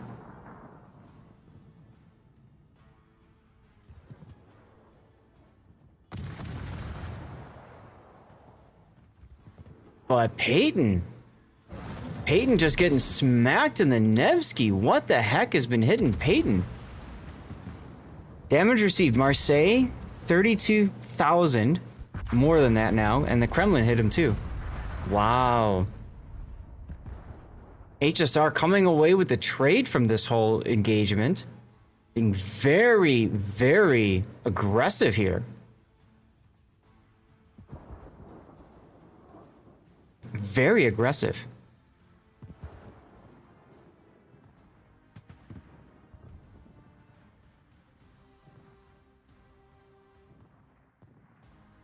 Boom Diata is in trouble though. He's stuck about in to the Kremlin. He needs to back up, I would think, and try to get out of there. Yeah. Radar up. He's gonna shoot the Ragnar. As Robin does go down on the flank. Okay, that's a huge kill for Resin. But they're gonna lose Boom Diata in this. And you can see the Gibraltar, Scott has managed to go up to the A cap here.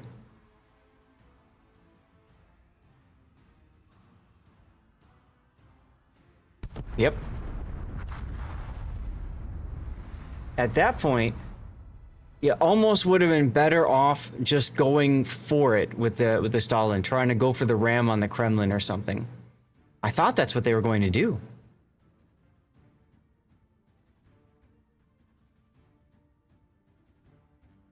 Meanwhile, Mabuki Zhao getting into position to maybe try to challenge Scott's Gibraltar.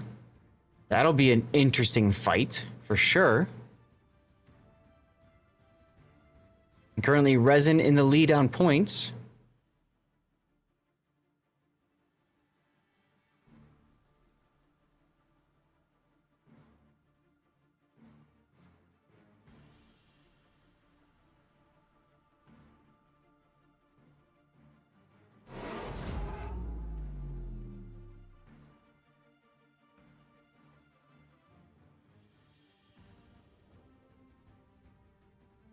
Oh, broadside. Ah, Eagle's fine. So Big Boy 69 being brought back to defend the B cap. You can see that Klee has decided to jackknife into the island. I think he's trying to find a way to change directions now that they have 2 caps.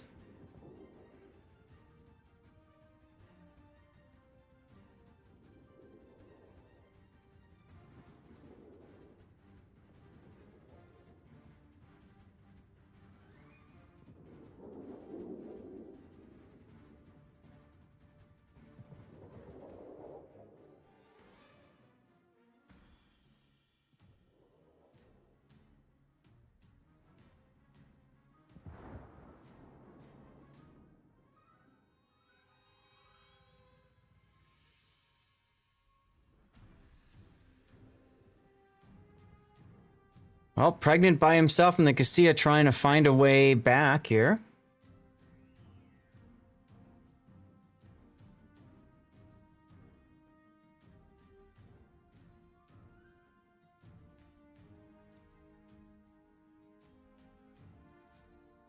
Yeah, HSR is indeed going hard, legit, bro. You're absolutely right there. Resin pulling an audible now. Looks like they might try to push over at A. They're taking Mabuki, sending him around the Thunderdome.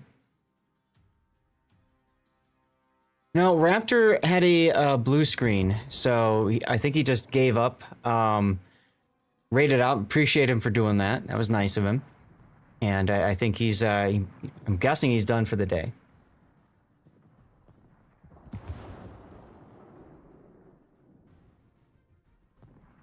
All right, here we go. We have a Zao versus a Gibraltar for essentially the game. This is a must win for Mabuki.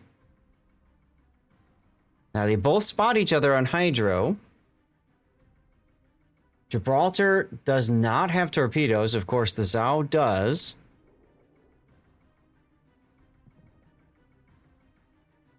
And they're going to stare at each other angrily across this island. I really don't like that. I want to see Mabuki go for it.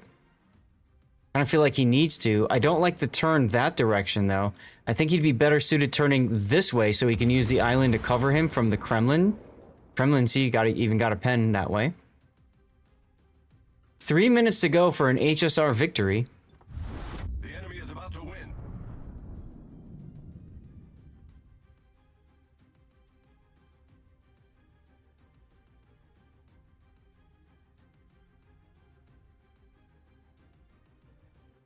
Every time he says Coral Sea, think of adding a new carrier. What? Coral Sea?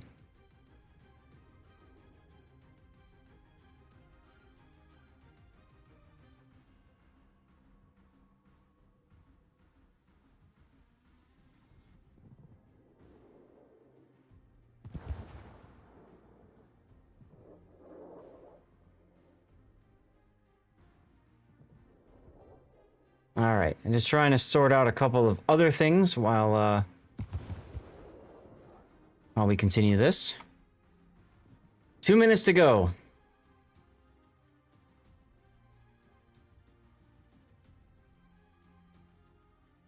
I mean, the only decisive play is going to be to take out the Gibraltar, but Mabuki has lost a lot of hit points just sitting here like this, playing the cautious game. Resin being forced now to try to push some of their other assets into play. Big Boy 69 getting detected now. He's trying to get in a position to help his teammates, right? He wants to try to torp the Kremlin up the stern. You can see the Castilla's trying to get in on this too.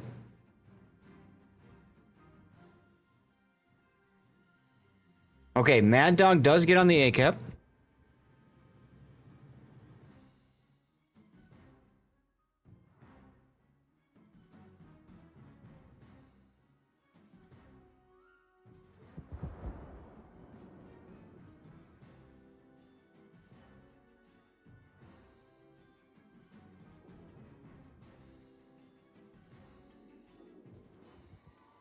Mad Dog trying to shoot at the Kremlin now. I like it.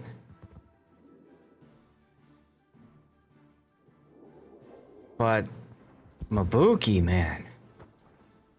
So low hit points at this point. Scott's going for it.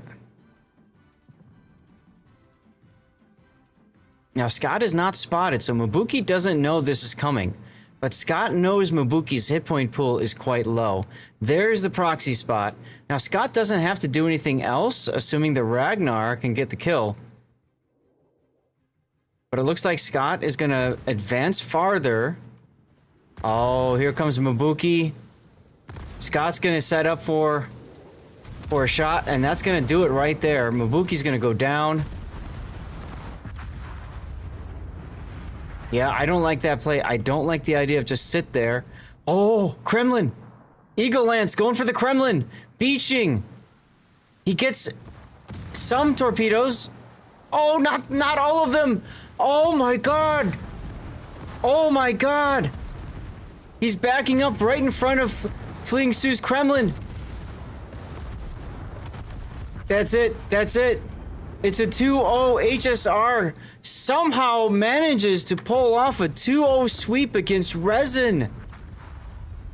What did we just watch? I can't believe it, guys. I can't believe it. Let's put the winter screen up.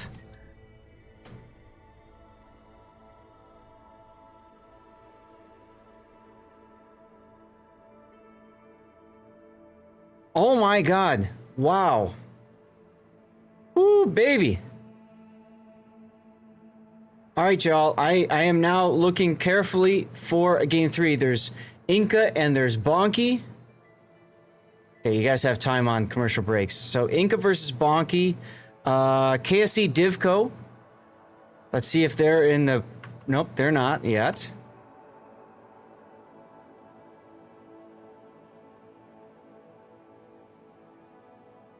And then Virtus versus KSB.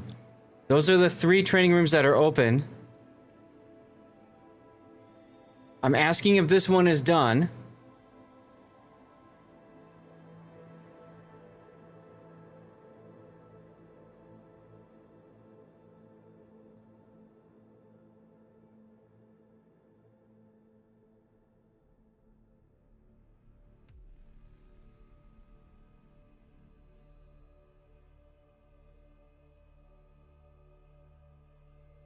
Okay. Guys, it's going to take a few moments here. We're going to need to set this up. This is going to be game 3. So I need to find... What a finish. My God, what a finish. Oh, goodness. I hope Raptor at least got to catch that, because that was a wild ending. I'm going to run a commercial break now while we get set up. They just finished game 2. They just finished game 2, so you won't miss anything, okay? Virtus.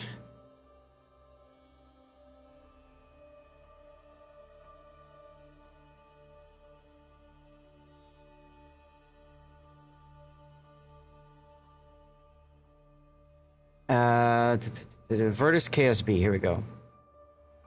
All right, so Virtus KSB tied up each 1-1. Northern Waters, Land of Fire, and now Sea of Fortune. Band maps were Tears of the Desert and Sleeping Giant. Let me go back for a second. And KSB won game 1. All right, Virtus won game 2. So, here is your setup for what we're coming up with next, okay?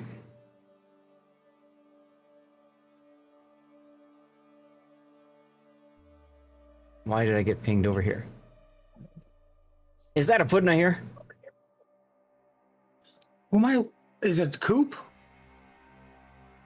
Virtus KSB? Yeah, I think Virtus versus KSB. Yes, sir. I'm on my main account because I gotta save my.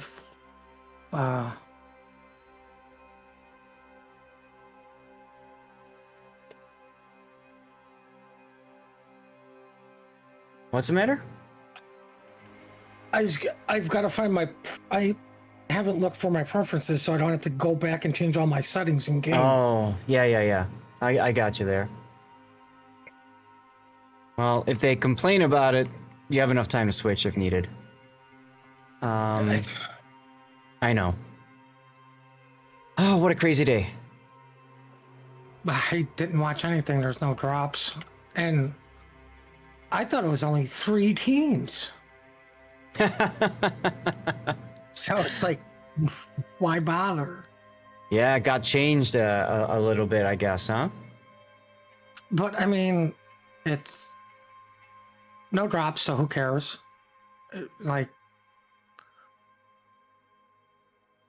I don't get why. I'm still like, I have clan battles tonight. Yeah. These guys have clan battles tonight. Yeah. I think.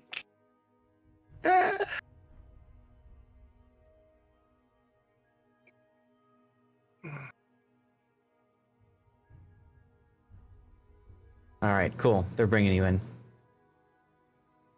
All right, so this is I mean, Group 2, I Yeah, think. we're not.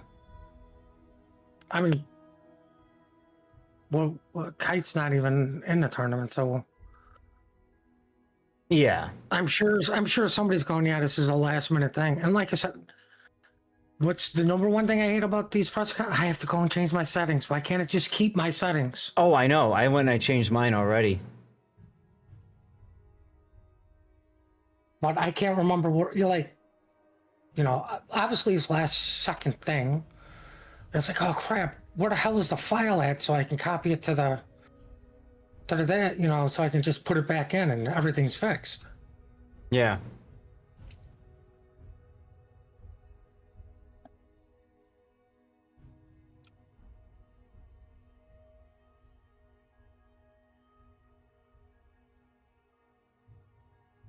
Looks to They're me going like... with a point system again, aren't they? Yes. So Virtus and KSB, and then there's also Inca versus Bonky that are going to game 3.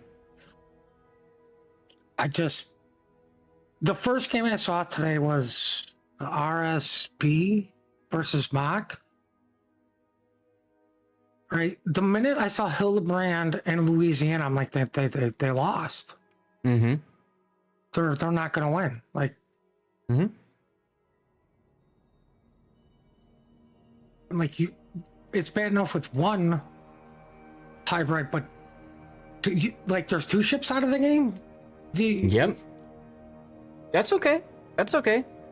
You know, I mean, Hey. it's day 1 of a tournament that was an invitational, and I mean, I said how many times, right? Nobody signed up. Go sign up. At least get some experience, screw around, and do the thing. So I'm not going to harp on them for the decisions they made. You know what I mean? It's like, it's a learning process, and I'm cool with it, you know? Well, I mean, what's funny is the second game, when I saw what they brought, I'm like, Mock's just going to walk all over them because we've played them so many times in clan battles. You can't do a monk push. Mm-hmm. Oh, well. All right, we have a game now starting up. Let's get into it. I have to root for Team Bravo. Yeah, you do. I was able to root for Mock. All right, ladies and gentlemen, here we go with game 3 of Virtus versus KSB. This should be our last game we're going to bring you today, and then perhaps a little after-party action. Let's start with KSB's lineup to the north. We've got Pidgey Army in the Vamp Deuce. Was the only destroyer. For cruisers, we've got Zombie Gnomes and PVO, Prince Ben Aranye. We have Napoli. We haven't seen that many Napolis lately, probably because it's quite expensive. That's friendly Shima. We have NA Extra in a Marseille. The Rock 86 in a Kita Kami. Cooper's Boat is in a Napoli of their own. And finally, we got Ryman reprising his role in the Preußen, which we saw earlier. All right, tell us about the South. Puddin'. Well, in this corner, we have a Shimakaze, a Chateauneuf, a Test Ship Zao. I'm surprised they're allowed to play that. A Humri, a Hawaii, a Goldenlu, and Puerto Rico. I don't see Montana. I am not a fan of this. Yeah, no battleships at all for Virtus. So, despite the decrease in point values that Raptor pointed out at the start of the stream, a lot of teams just aren't really finding value in those battleships. I haven't seen the list yet because I was expecting to do this Wednesday. Yeah. So for some background for you guys, Raptors machine blue screen, and since it was the end of the, possibly the last round of the day, I wouldn't be surprised if he just said, screw it, threw in the towel. Big thanks to Raptor for the raid. I reached out to Puddin during the last game and said, hey, do you want to join for a little bit? And he said, cool. So here he is. So thank you for pinch hitting there, Puddin. Appreciate you. I said maybe. Okay, guys, it was a strong maybe. It was a hard maybe. He said, I don't know. What do you want to do? And I said, I don't know. What do you want to do? And eventually he said, okay, fine. So here we are. Well, And yeah. I mean, I like Virtus with the Y because it's going to be really strong on this map because broken F button. Oh, yeah. Oh, yeah. I do like KSB with the PVO. Oh, look. You know, oh, I'm shocked. There's a Puerto Rico going to the Moskva / Des Moines spot to get on the A. Never saw that coming. Oh yeah, these are very much. I mean, both teams are, you know, quite well versed in clan battle tactics, and you can see that here. Both of them taking the kind of traditional positioning right now. Oh yeah, on this particular map, I feel the South has an advantage at AB because of the 3 islands, to where the North gets 2. You could claim the 3rd island to the south, the one that in the EF line. That's more of an advantage for the South, for them to farm out whatever parks on A. Well, Chateau Renault gets detected. He's doing his best not to open up because he knows as soon as he does, he's going to be spotted while Pidgey just pops his smoke. So he coughed up an awful lot of hit points. Yeah, but see, the not shooting thing is such an undervalued. I don't know if skill would be the right word, but mentality I think would be better. Of, yeah, just take the damage. Let me get the distance. You know, I don't shoot because I'm going to take less damage because I'm not spotted. Yep. All the while, we haven't look at the pricing. He's already lost 33,000 damage. He took a Shimakaze torpedo or 2 and Coops Hawaii shoot him down a bit. That's really good positioning by the man with an RX-7 Shimakaze. Hey, back then got C-cap and just left because there's no radar threat at all anywhere. Right, and torpedoed the Preußen. You know, I mean, so great value so far. But you're right, no radar, which is interesting. We've seen teams play this tournament today with no radar, and they didn't do too well. Well, I mean, technically, Team Bravo has radar.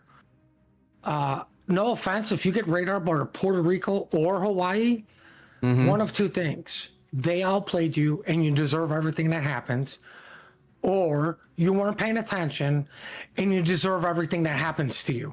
Right.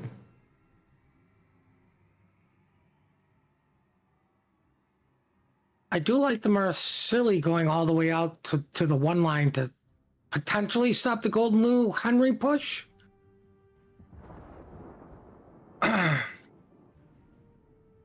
Yep, and I just got confirmation. Yep, RSR is just having fun trying to learn this. So great. Keep it up. Well, I'll give them helpful advice. Hybrids are a waste. I learned that in clan battles. And they've learned that too. That's all right. Yeah. I mean, at least they showed up. It's more than I can say about my clan. Why didn't you guys get a team? Clan battle. No. I'll be honest with you. This also seemed to like drop at the last second on us. On everyone. Like on everybody. So, with it being summer, clan battles, and all of that fun stuff is just like, okay, you got 2 days to put a team together. Yeah, that's not going to happen. What do you mean, Oh, RX-7, somehow, that must have been some serious desync right there. I thought for sure he was going to take a Kitakami torpedo. That torpedo literally went under the middle of his ship. It's ridiculous. There's no desync in this game. This game is perfectly coded. Right. You know what? I can prove it's perfectly coded. Look how accurate the sub pings are.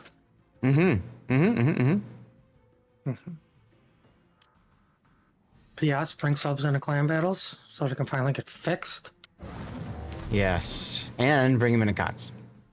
Oh my god. Puerto Rico is capping. Yep. Danny Loves grabs the point. Well, sadly, the PVO is forced to go forward.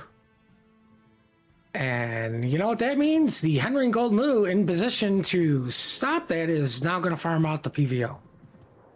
Yes, so this is an example of a trap that's set by Virtus, right? So by Danny Loves backing up and everything, he's encouraging zombie gnomes to move forward with his PVO, and you can see the result. He's chunked a lot of his hit points. He's lost a lot, and Coop is just gonna sit there and play. He literally has nowhere to go. He backs up. It's Golden Henry. Yep. Right. The Hawaii just moves into a better position. Here comes Torps. Yep. Yep. And he's just gonna wait for the Hawaii to get. There it is. There's the proxy spot. Yeah. Hawaii hits the F button and just burns him to the ground. Mm-hmm. While Yep, the Puerto here Rico comes- has better coverage. Oof, Oh. Napoli took some Torps. I heard the Preußen shells coming in, and I thought, oh, that could do it, and they all went short. Right. You heard a poison shot and thought something was going to happen. Okay. that's Exactly. good. We're moving on. Exactly. We're moving on from that delusion that's not going to happen.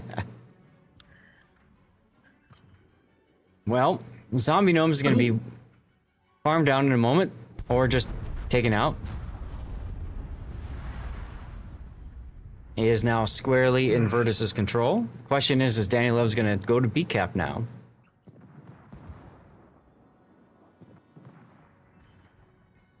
Coop could technically get into B cap, or Yep. I mean, the Shimmy could have taken it at any point too. But yeah, he's over here just being idled an area, doing his thing. which he Yeah, should be I doing. think I think that's fine. There's nothing wrong with what RX-7's doing with the Shima. Absolutely. Just continuing to I mean, vomit like I said- torpedoes at the Preußen. Coop just moves up, starts farming out the Napoli. Oh, well, right. it looks like Boggsy made a little bit of high point in that island. Yeah, just a slight high point. You can't farm out. Danny Love's taking some more hits. He just took a decent chunking from the Preußen, and then I think from the Marseille. I don't like the decision of Danny to push up like this. He could have just backed up this way and then been bow on to C-cap, but instead he's going to pull forward and go broadside to the Marseille as he beaches. No, Bremen's not banned. We already saw Bremen earlier today.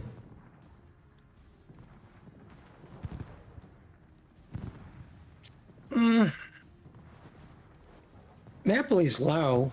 Hey, look, the my Preußen God. did something. Let's not talk about it. Oh, look, the Hawaii's in the cap.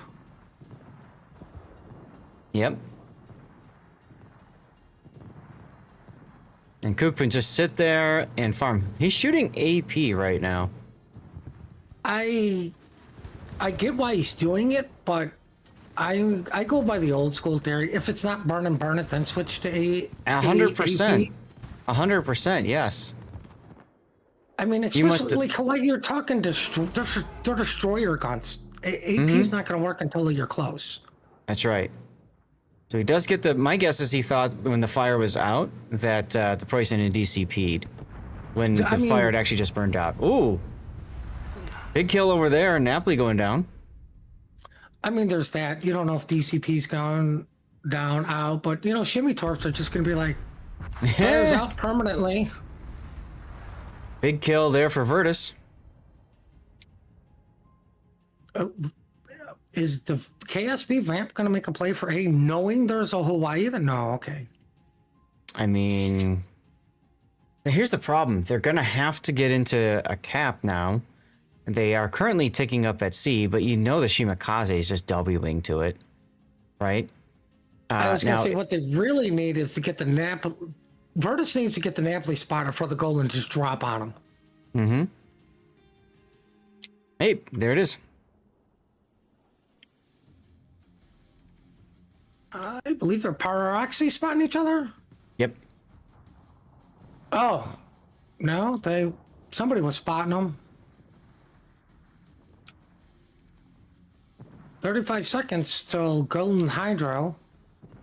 Yeah, Vamp Deuce accidentally goes into the Hawaii's Hydro, but you know, see, the thing is, Coop also has this thing called Radar, so that's going to be a dead Vamp Deuce. I mean, this is what I mean. Like, it's not. It's. I would say it's a combination of the Vamp probably knew the. Oh, Jesus, the Napoli's on that radar too. Yeah. It's a combination. He knows why he's there, but lost track of him while Coop Great just kill. came out. Great kill by That's an Cooper's important boat. kill. Yeah. Yeah. But I think the Napoli is going to be dead anyways. Gonna take the torps. Yep. The enemy is about to win. So it's a trade, but man, you know, KSB can't afford any more trades. That was a good trade for Virtus. Mm-hmm. But I mean, to get back to the Vamp kill, that was well played by Coop too to come out and get him. Oh yeah.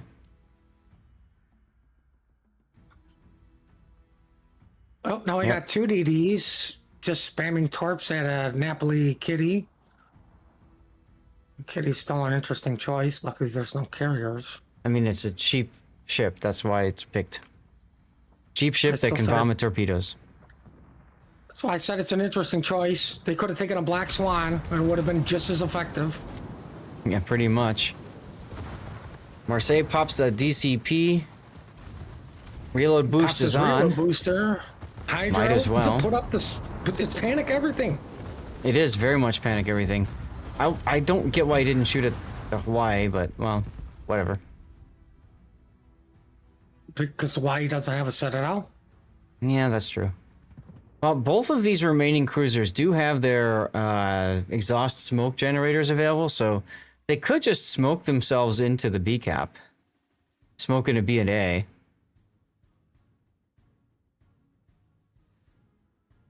Yeah, I don't know how well that's going to work because by the time Coop gets close enough to radar, his radar should be back. Oh, sure, but the whole idea is to stop their point gain. I mean, they're going to lose in a minute. Nice Howlin' Lu drop from Tangerine. That causes Why are a we sticky running fire. against Team Bravo? Not necessarily, I'm just saying, like, if you're going to win or want a chance to at least slow things down, you got to make these kinds of plays.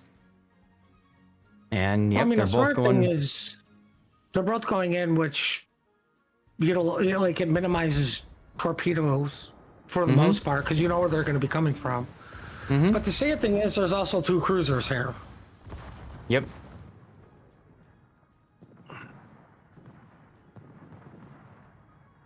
Oh, there's the radar. Means the Napoli won't be able to go dark, so I'm not against that. Well, I mean, you know what I'm saying? It stops him from using a smoke, so you can either A, continue to farm him, Yep. but, Now- you know, Napoli takes up a good position, but you've got to go Golden Lou ready to drop, you know, Dutch ovens. And what happens to Akita Kami on Dutch ovens? Tier 4 hull? Not as bad as First I they have thought to it would hit. be. I know. But Coop is just gonna... Yeah. That'll do it as soon as Akita dies, I think. The enemy is about to win. 99 points! 99 points! Battle ends in 5 minutes. All they got to do is protect the A, B, and C, get a kill, and in 3 minutes we'll have a win. Oh my god, they're on a 3-minute win, guys. Don't worry, they got this. Yeah. Friendly Okay, Shima. who pulls off the ram? Like, does it even... Nobody. Yeah, nobody. Boink. Look, he's sliding his nose in, is all over it. Jeez. Rubbing it in. Just That's what I love rubbing it about in. What I love about Team Bravo, we are toxic. Just rub it in. Toxic Team Bravo. All right, well, Virtus with the W there. That was well played by them. Oh, really was. I mean, both teams looked very strong. Just some misplays on KSB that snowballed That's in, it? as it usually does. That is probably going to be it. That's the game 3. So the only question is there anything else? I don't think there is, but we no, can there's take a not look game and see. 4? No, there's not a game 4. There's KSC versus Divco, and Inkabonki is already done. So let's go into KSC Divco and see if they are running. They are currently running right now. What a Let's shame. ask if there's a game 3.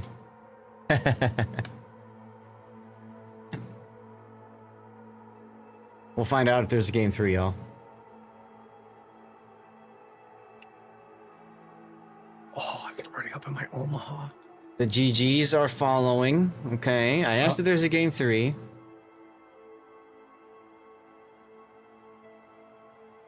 Another GG.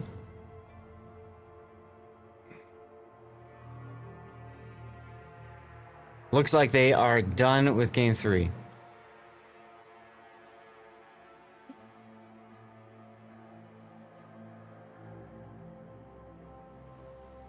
I think they're done. Well, I mean, I would say so, considering it went from 9 to 14 to 8 to 14. Right?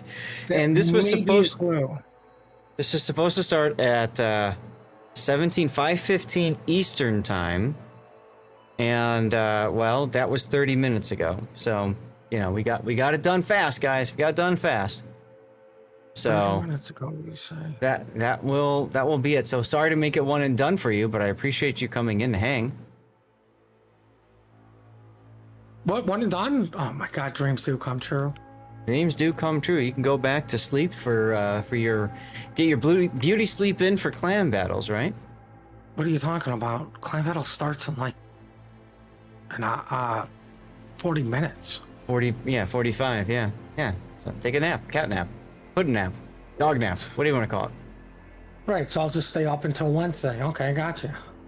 Yeah, so guys, Puddin and I will be bringing you the EU regionals, Europe's regionals. That's going to be on Wednesday and Thursday. Little weird, I know, but it'll be Wednesday and Thursday, and it happens. Oh, I wrote it down. Let me pull it up on my calendar. 10:30. I believe it's going to be 10:30 a.m. my time. So 10:30 Pacific time. Let me take a look at the stream schedule because I wrote down there. Yeah, 10:30 my time. Okay. I started today at 11, so it'll be about the same, maybe a little bit earlier from that. But Put and I will be casting EU regional. So this gave you a nice preview of what you can expect on Wednesday and Thursday when we do that. But tomorrow I said it was 10:30 my time, so that would be 12:30 your time. And obviously we got to get together about a half hour prior, so plan on noon. Okay, that's fine. All right. Now, chat, we are going to continue our stream today. We're going to have an after party, just hang out, shoot the ship, and all that kind of stuff. I'll go get some dirty water. Thanks to that amazing level 9 hype train earlier today. Thank you all for supporting that. Those of you that chipped in and stuff. And this will be it for the tournament coverage today, but we will bring you more tournaments coverage tomorrow. Myself and Sea Raptor will return to look at the final 3 rounds. So we'll be done earlier than today. So we're going to start with KSB versus Bonky. I think that'll be an interesting game based off of what we saw today. And then from there, we're going to do Mach versus Bonks. And then we'll finish it up with HSR versus Yodo. As a reminder, the top 8 clans will be invited to join the international next weekend.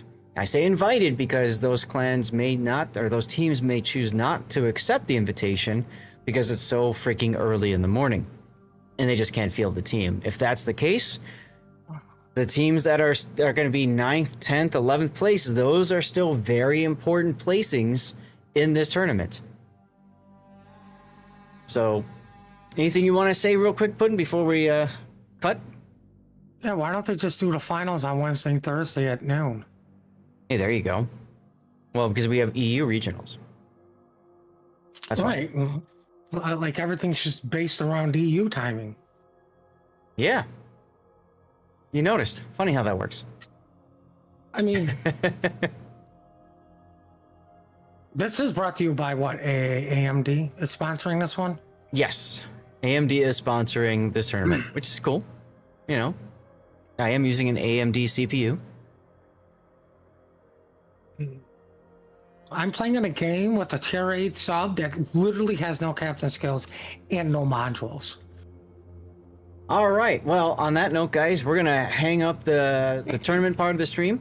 I'm gonna cut the delay and restart on on no delay on my normal account. We're gonna play some World of Warships, shoot the ship, and just do some live play. Feel free to grab a drink if you want. I'm gonna grab one myself, and we'll see you in a bit. Note you will probably have to refresh the stream, so keep that in mind. Okay, y'all. All right. On behalf of Sea Raptor, and I want to say thank you guys for tuning in. And Puddin', if you want to thank people, you're welcome to as well. I want to thank nobody, really. I can't All think right. of anybody. There you go. Stick around, guys. More to come in just a few minutes.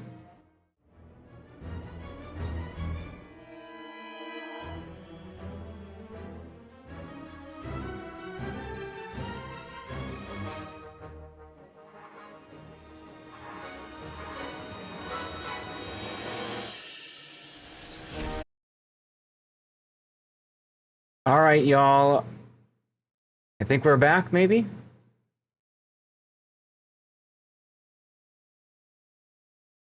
I'm going to try to refresh myself. Oh. All right. Why can't I pin my own comment? Twitch hates me. That's probably a good response for sure. All right, kick is working. Looks to me like YouTube has kicked me off. So I'm gonna have to figure out YouTube. YouTube vertical is still good. Okay. So it's YouTube horizontal that for some odd reason decided to tell me to go away. I do sound back. Well, good. Okay. Let's get some tunes going. I gotta get that loaded up.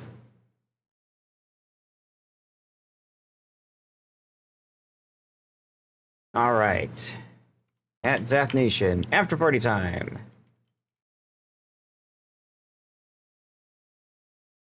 Okay, cool. Y'all here? Say something if you guys are here. Just type something in chat so I know this is working. I plead the fifth. Thanks, bud. You said something. Okay, then. Oh, that YouTube is working. Okay, what about Rumble? Rumble is still good. Okay. So that one's good. Okay. And that one's good. Huh, that's weird. All right, well, whatever. Seems to be working okay. Let me get out of this screen into here. Get some lights going. Darlith is here. WC's here. Striker, what's going on? It says rejected. Hey, thank you for your Twitch Prime earlier. I saw that come through, but I don't want to say something while Raptor is also streaming and kind of cut into his thunder. You know what I'm saying? Like, that's kind of not cool. You mean it's crackers? Yeah. Poor guy. I told him just keep streaming with what he's got going, and he didn't, and oh, it is what it is. Let's give a code up, get a code giveaway going. TV/Lord_ZADH. Follow, and write something in chat. And it looks like Gabe might be waiting to join, but I'm gonna start up a poll. Live play. I want you guys to tell me, am I gonna do PvP, which would be ranked, or PvE, which would be ops ASIMs? Okay, I'm gonna give you guys 3 minutes. Yeah, 3 minutes should be good. Start up the poll. There we go. All right, poll is up. Everybody can choose. If you don't see the poll, just refresh the stream or whatever, and you should see it that way. All right. What's going on, Poutine Enjoyer? Can we do guess the password? That one was so funny. Hey, Hamilton. Hamilton, I saw your message. Yes, I have to do it manually, so I'll take a look at it and see. I think I have like 3 or 4 more codes left, and then I'll be out. So we'll sort it out. Guys, cheers. I haven't had dirty water in a long time. Just trying to lose some weight, but we had a level 9 hype train today, so we're definitely going to celebrate that with some dirty water. Ah, there we go. Striker, thank you for the follow, giving Stevie some bacon. twitch.tv/lord_z80h Oh, God. and write something. Well, I mean, at least I did Okay. 142k damage, but yeah. I need to restart my streamer bot. Give me 1 second, y'all. 85 experience. Well, he's learning, isn't he? He's learning. All right, let me get this up. Grant White, everybody else, I'm going to need you guys to re-enter in a moment. I had to kill my streamer bot because it just ran a giveaway while another one was going, and sometimes that screws things up. Lots of tech issues today. Well, not for this streamer. Not for this guy. Greninja, you want PvE as well? Let's see, what's the vote going at? Right now, we're almost tied for 4 votes for ranked and 6 for PvE for Ops and ASIMs. We're 1 away, guys. Keep an eye on that. You may need to throw some channel points in if you want. Giveaway up. Now that I say that, my PC will catch fire. I sure as hell hope not. And write something in chat. All right. Cheers, everybody. Exclamation point cheers in chat if you want to spam some emotes. Feel free to share what you guys are drinking. And thank you all for being here.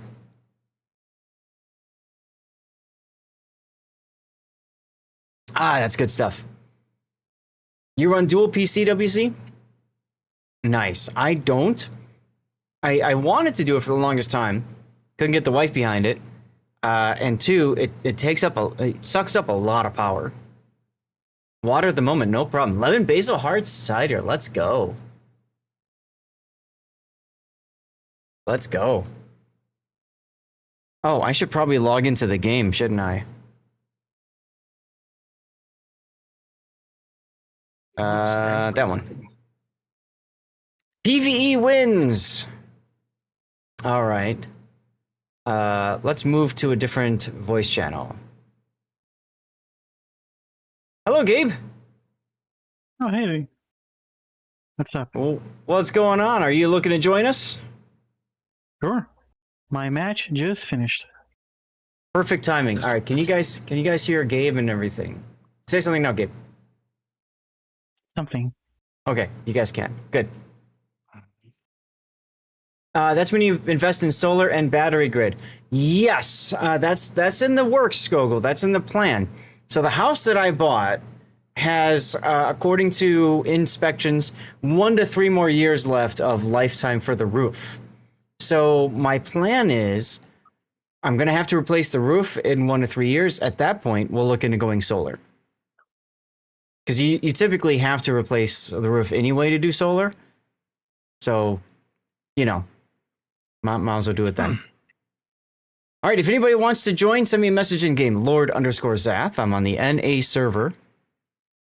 How And do you spell that? LORD_ZATH. How do you spell underscore? Easier to stream from 1 with lots of monitors while gaming on the good one with 55. Yes, this is true. All right, Greninja, come on in. Let's go to the game. Is it still? Ah, thank you, West Photo. Appreciate you. Unpin. Maybe that's why it wasn't letting me pin the other messages. Huh. Weird. Oh, well. Another glorious loss. I don't even know why I'm playing anymore. Aw. Now, if you guys don't mind, I'd love to do an 8. I have 2 8s No, I'm grinding up. I'm grinding up the Italian sub and the Japanese destroyer. Oh, okay. You were gonna ready up your I-56, weren't ya? Actually not. I was gonna use my Stallman. I'm trying to unlock the Balau. Gotcha. Well, you're welcome to do it next if you want. I'm just doing 1 game, Sure. 1 win, and that's it. Just get my first win bonus. Now tier 8. Let me see what I can pick. Sounds good. Chat, we got room for 3 more? 4 more? 4 more? In our div, if anybody else wants to join.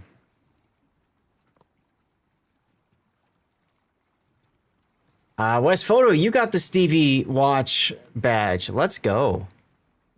Nicely done, dude. GG.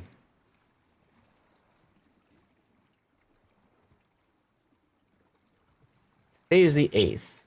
Okay.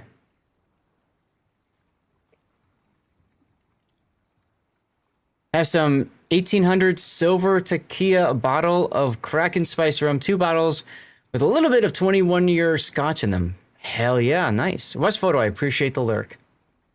Skogel, that sounds amazing. My wife and I went to Greece in March on a cruise, and we got the drinks package, and boy, did we use it. And that was a lot of fun. Why can't I pick the oh, you guys are playing Operation, that's why. Correct. You're only going to be able to do one game. No worries. Maybe I'll grab this one. No problemo, dude. No problemo. Guys, at the most, What is good?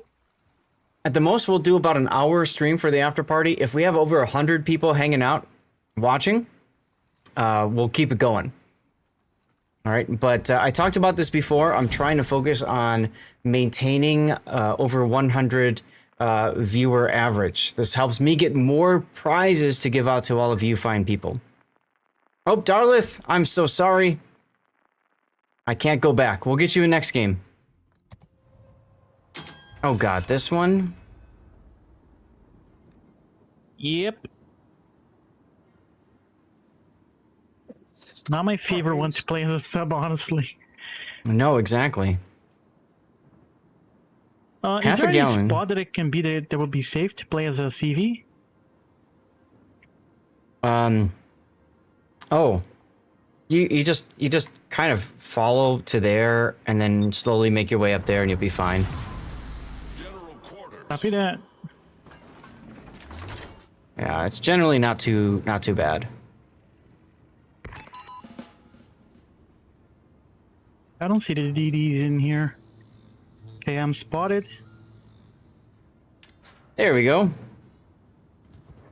Enemy force sighted on the horizon. Smoke generator started. Oh yeah, and I suck at this. Don't eat 10 destroyers worth of torps. I will try not to do that. Right now I'm trying to charge up my funny button. Hello, Vempehor. How's it going? God, it's so hard to use these flames. Jesus. Can be. Torpedoes, direct front. They suck. Screen set. This sounds like a skill issue. Yeah. It is. I never play as a cat. Are you sure you're not on my team right now?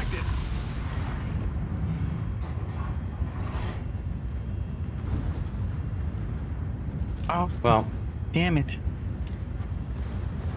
it is difficult to play Graf Zeppelin. I'm not a huge fan of her. Her secondaries are fun though.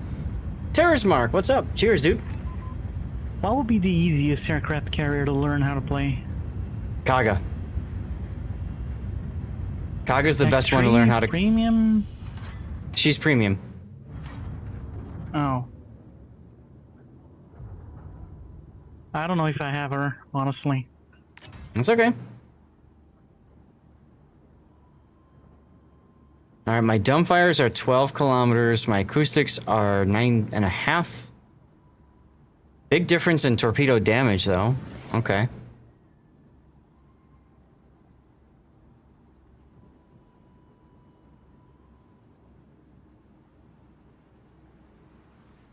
Interesting.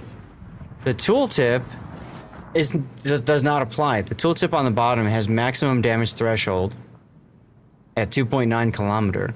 That's the anti-shotgun mechanic, but does not apply because that was changed.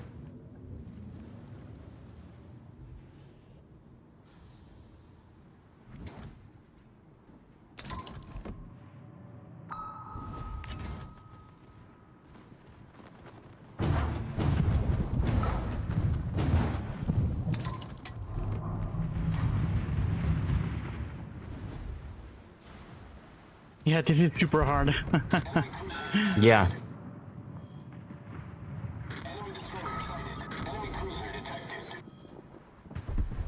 Stupid minefield.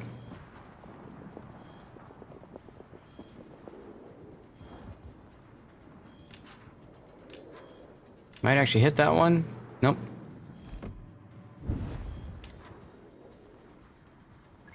Oh god. They took down all my planes. What the hell?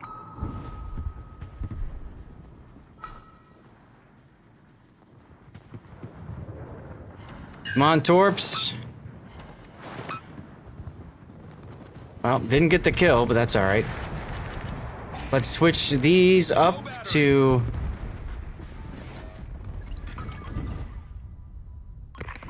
Switch these up to my shotgun torpedoes. Why does it have it that far forward? Is it because my torpedoes are that slow? That's gotta be it, right? That's wild. What's up, Cthulhu? These Welcome planes, in. They don't last nothing.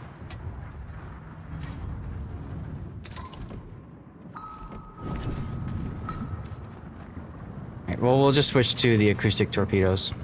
Winner announced in chat. West Photo 1! There you go.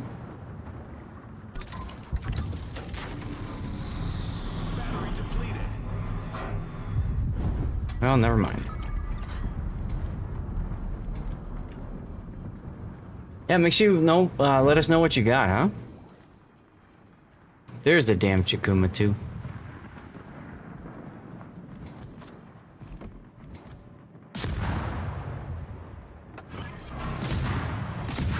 You can charge up the funny button.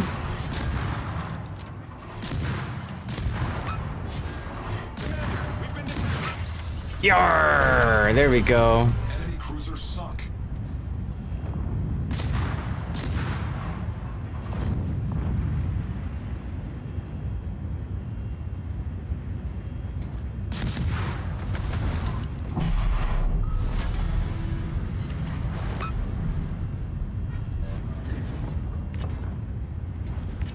Let's go to the shotgun torpedoes. Water quickly.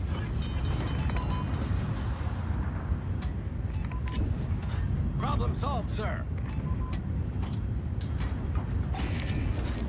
Low battery. Commander, we've been Low detected. battery, huh? Excuse me while I ram these torpedoes in your face!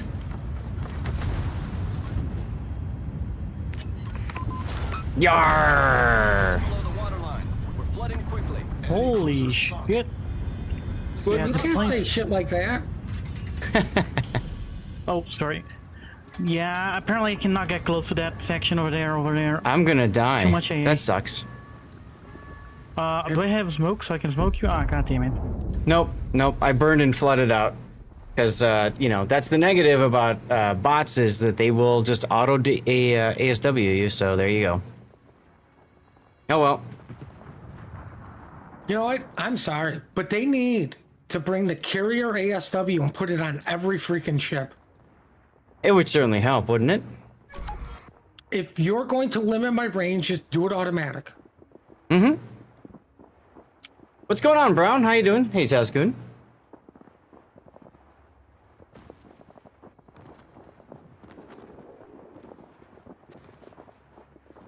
Thurbeck's on my favorite pastime. Let's go give him some shit.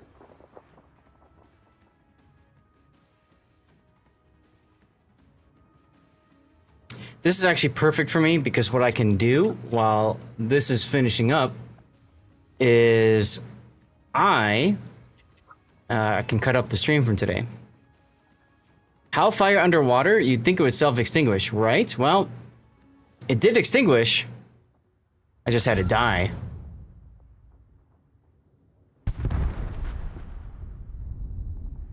Well, let's be fair. His ship is made out of magnesium, so yeah, it's gonna burn. That's right.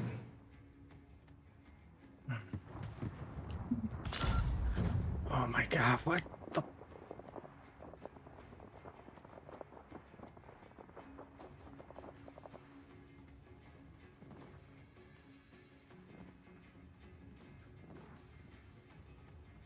Okay, that's good right there.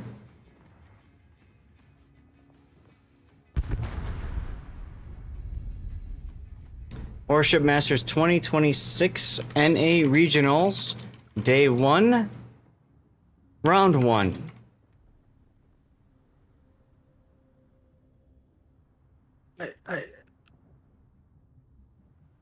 Mach and KSB.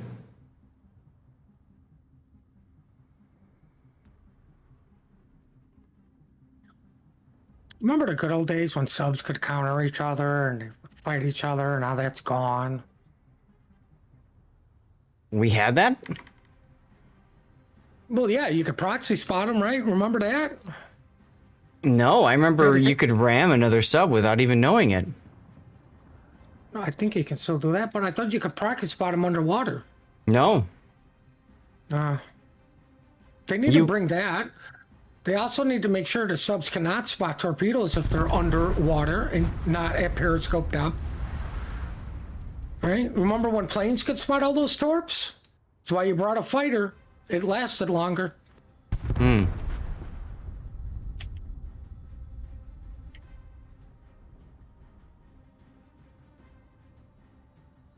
All right, there's the first group. I need to put the clans into. So this is PN versus KSC, Mach versus KSB. All right. Oh, who turned the lights on? Not me. You know I'm allergic to light. Right.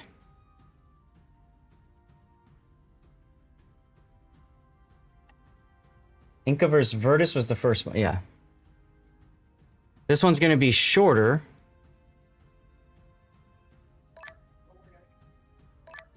Putting Vampire confirmed. You might be right on something there. Versus Inca, round 2. This was a 2-0 round, and we did not have a game 3 we can pull up.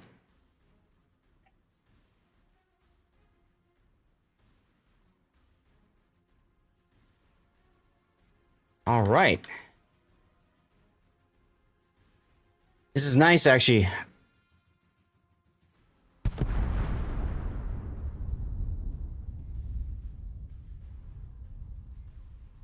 All right, moving on to the next round.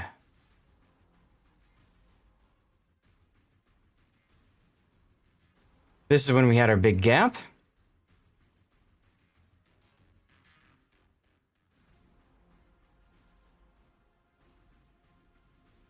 This was round 3. This is Resin versus Yodo, KSC versus HSR, Inca versus KSB. This is when Raptor had his difficulty. Round 3. Round 3.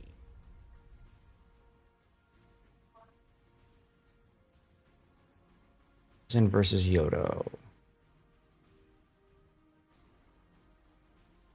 Here we go.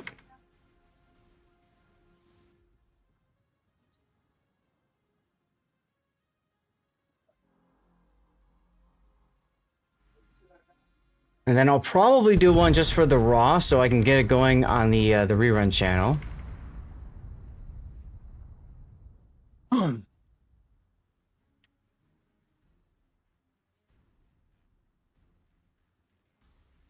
Okay, so Inca and KSB is what I'm looking for now.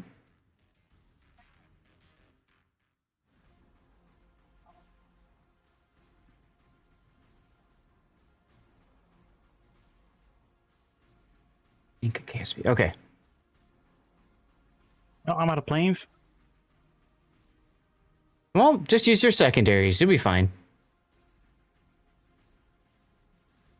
Out of range. Amazing.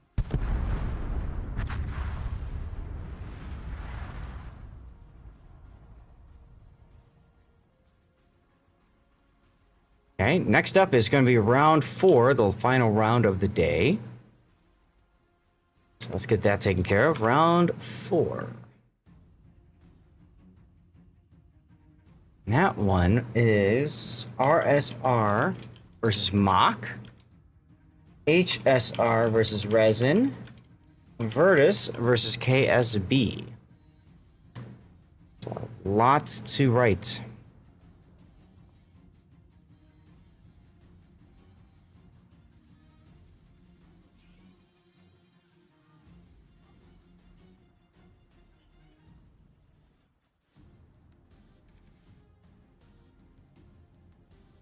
It's gonna go to KSB Virtus. There we go.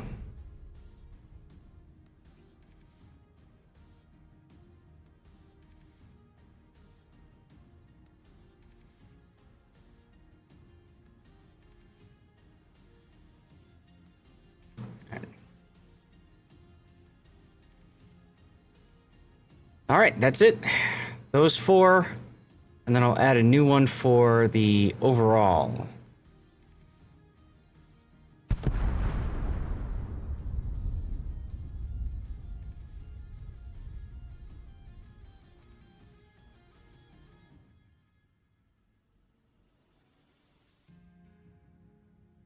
So that would be starting here.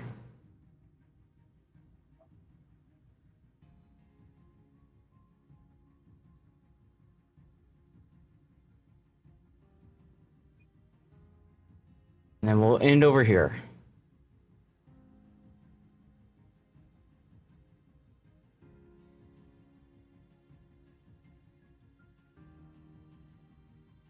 Hooray, I got one!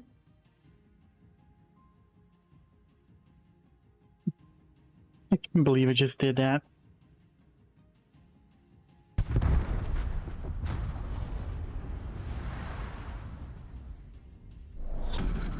Battle ends in 5 minutes. All right, cool. So, at least I get to save some time while you guys are continuing to play.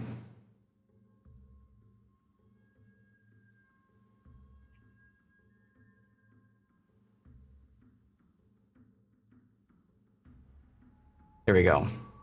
So yeah, 5 hours today. 5 hours for the tournament. That's not so bad. Short. My wife was like, you guys just finished? I'm like, yeah. That was a long tournament. I'm like, yeah, it wasn't so bad. It was kind of long now you think about it. Normally it's like 3 to 4 hours, right? So, I don't know. Whatever.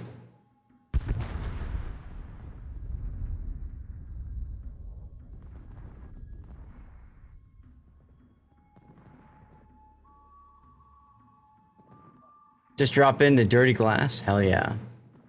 Hell yeah.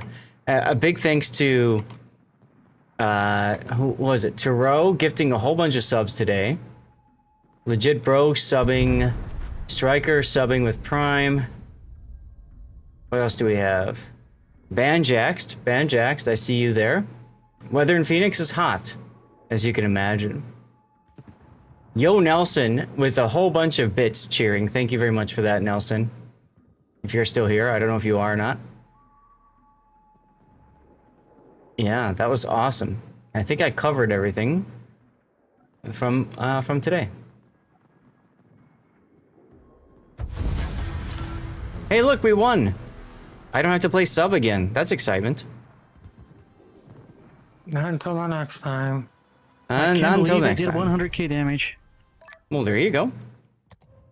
I mean, because of the secondaries, not because I was good with the Hey, planes. I still beat you. Ha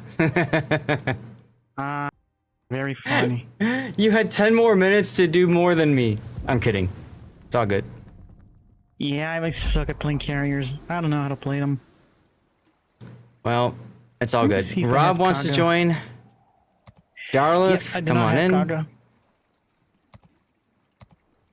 Question Ka- though, is Kaga like a ship you can get like steel, doubloons? What is that? Doubloons. You can buy her for doubloons or buy her outright directly. I don't know that you need to buy her with money. You can always just wait till you have the doubloons for it. But she's a good pickup, frankly. Is it tier 8, right? Yes. Yeah. The nice thing Large about number of Kaga, is earlier you said you were out of planes, right? So Kaga prints planes. It's very difficult to run out of planes in Kaga. So that comes in handy. Bayard for coal is a good pickup as well. That's true, Ape. No-handed Ape. That's a great name. Cheers. So are we playing tier 8, right?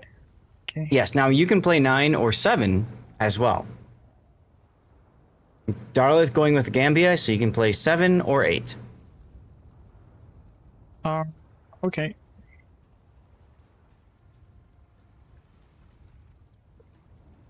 Why is not allowing me to worship in either division is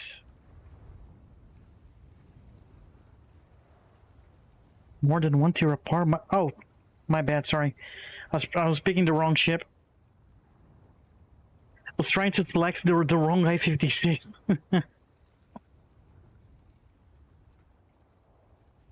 Okay, let's go. What's up, Drogon?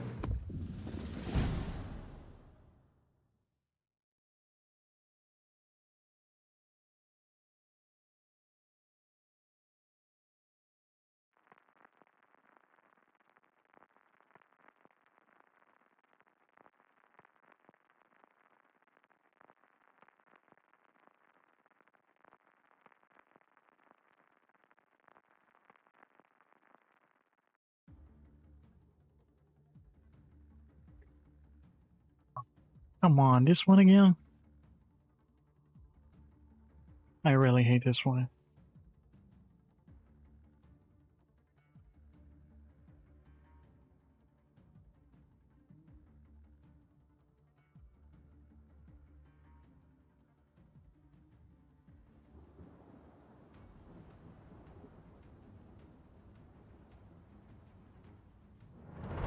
Hey, we're back on this again. Battle starts.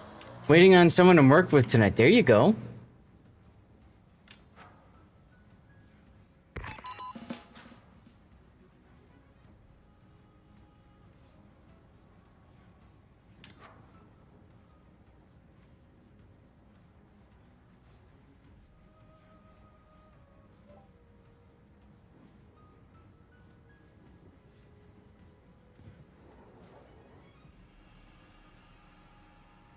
Let's see, I think I want to go this way. Gabe with the I-56.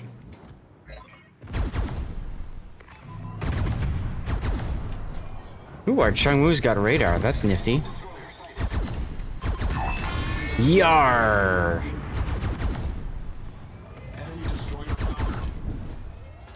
People keep wanting me to join their clan. Yeah.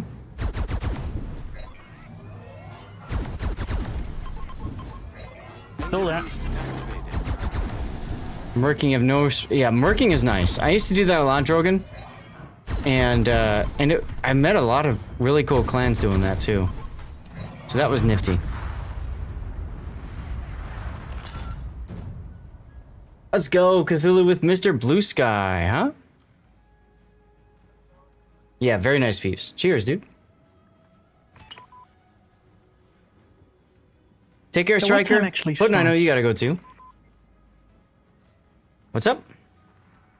What time does actually start clan battles? Now? Now, right now. Oh, really? Yep, this very moment. Interesting. Yeah, it'll probably be my last one then because I really want to play it. With my It's okay. clan, they're probably calling me already. Join a wolf clan. Yes. That's a good idea. Keep people from bothering you, and you have few obligations. Yes.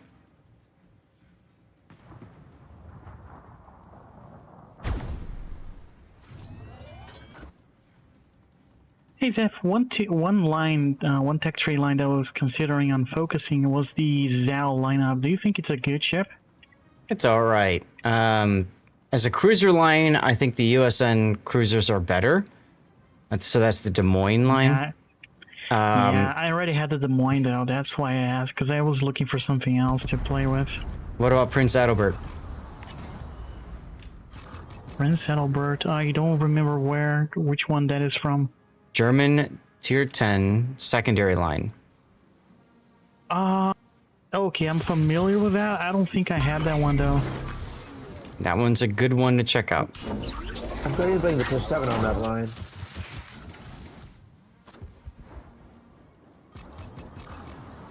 Smoke generator started. Smoky smokes up.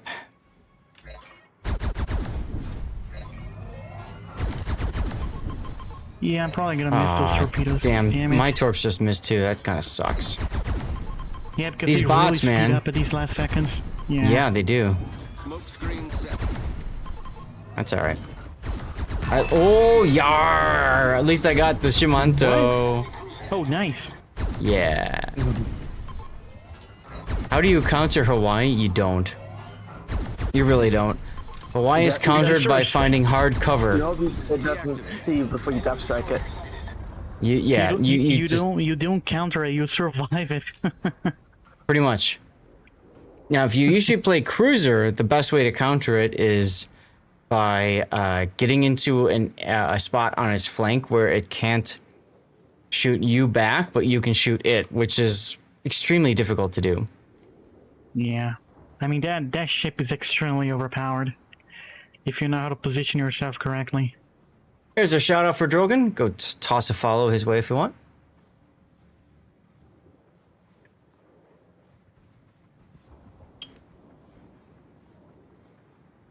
Hey, you're most welcome, Drogon, always. You know that.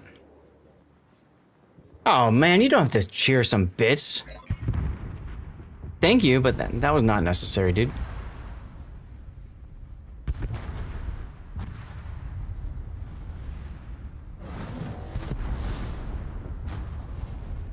Mr. I remember 100 bits from Mr. Drogan. Navy vet sending supplies. Keep the comms clear. Dude, Drogan, you're a Navy vet. Thank you for your service. Spreading cheer is good. If I remember correctly, there should be some cruisers or DDs in front of yours, right? Yes. There should be 2 destroyers that spawn in front. What killed me last game was that there was that other... Cruiser. Yeah. It's like a flagship or Okay. something like that. I don't know. Okay. They actually changed a lot of the operations. Yes, they did. That operations there, the Aegis, they added it something on the island that kept spotting you there, so you can't do that thing with the ships anymore, like torpedoes Yep. or submarines. It really sucks.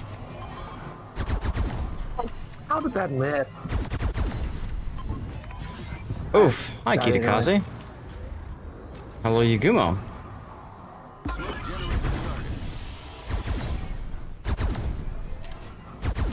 I think I'm gonna save these torps. That guy's not gonna last long. That's what she said. Critical engine damage. Or maybe she will. Oh, there's Kagero. Smoke screen set. Right. He's right in front of me here. Oh, Yeah, there's one right here, too. Probably not within Penguin's radar range, though.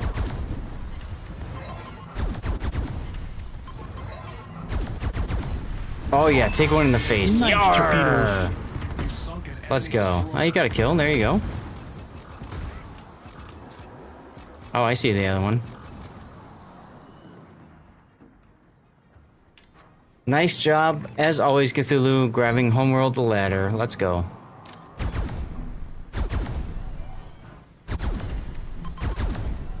I am detected, but I don't know what. Probably the kiddo.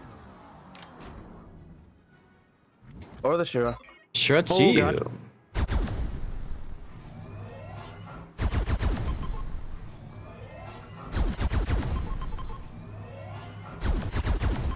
Nice, easy, relaxing game. Yar. Oh, come on. There's the Kitakaze. Destroyer. Engine boost activated. I love the Kitakaze's name is Ambusher.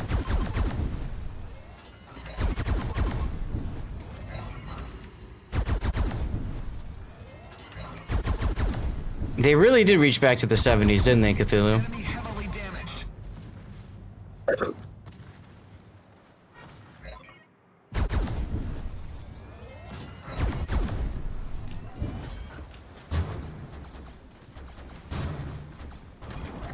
Oh, hello, anti-air.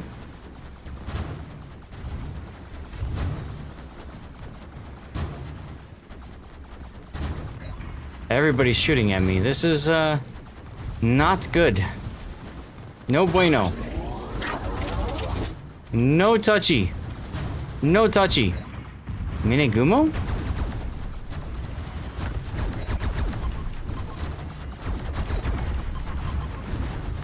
Ship is on fire. Main turret critically damaged. God damn it, Miniguno use repair party exactly when I called him. Damn it. Yeah, that happens. Torpedoes to starboard. I love when that happens. Alright, I managed to smoke into the safety here.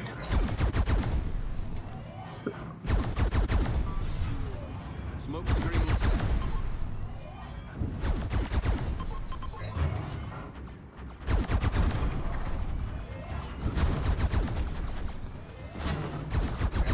And remember, this song was created for a video game.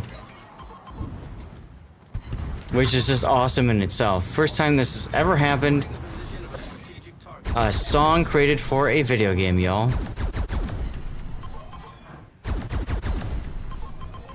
Oh, who turned the lights on? Yar! Let's go. Natural selection. Enemy destroyer blown up. Torpedoes astern.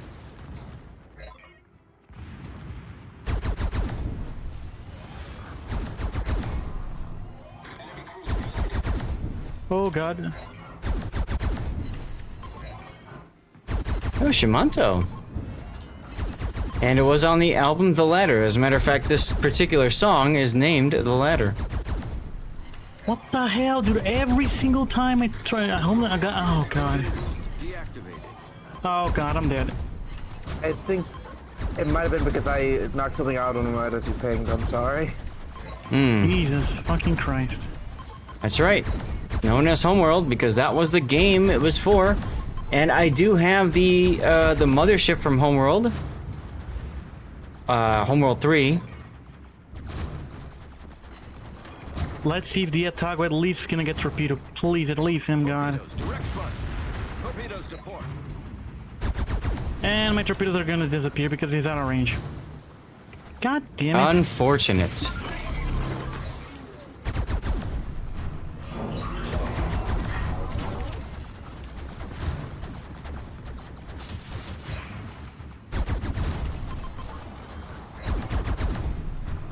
Oh, hey, I'm gonna. Oh, never mind. Drogon, did you I'm play... dead. I'm super fucking dead. That's alright. Did you play Homeworld, Drogon? Such a great Fucking hate this game. operation. Such a great game. Fuck. Ah, okay. You're missing out, dude. Hey, it's on Steam. You can get the remaster version. Highly recommended. Highly recommended. Well, thanks for the gameplay, guys. Have a good night, everyone. Yeah, take care, Gabriel. Good to see you, man. Hope all is well for you in Brazil. Problem solved, sir.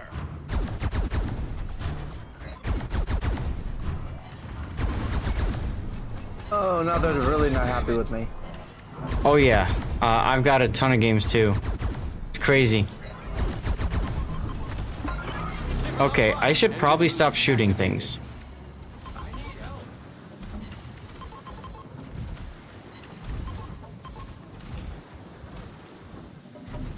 Oh, I'm turning right into this one. Yes, that is correct, Cthulhu, which is why God, if they you... killed Rob. Oh my god, they killed Rob!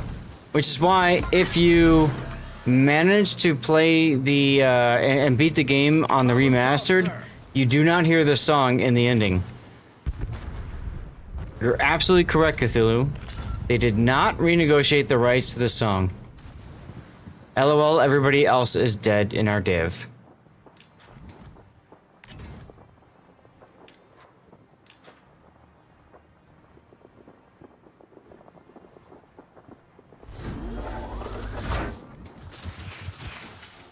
Oh well. You read what the game was about. Holy shit, too high stakes for me. Homeworld? Oh, come on. Homeworld is amazing.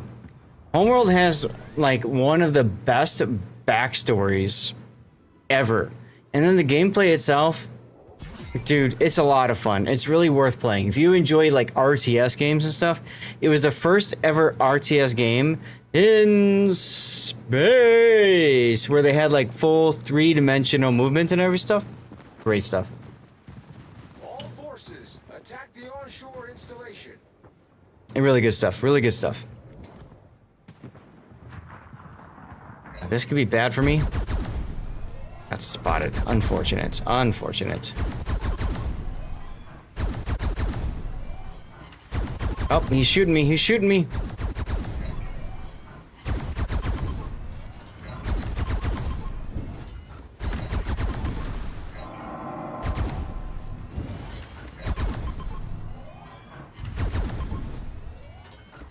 Come on, keep dodging. All right, 6.8, 6.9.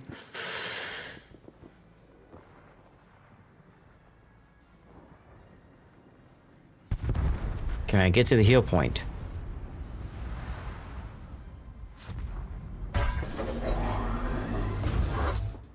You're shooting the surveillance station. Oh, perfect. Yeah, you shoot that surveillance station. I'll shoot you instead. Oh, he took out the surveillance. Damn it. Yarr! Let's go. We've sunk an enemy destroyer. Woo! Pressure? No, just reframe it. There you go. Yes, there are mods to put it back in. An entire species rests on your shoulders. Too much pressure? Oh, come on. That's the fun part. Dude, that's seriously the fun part. Why is there no heal here? There's supposed to be a heal. Right here. In 5 minutes.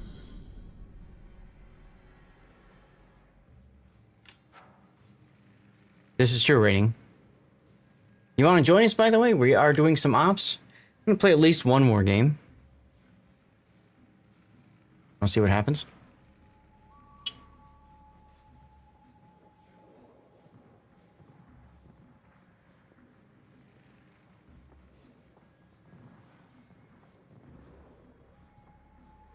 So weird.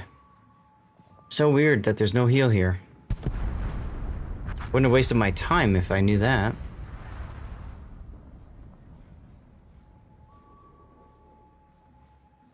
Good song choice.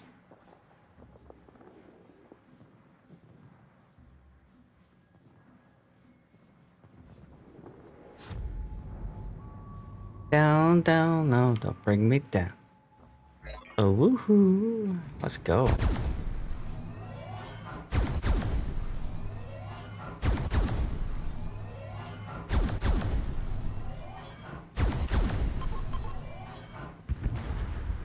The heat disappears after some time. Maybe some heal disappear. Yeah. That's true rating. I didn't realize that the heal disappeared on this one. It finishes after your 100k damage Smolensk game ends. There you go.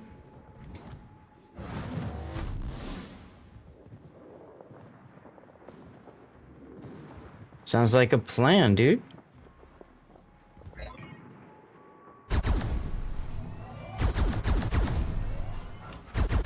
See if I can sneak this kill. Nope, I cannot.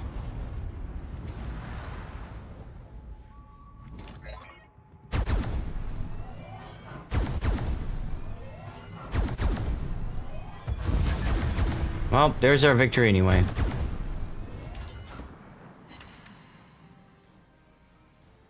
Well, GG's.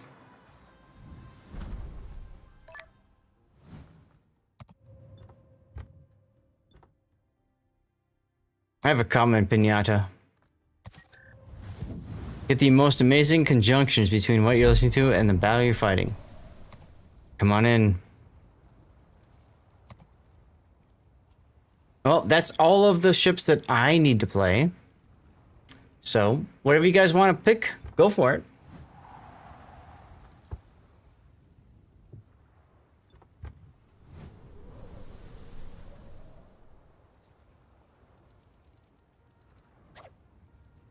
Tier 9. There you go, Rob. All right. They're all running. Choose your ships.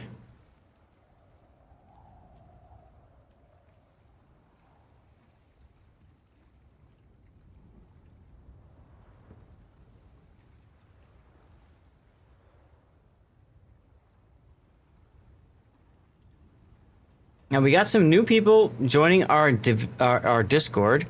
If that's you, do me a favor and make sure that you type something in the new members go here screen, chat, whatever, so we can get you your roles and stuff and things. All right.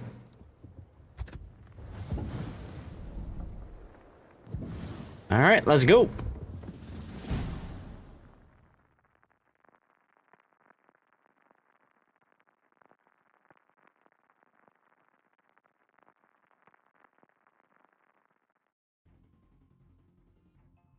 Down, down, down, oh, break me down.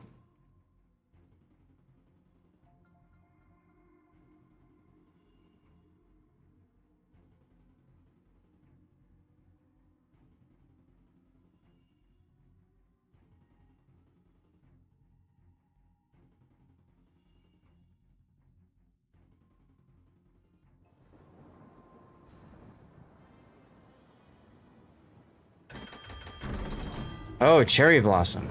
Or, not Cherry, Tokyo Express. Okay. Okay. Attention,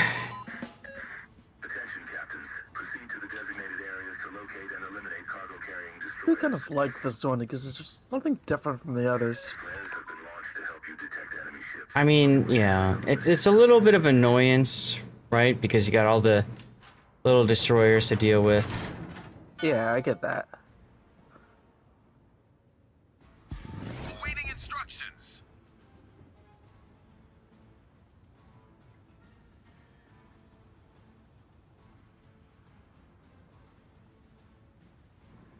What did you think of my Pensacola match, by the way? It was fun.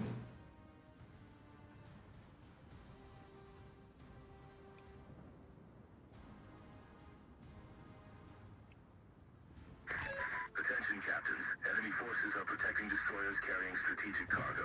Take them out. Put some manual secondaries there.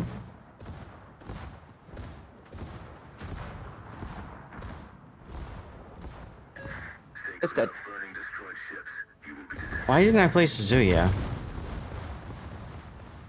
Oh well.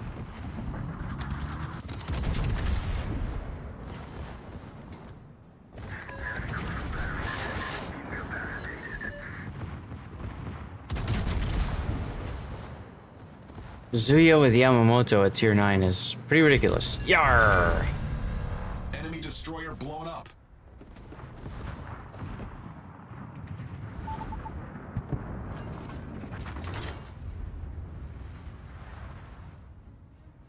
I promoted quickly. That's right. That's right. I robbed a lot of people to do that one, Mohicans. How you doing, by the way? Torpedoes to starboard. Hope you're doing well, man.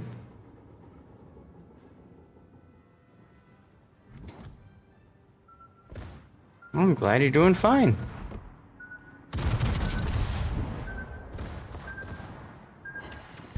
Yarr. Enemy destroyer blown up. There has to be something over here.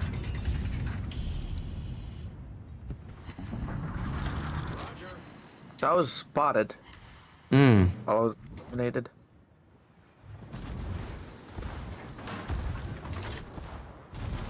I don't think it was that. It wasn't the coastal gun. Mm-hmm.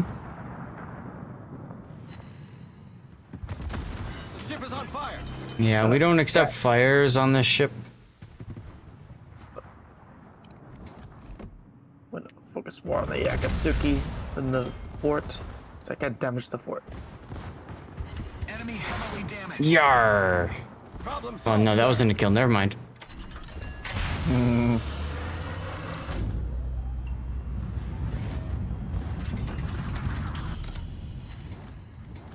Well, magically, I am faster now. So that's exciting.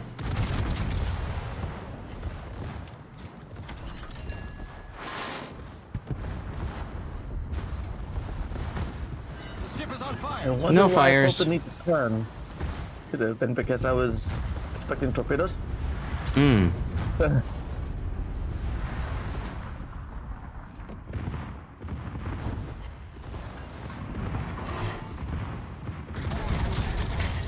Problem solved, Oh. sir. Hi there, Miracle. I didn't see you there.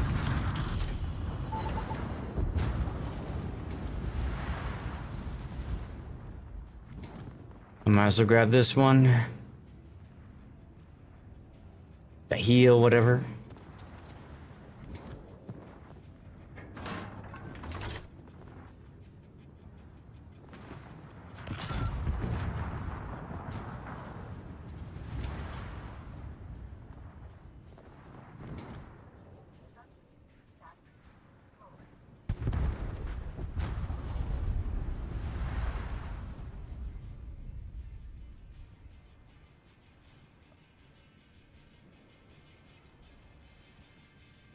All right, chat. I got a question for you. All stations. Um, That target. I put a 5-minute poll up here. We're about an hour in, and I told you before, my focus is on trying to get to 100 viewers plus and and keeping that going. We're at 82 right now in our after party. Would you guys like me to keep streaming, or should I stop? You let me know right now. Poll is up, and you guys have like 5 odd minutes to let me know. Okay. SS says keep going.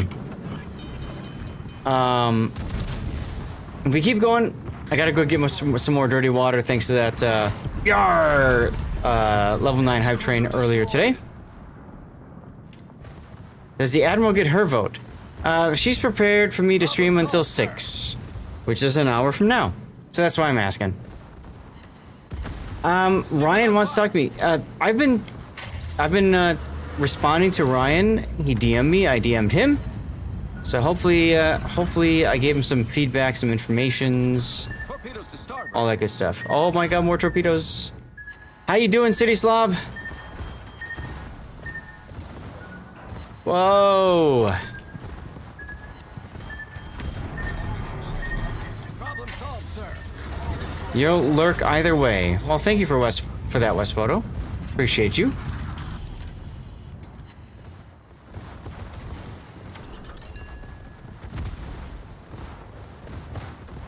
Focus your secondaries on the CAG, please. No fires. We don't accept fires. Out of here. Yarr. Destroyer foundered.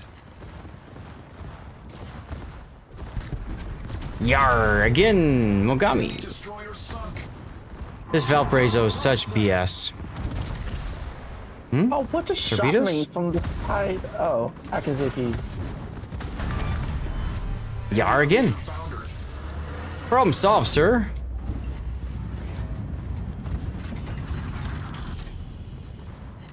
I'm thinking the Yarr. Enemy destroyer so it might be here. The Musashi, I mean, based on what that Akazuki is. What's the matter? I'm thinking the Yamato, the Musashi is gonna be on this side where I am. Okay. 'Cause How you doing, by the way, where City Slob? Where the Akazuki is. Yudachi. Problem solved, sir. Oh, he was in front of me, however.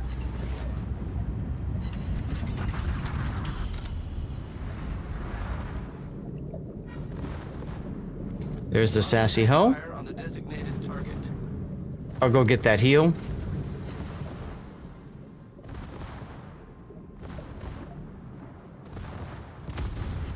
Ah, the wife is going for a walk, it would seem.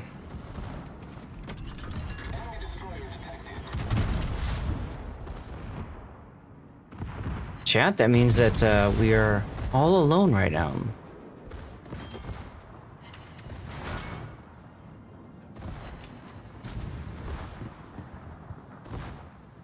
Keyman, good evening. How you doing? All stations. Concentrate fire on the target. Sounds good, Cthulhu. Thank you. So far, the vote is to keep going. Fine with me.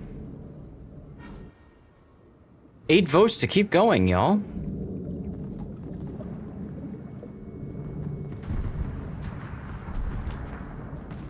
They keep dropping stuff on me. No, I'm fine, SS. I could go for hours, baby. When it comes to tournaments, man, I'm good, you know, like, yeah.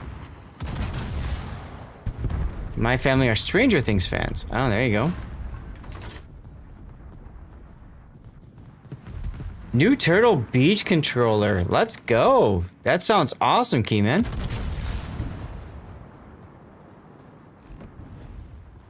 I'm doing a yeoman job today.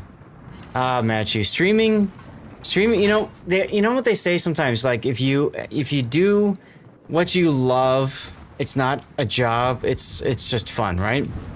And that's where I'm at with streaming. If I made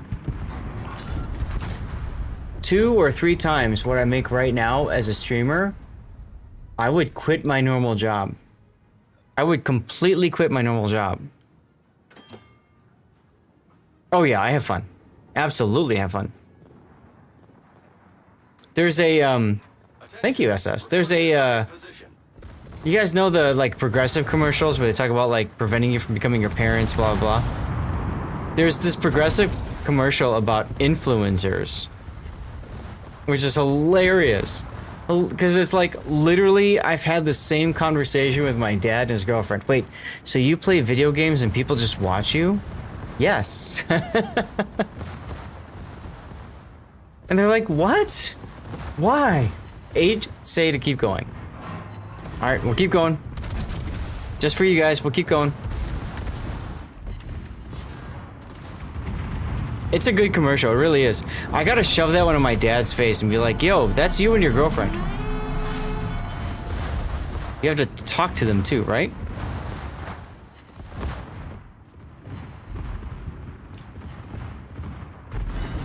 Azuma, I really don't care about you. Yar, natural selection, maybe. Enemy cruiser destroyed. Sometimes even pay me to play my favorite games. Well, so that's something that they don't understand. Wait a minute, you make money this way? Yes. People pay money to watch? Yes. They don't understand advertisement revenue. Like, people, you know what I mean? Like, it just, oof, goes way over their heads. Yeah, first place, baby. I'm like a talk I kind of am, SS. All right, guys, we got room for 3 more in our div. We are gonna go for at least another hour. At least another hour. So, you all in the div, ready up. If anybody else wants in, message me in game Lord_Zath, and I'm out of dirty water. We're listening to the dirty water song. I need to fix that. So I will be back in a couple of minutes to go do just that.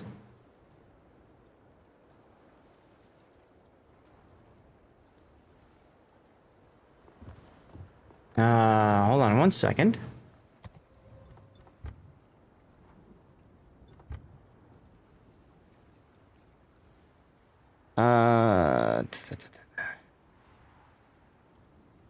Does that mean Puddin is the second Banaz? What? Puddin's doing clan battles now.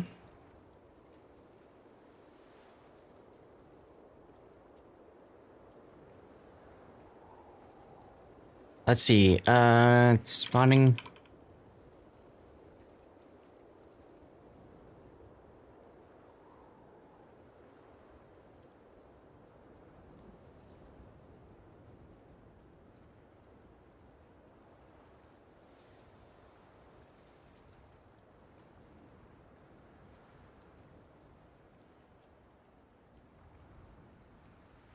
Trying to help Ryan out with some responses here, guys. Give me a sec.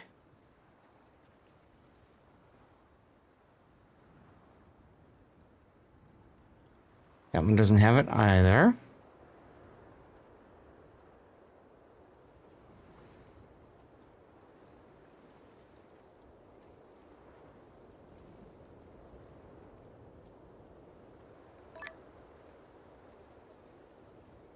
Ed McMahon. Oh, yeah. Campy, come on in. Hell yeah, let's go. We got room for 2 more in the div, y'all. 2 more in the div. 2 more. Ready up whatever you want. And I'm going to go get some more dirty water. I'll be right back, guys. Stay tuned. Commercial break is about to start. So I'll tell you what, let's do this.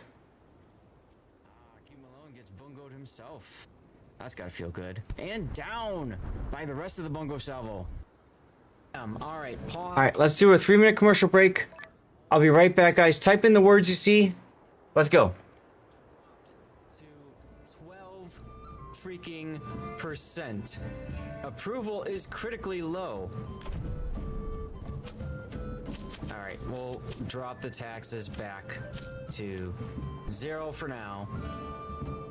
Let's go to Zathapon even. Our approval here is 0%. I cannot form the militia because they are that pissed off with me. I know, people don't like heavy taxes. Went underneath him. Sneaking up behind him. And gun him to death! Yeah! Woo! What's up, Vader Kid? Whoa. You lose altitude really fast in this. Something I gotta kinda have to get used to. You're like incentivized to fly low to the ground, which makes sense. Hey. Get out of my sky.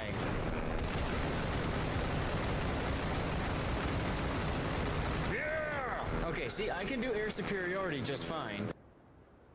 I don't know that the small end torpedoes would be enough. Listen, nobody said it was a good idea. It was just a tired idea. Yeah, we are definitely tired as Battleship Nagato crashes into light the beams. Oh my god. Woof. There goes the San Martin. Well, Super heal that. Damn. Funny button what? Of the map. But with 3 ships, I mean, THC needs something big to happen for them, and right now, I'm not sure where they're going to get it.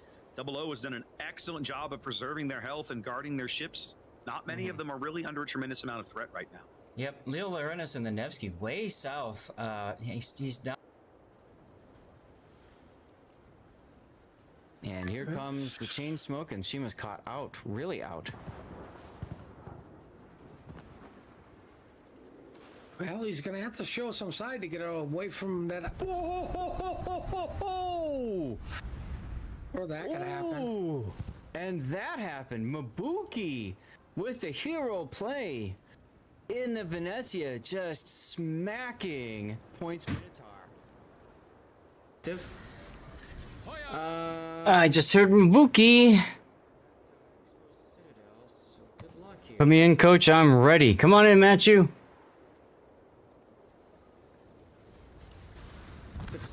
Whatever you want to do, SS, it's all good.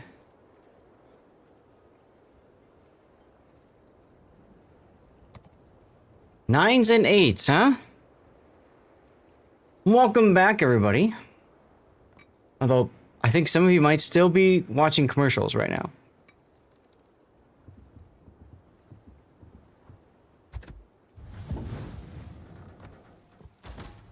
I will also play Suzuya. Let's go. Room for 1 more if anybody else wants in. Welcome back, everybody. Thank you for sticking around through the commercial break. I know some of you guys hate commercials. I get it. I do too. But you are supporting me. And let me know what you guys saw in the commercials. In the meantime, cheers, everybody. Thank you again for the amazing level 9 hype train earlier today. Let's go. I just realized I think I have my toggle build on this, on my commander. Good. Yeah, because I put Yamamoto on here. I mean, a toggle build isn't a bad thing necessarily. Well, it's the same build that you helped me set up when I redid the Cruiser Commander skills for Yamamoto. Mm-hmm. See, the only main difference I did was higher damage from HE. Yeah. You've got concealment. I don't. If you're on call, dude, SS, no drinky. I get it. I'll drink for you. It's okay. Chat, those of you guys that saw commercials, what commercials did you all see? Just curious. Just curious. Okay, I was gonna have a snarky comment, but I'm not going to. Okay, then. I think you know the comment I was about to make. We're playing Suzuki right now. No idea. Oh, baby. Maker's Mark Whiskey. Hell yeah, baby. Navy at Panda Express Pandora. Oh, interesting. Perfume. Enemy force detected. Betaflex. I didn't know you for a perfume person.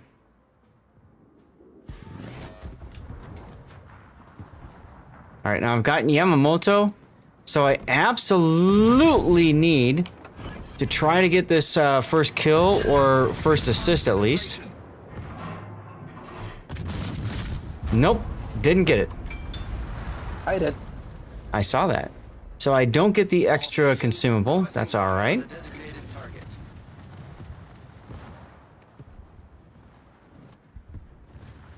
Oh, hi, Congo.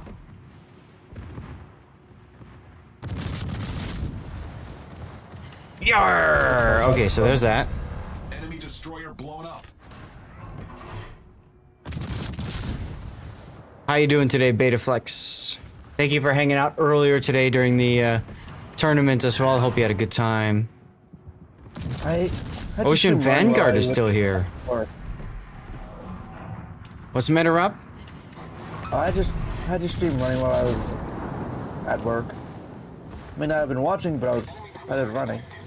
Well, thank you for having the stream going too. You're doing good. Excelente.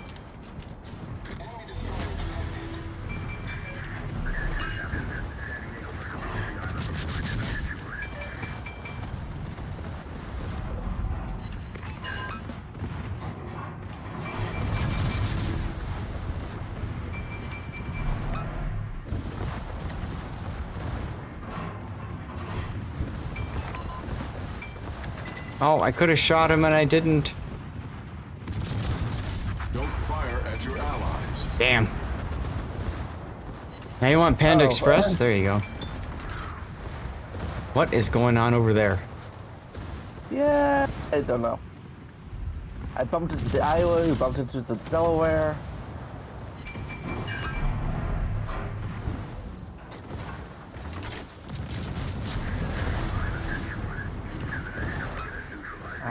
Don't think it's worth trying to warp the Congo. Yarr! Let's go. Destroyed an enemy cruiser. Dude, Yamamoto in operations is sick. He makes every ship better. Every ship.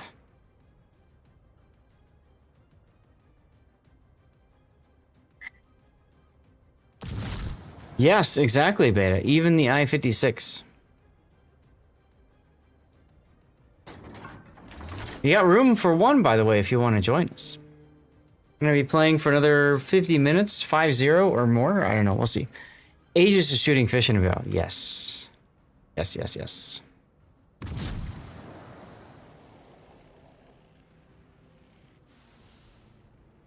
You want Captain Chandler, the TV show, proved he can't lose. I forgot we had the Delaware. I was like, wait, how do you have friendly bombers?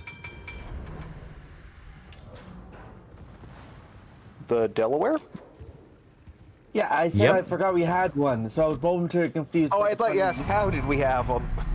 No, I was like I was momentarily confused. Yeah, I thought you said the same thing too. By the way, did you guys see in the tournament today, we had a Louisiana.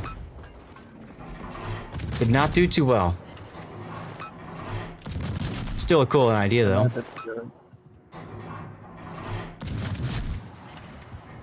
Okay. As I should AP at the... Oh.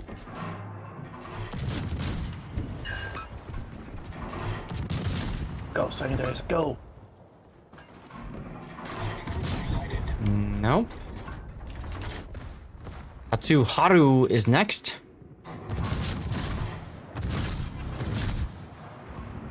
put the reload booster on, try to get the kill here. Or we can just miss, that's fine too.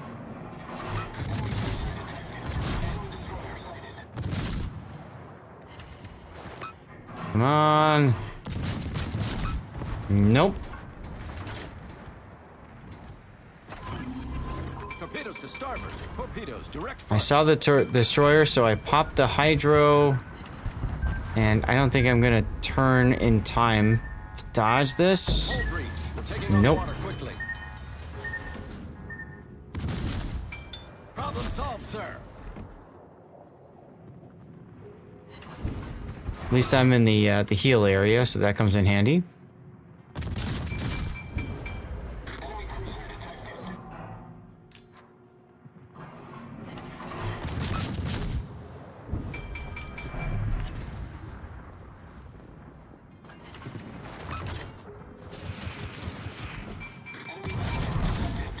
Well, I got a fire on the Fuso. He DCP'd. All stations. So let's see if we can get a follow-up fire on him. There we go. There's two. Yeah, burn, baby, burn. Disco Inferno.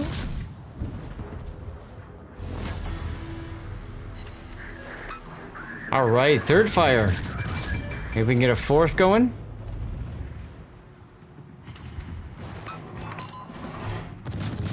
Never mind.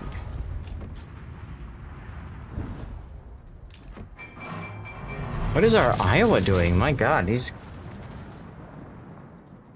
He's okay. doing a Maya and an Omina and probably gonna get torped. Probably. That's what I was thinking.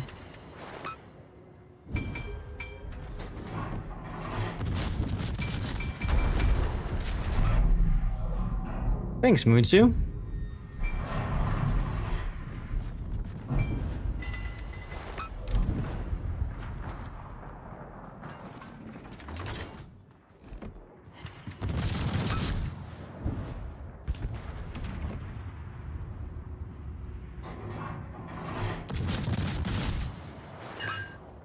There we go. There we go.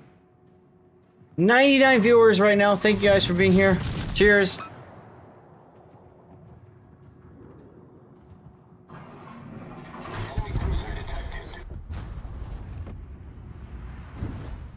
There's a Kokaze in front of me. See that. I just wonder if I can overmatch him.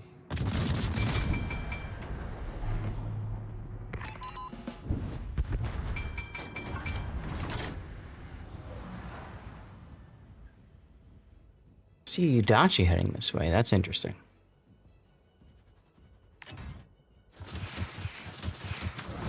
Aha! My instincts were correct.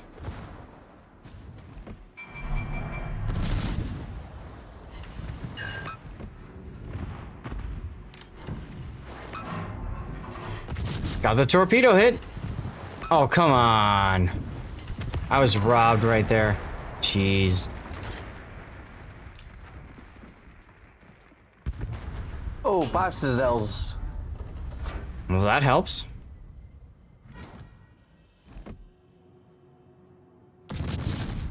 I don't know who's spotting or targeting me. Meanwhile, I've got a Nagato in my face. Oh, a bookie right in front of me. Nagato DCPs. Okay. We got this, chat. We got this.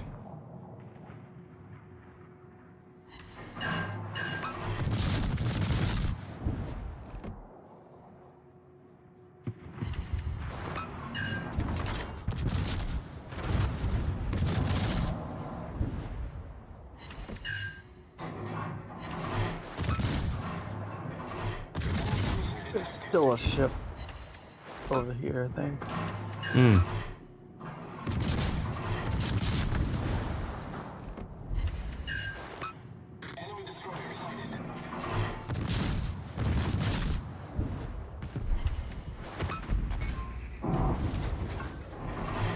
I was just about to use my torpedoes, you jerks. Get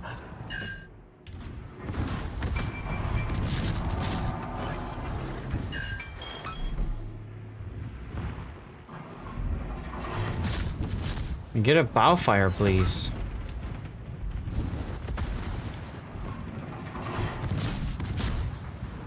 Hey, there's the bow fire. Yarr! Battleship destroyed.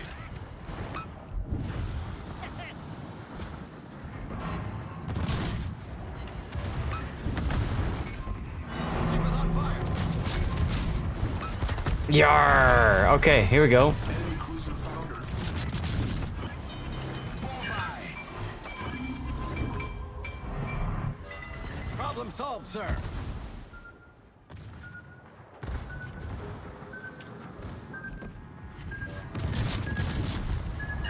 Yes, there we go. We've sunk Okay, that's kill number 5.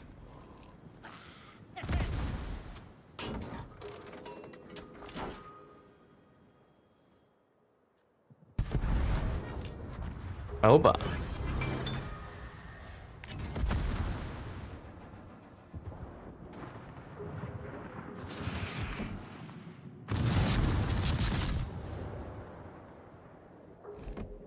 Hey, who just followed? Genorius 809. Thank you for the follow. Thank you for giving Stevie some bacon over there, huh? Appreciate you, dude. Welcome to the Zath fleet. Feel free to say hi if you'd like.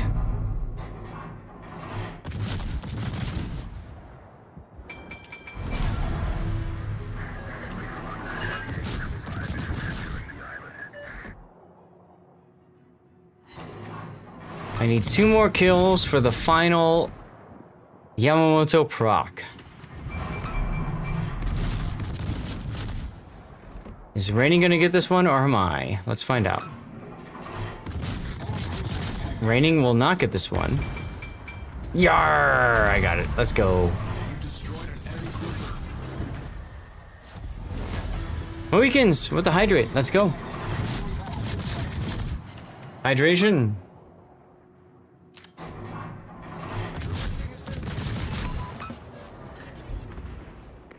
Thank you for the reminder, Mohicans. Oh crap, I have the Musashi right in front of me. This is less than ideal. Less than ideal. Let's call it that.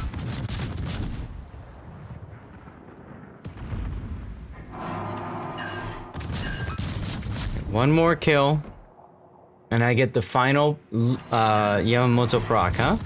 One more kill, one more kill.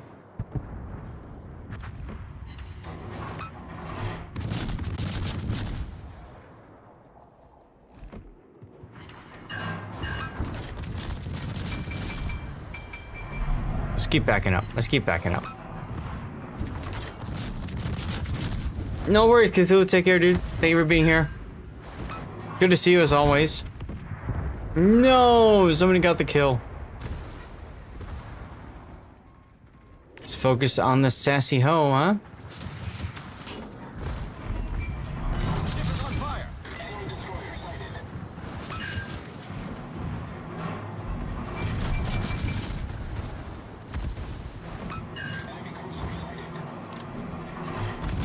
Hope to see you tomorrow, dude.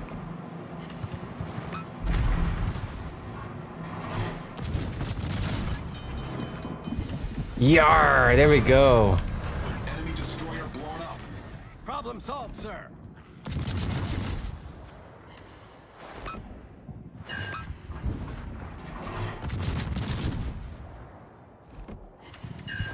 Yar. All right. Enemy cruiser sunk. Oh, hell there. I even hit him with a torp and everything.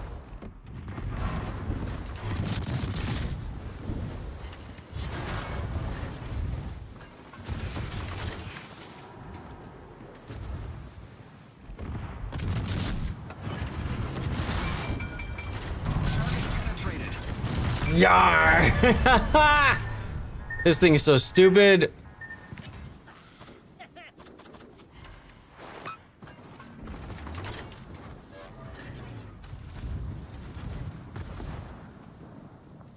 Except Musashi didn't take the torpedoes I thought he would. That's kind of frustrating.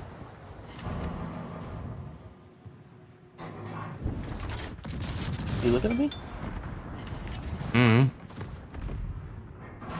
Am I don't think he is. There's the fire.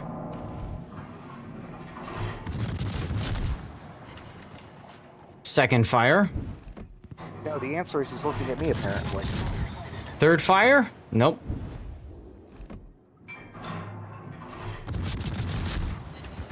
There's the third fire. AP!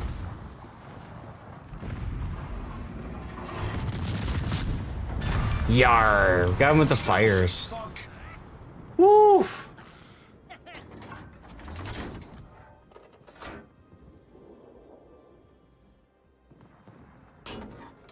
Let's go.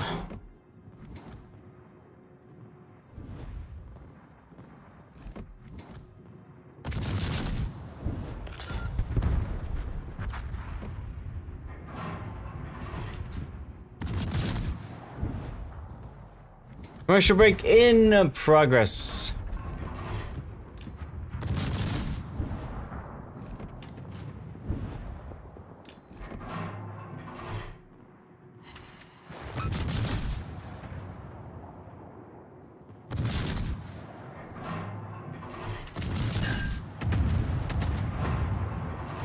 Gotta love Yamamoto. He's so good now. He's so freaking good now.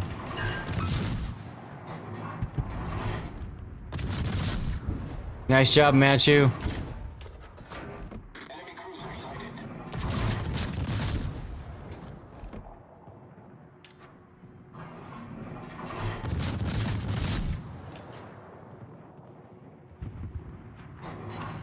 This Amano could actually kill the San Diego right now. It should be really sad.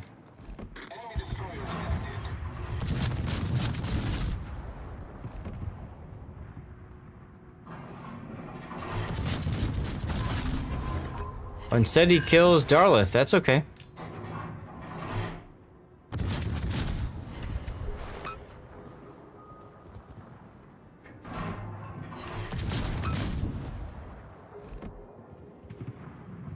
Seabear, by the way, thank you for saying hi to Rumble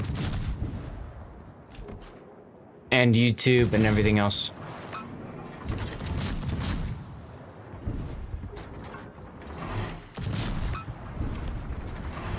Nice kill. Is Mucho all this left? I think so.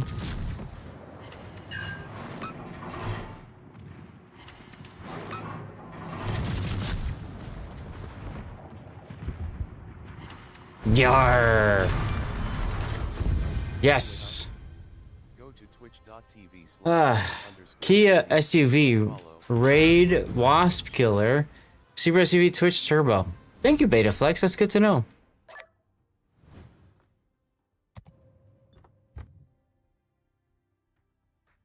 Yeah. First place, baby.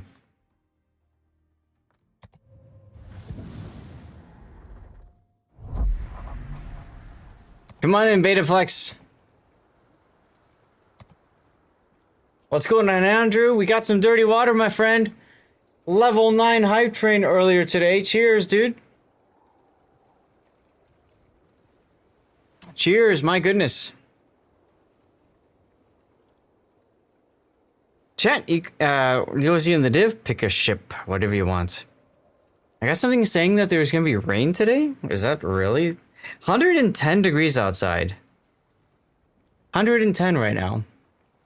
It's 5:30 p.m.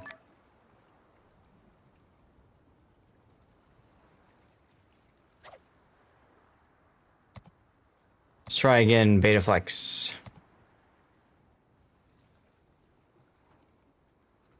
Is it really gonna rain? My watch says it's gonna rain, but no, I don't think so.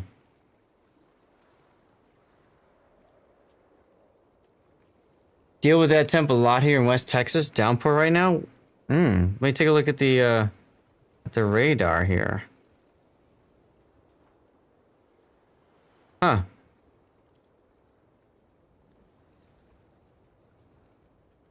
So you must be near like Van Horn. Cool.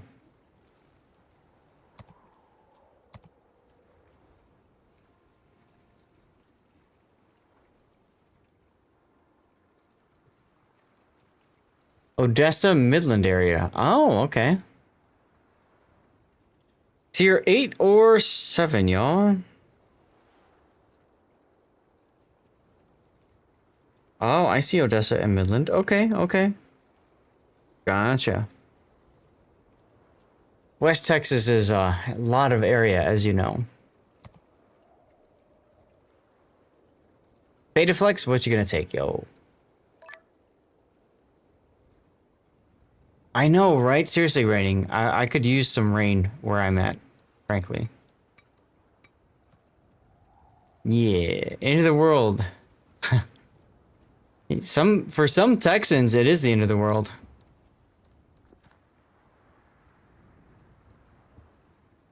I could do Takao with Yamamoto. What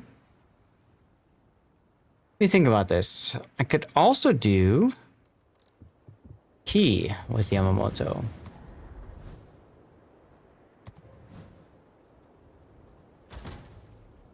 Moved here a few years ago for work. Not as green. Yes, true. But the nice thing about that is you don't have to worry about cutting yards and stuff like that as much, right? So that comes in handy. Just saying, just saying.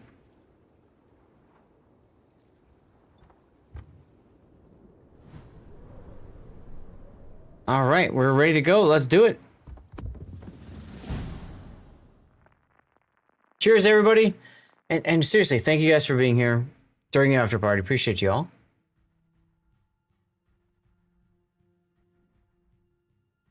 Is Duckman on vacation? No, I don't know. Duckman was here earlier today. Oh, AA off, yo. Everybody turn your anti-air off. P key.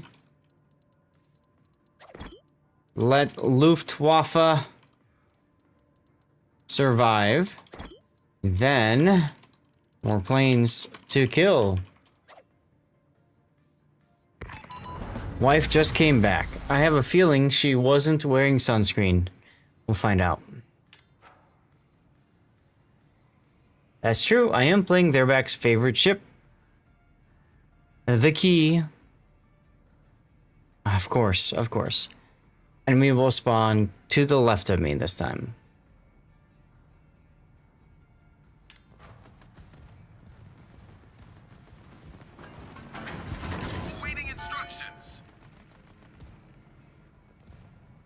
Remember, y'all, anti-air off. Let them live. Yes, good job, everyone. Good job. Nice work. Ryan is teasing himself with available info from WoW's numbers and stats. I mean, some people, that's all about the stats, right, City Slum? I sent him some info. I just sent him some info. It's good things to think about. With the tournament going on right now, it's a good opportunity for him to refine the bot for tournament play and maybe position himself into a good spot, you know? That was my thinking, at least. Ryan is the guy, by the way, who created the replay bot that we use, the replay render bot. That includes a spit out of things like damage and whatnot. I tried to look at that today. A little bit hard with Sea Raptor because, of course, he's not able to see the same things that we are able to see, right?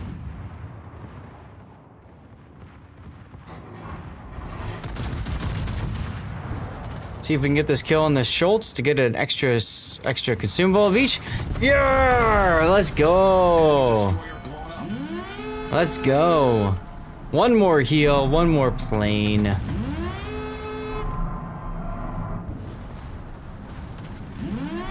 Hi, Betaflex. Kiss, kiss, kiss, kiss, kiss.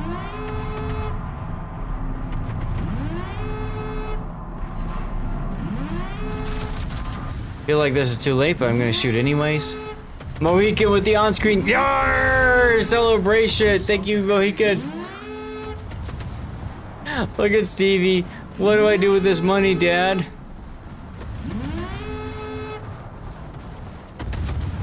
Thank you, Mohican, for the cheer, my friend. Here you go, Betaflex. I'm gonna help you turn into the enemy. Torpedoes to port. Oh, hi, torpedoes. Let me slow down for y'all.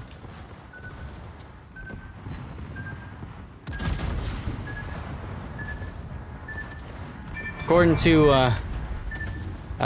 to their back, this is the worst ship in the game. Give Stevie your Ivan. What is Ivan? I'm curious.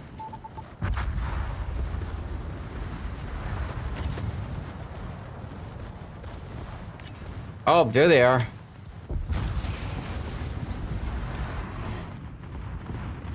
There's all the battleships.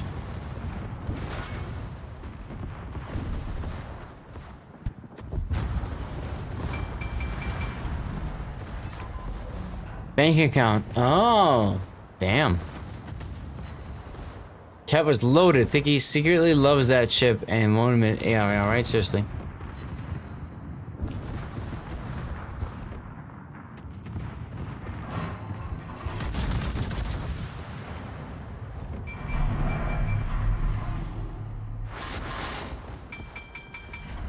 Three overpens on a broadside Turpits. That feels bad. Feels bad, yeah? Feels bad. Hey, look, planes.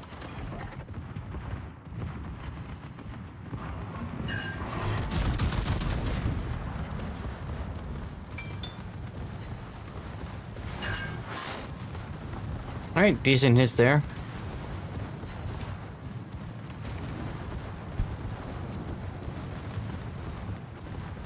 Damn, Palmer died fast. Well, you was getting multiple secondaries. Oh my god, they killed Rob. Come on, hi doing, Robert. I would have hooked up to get up from now there. Unfortunate. You bastards, right, City Slob? Exactly. You having a good Saturday, by the way, City Slob?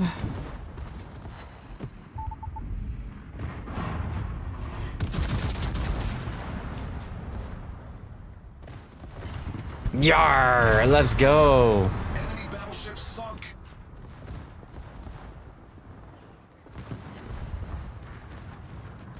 Yeah, I hope you guys are having a good Saturday. Winner announced in chat. Uh-oh, the winner was not following, so Betaflex won. Oh my god, it drew Moobot as the winner.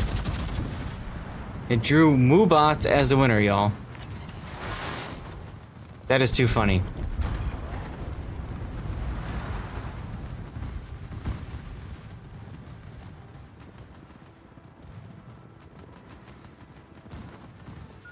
Well, congratulations, Betaflex. Make sure you let us know what you got on your CC container, huh? Maybe it's a ship? Hull breach. We're taking on water quickly.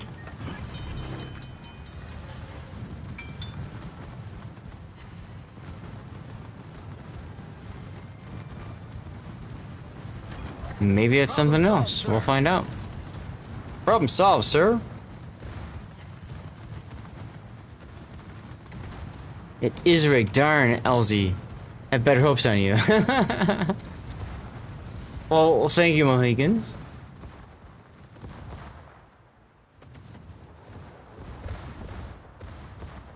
Thank you much, dude. Cheers.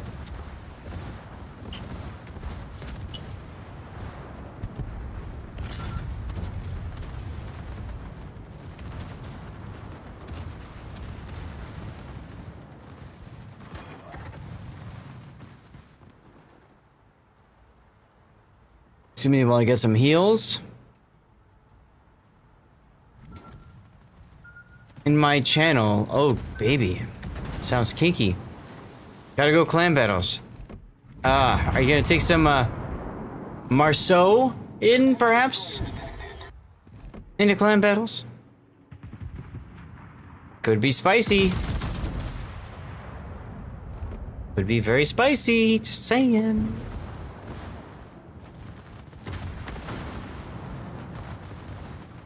You know what I'm talking about. You know what I'm talking about.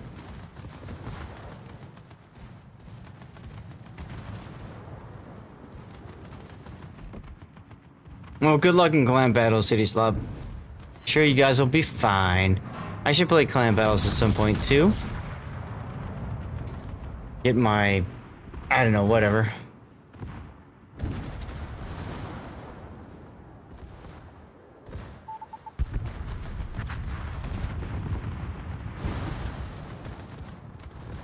Work with you guys?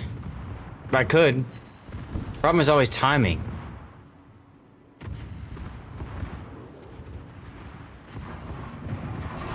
Trying to find a good time to do it. You know what I mean?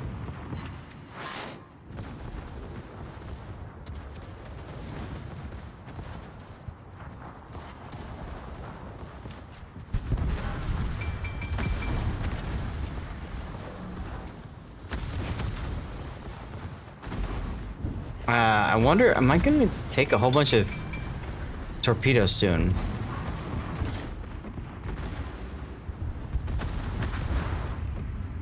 I'm scared. Here comes some AP from the Odin, of course, because I turned out. Now is always the best time for everything. You're not wrong, City Slob. You're not wrong. There we go, turd. Ah. We got it, we got it, we got it. Nope, nope. Maybe? We got it. Yeah. We got it, y'all. We got it. We got it. We got it. We got it. Made the turn. Made the turn.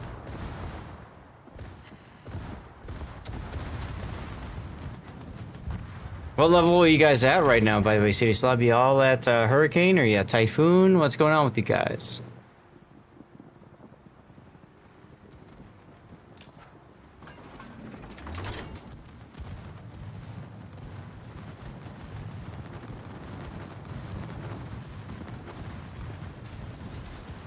Cheers, by the way.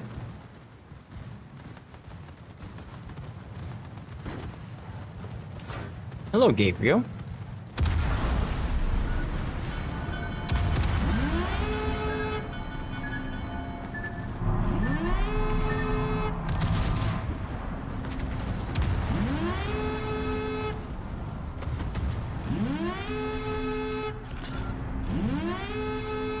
Excuse me, Gabriel.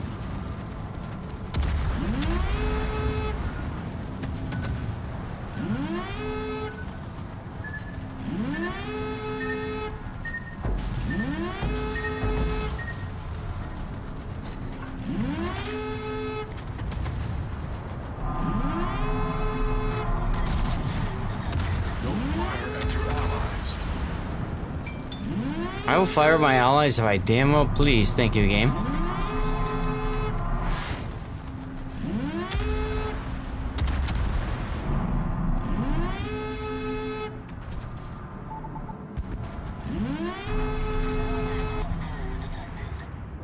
That rewind back? Yeah, it is. Okay. Alright, that's good to know.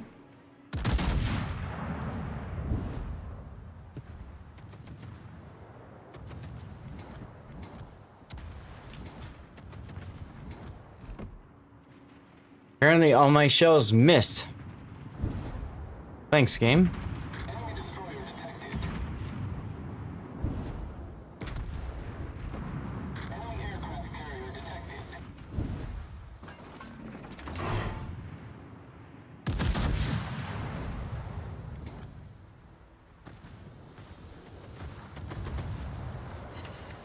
Yarr! Let's go with one over pen. Cruiser destroyed.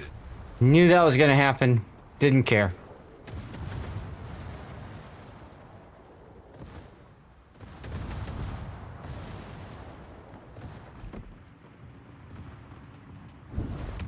Get this Graf Zeppelin kill. Come on.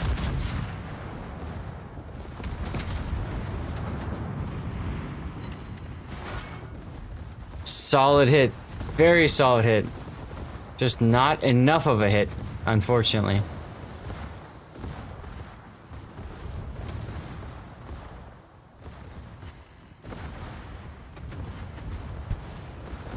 Nice kill, Matt. Yarr! Let's go. Yamamoto proc.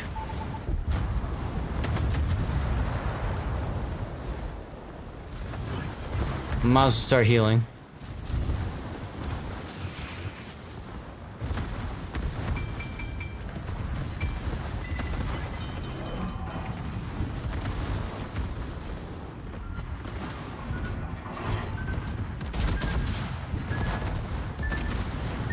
Problem solved, sir. Yar! Double yar! Let's go with the Citadel too? Hell yeah. Another round of heal from Yamamoto, baby. The ship is on fire. Commercial break in progress, y'all.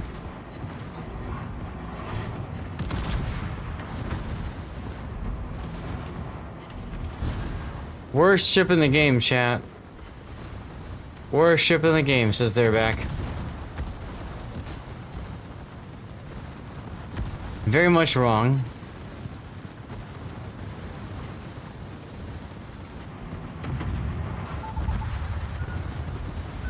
Torpedoes to port.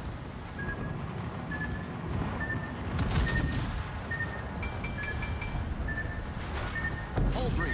We're taking on water quickly. This might be it. Let's evacuate the captain.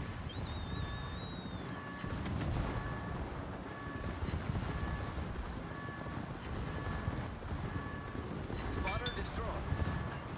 Evacuate the captain. We got him up. We got him up. Did it just get shot down though? I don't know.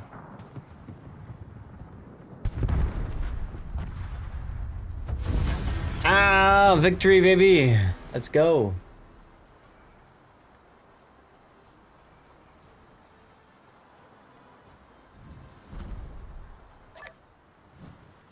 Seven ships, damn right, Ocean. Let's go. Second place only to Betaflex in the mines. Hell yeah, brothers.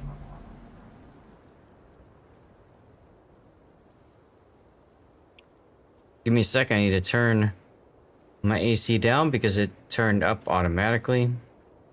Annoying, but I do that to save some electricity. Pick ships, y'all. Pick what you guys want to play.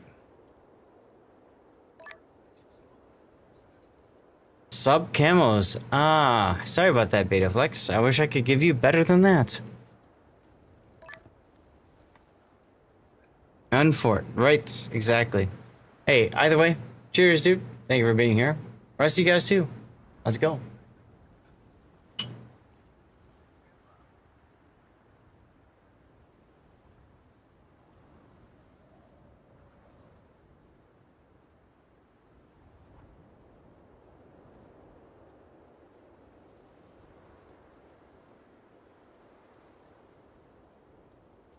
Ooh, I just got pinged. What did I get pinged about? News story. Nope, don't care about that.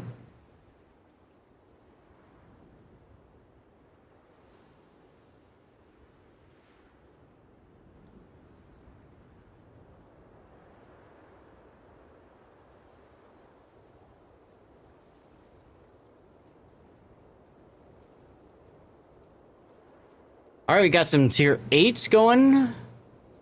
We want to do some 9s as well.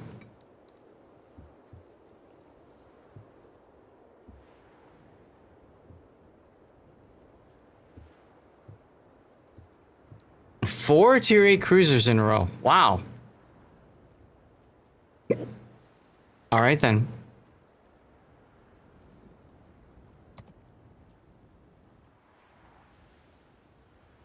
Betaflex with the sub. Well. I could do tier 9. I could do tier 8. Oh, I know what I can play. I can play past the boat cruiser.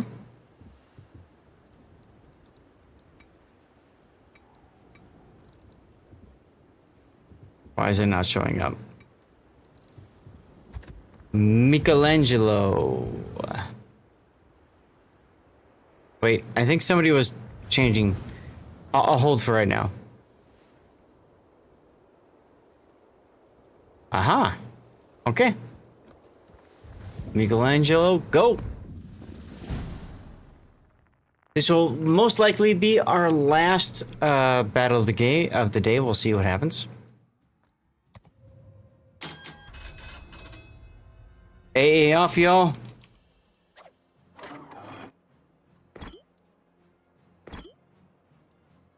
Everybody make sure you turned off your anti-air. Here we go. Cheers, everyone.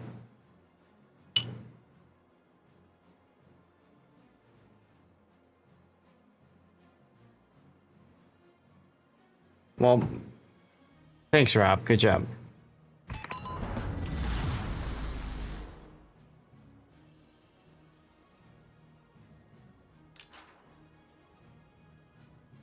Where's the... What we got? What we got? What we got? Okay. Guns to the left to start.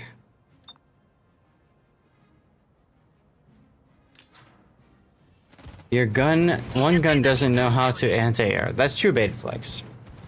So that certainly helps, doesn't it?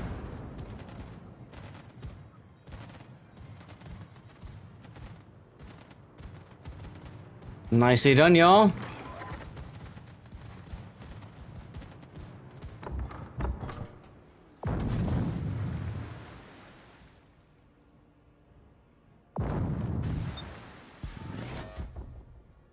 Oh, yeah. I can't do anything about it just yet. We do have a minefield to clear in front of us. That's good to know.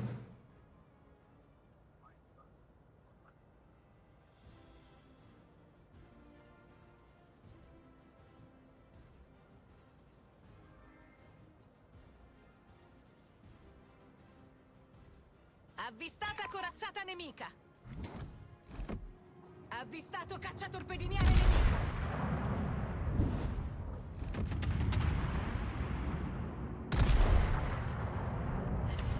I need to turn more so that my other battery can hit. And rip my torpedo tube, apparently.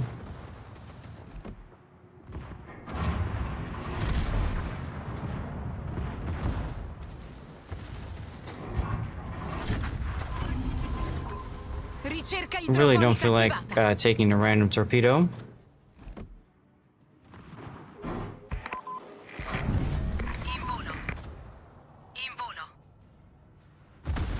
Allarme incendio.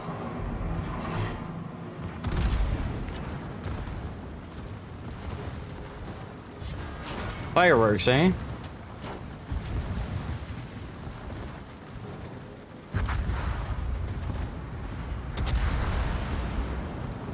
In attesa di istruzioni. A tutte le unità, concentrare il fuoco sul bersaglio. Cheers, Simo Higgins. Thanks for being here, man. Appreciate you playing DJ in Duckman's absence.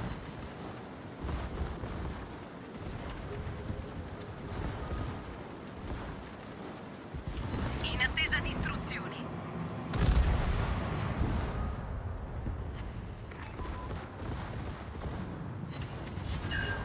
Man, I love these sap secondaries. They're so stupid. Yarr! See what I mean? Stupid.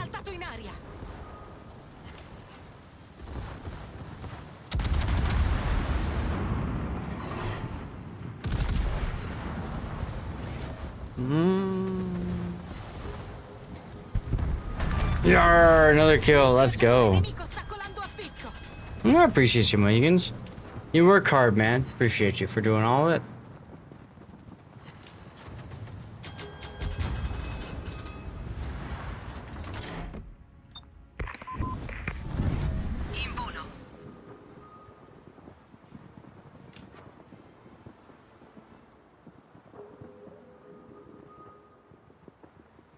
Mazu's ASW, it was all full, so there we go.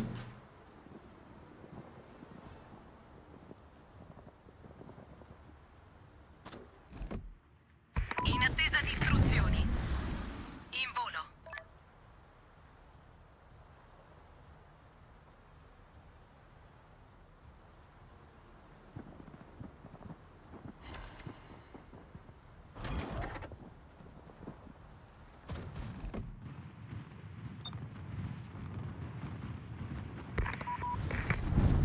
Ah, there's the battleships. In attesa di istruzioni.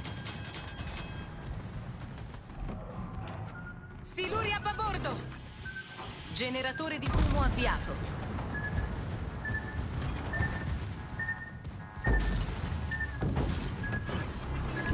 No time to watch a good deal on stream. Still glad we. I appreciate you, Mohicans. I really do.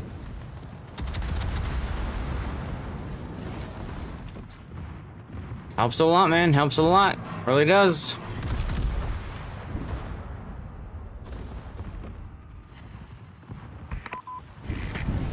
In volo. Yar, got the motorboat. Let's go. Who put this island here? Bogsy? Bogsy, I know it was you.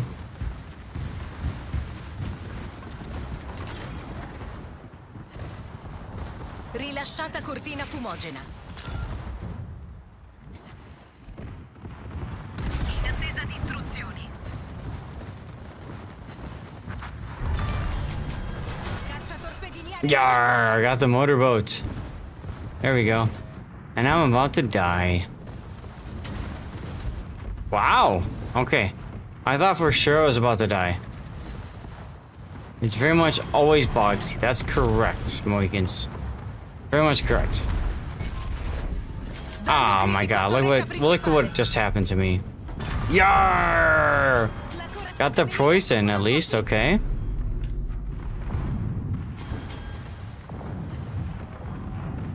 What's going on, Q the alley cat?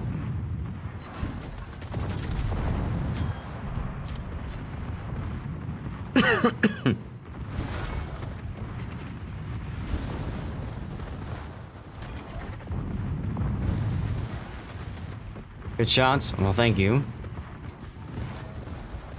Damn. Betaflex just putting in work here in the I-56. Suppose you would expect that out of a sub, right?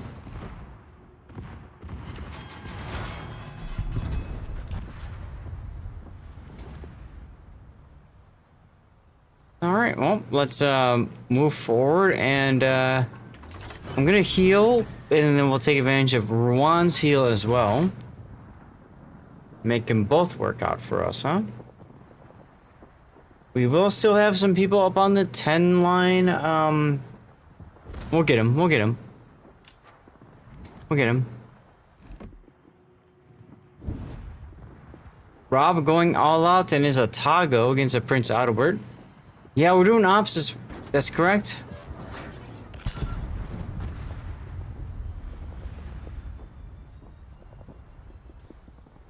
We are playing ops, hanging out, and having a good time. This is our after party. We did the Warship Masters tournament, NA, earlier today. Now we're just playing and having a good time. You know? I'm surprised I didn't take more damage than I did doing that. Yeah, you really didn't, did you? The Warship Masters went fine. A lot of crazy comps and weird choices, but also expected. It was fine. Cheers, dude.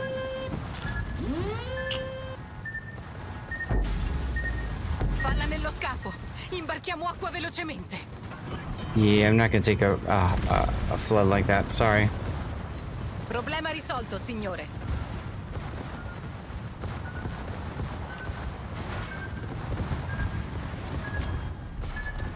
Oh my god. Falla nello scafo. There's a flood, I guess. Danno critico al Well, motore. rip my engines. Oh well. Alright, I think I got their attention. At least I got was the in mega here. version attention. I have a glass of JD number 7. I have Maker's Mark. Yummy glass for sure.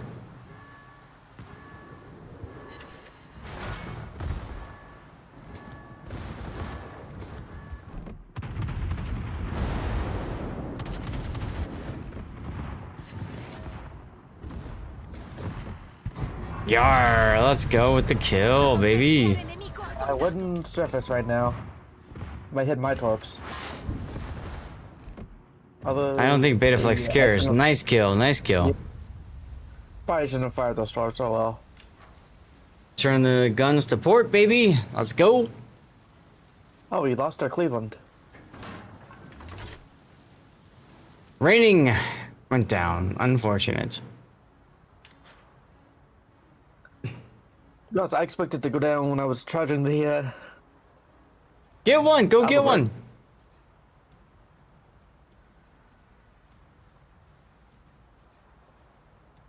I've been enjoying Maker's Mark. It's good stuff.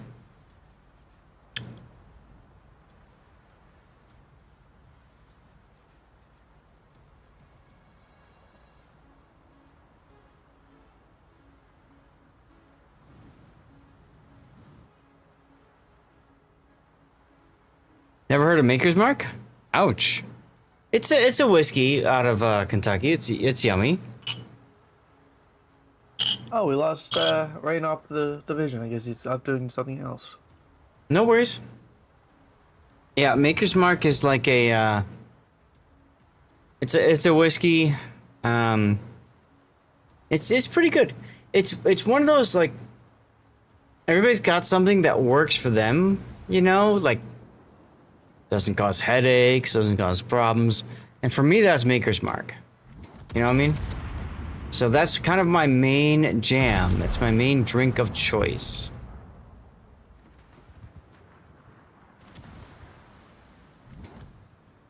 Does it scare you? Need to kill? Oh, yeah. I see it. All right. Get some It is guns on that one. Raining, thank you for joining us for some operations, my friend.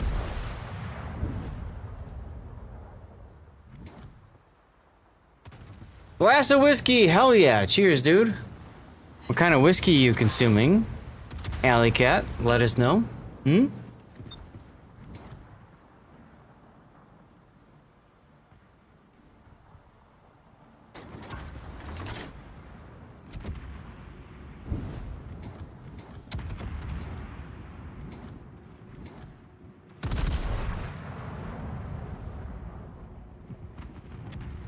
Imamon detected. Kill Beggin. I have no idea what is that, like an Irish or something? Sounds yummy.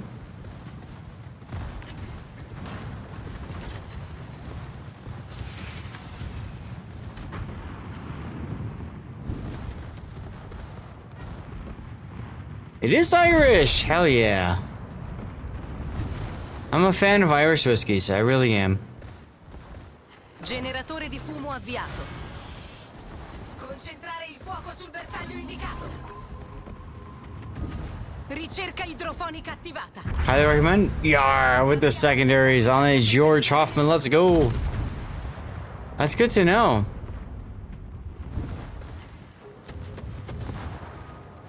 I don't drink a lot of Irish whiskey, Alley Cat. One of my favorites, though, was in Dublin Airport. I had nothing to do for a while, so I went and sampled Irish whiskeys, and that was yummy. I enjoyed that, yeah. Broadside Hildebrand? Citadel. Let's go, Citadel. No, there were none that caught my fancy that I can think of. Yar, by the way.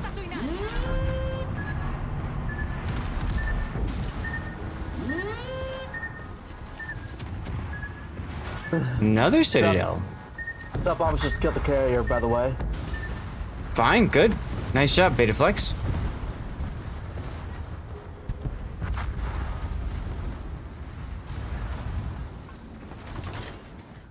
I could go reward survey. I don't think I have time though. So we'll just go and smack up a Hindenburg, shall we?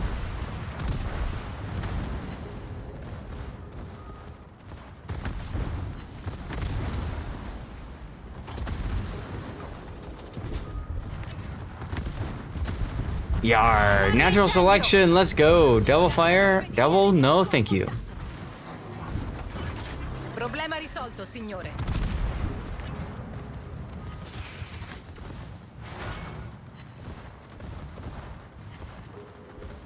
Yeah, I don't know. I'm a fan of Irish whiskey. It's just haven't sat down to like really sort out which ones I like, if that makes any sense.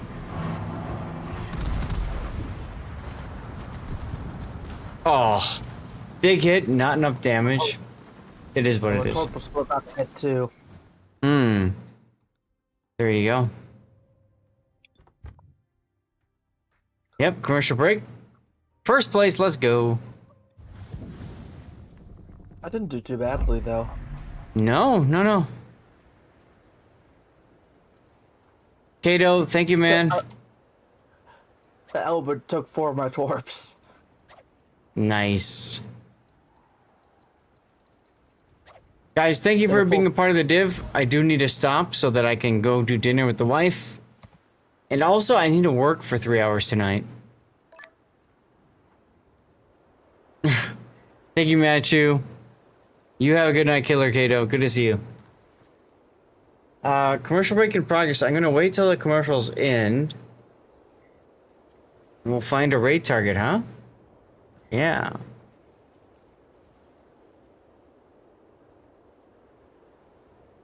All right, I'll leave the yes.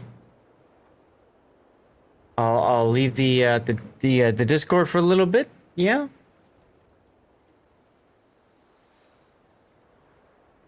Yeah, thank you, Betaflex. I'm sorry we couldn't get you in for more than just that, but you know, it is what it is, right?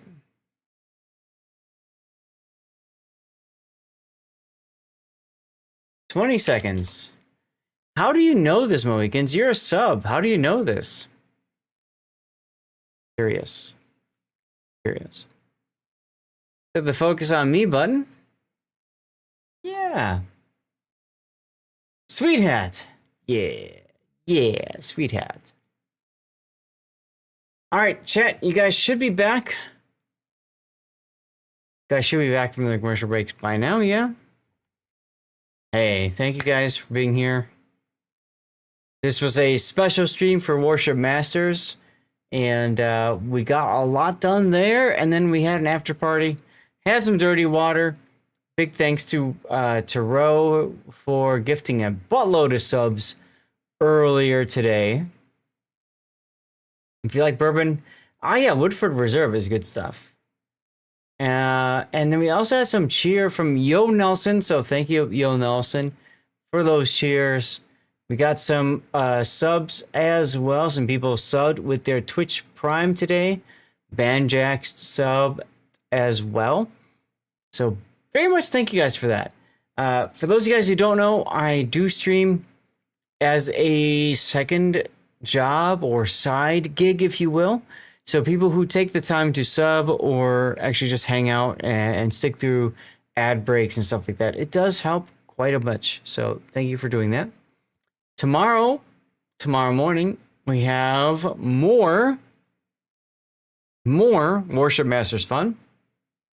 We're going to finish that one out. Thank you, P Forge, over on YouTube, by the way. I see the pyramid you're making over there.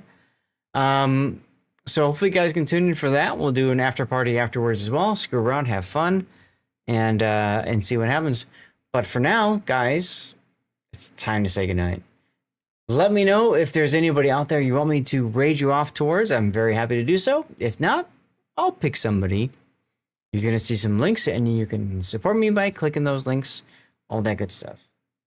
Take care, everybody, and thank you very much for being here. Here we go. the first thing you can do is follow my rerun channel, right? We've got the Warship Masters tournament going right now from 2020, 2023, 2024, and 2025. That's correct. 4 years of Warship Masters over on the rerun channel. You can tune in there, get an idea of what to expect in the Warship Masters tournament, although it has begun already.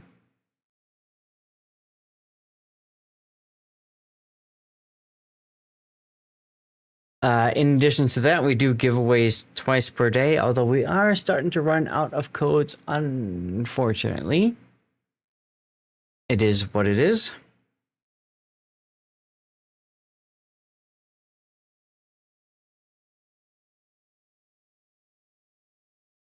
See if the wife has started dinner. There you go. There's my socials, all my various links. You can support me by clicking on those links, of course.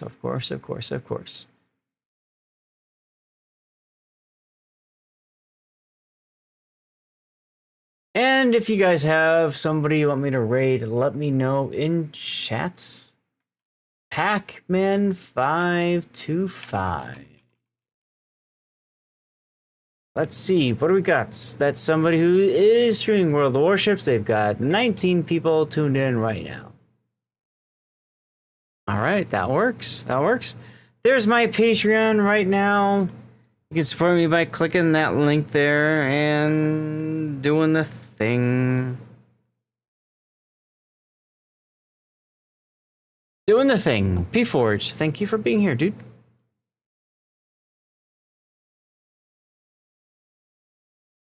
I'm going to create a poll for who to raid. We'll put Pac-Man in there. I'll add the rerun channel just because you never know. Who else is out there that you guys would like me to raid? Stats Bloke? Is Stats actually streaming? He is. I can raid Stats. All right, who else? Who else is out there for us to raid, y'all? Let me know. Big thanks to our subs, our follows, and our cheers, y'all. Drogan, Nelson, and Burnt with some cheers today. Let's go.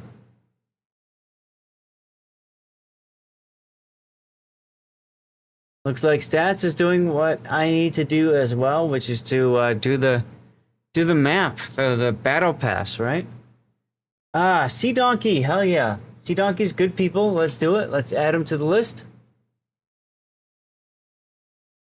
Once I can find my window. There we go.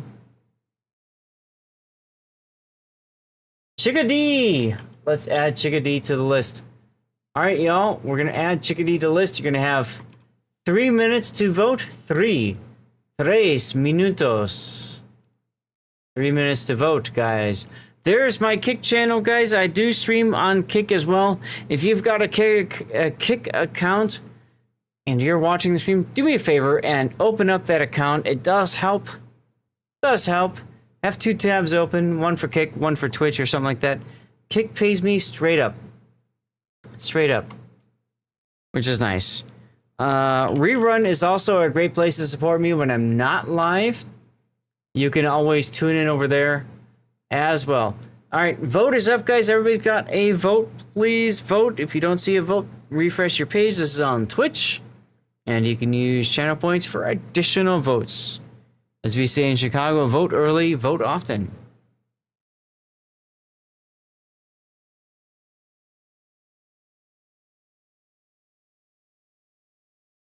Right? Vote early and vote often.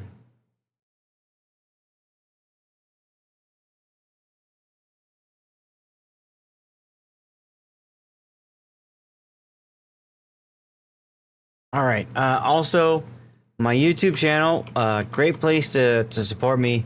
Click the link there. Subscribe on YouTube. Same thing as following over here. Thumbs up my videos and comment them. comment on them. It does help tremendously. Does help tremendously. Vote away, people. Vote away. We're halfway through the vote.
All right, y'all. Pac-Man 525 got the win. So we'll send you all off towards Pac-Man.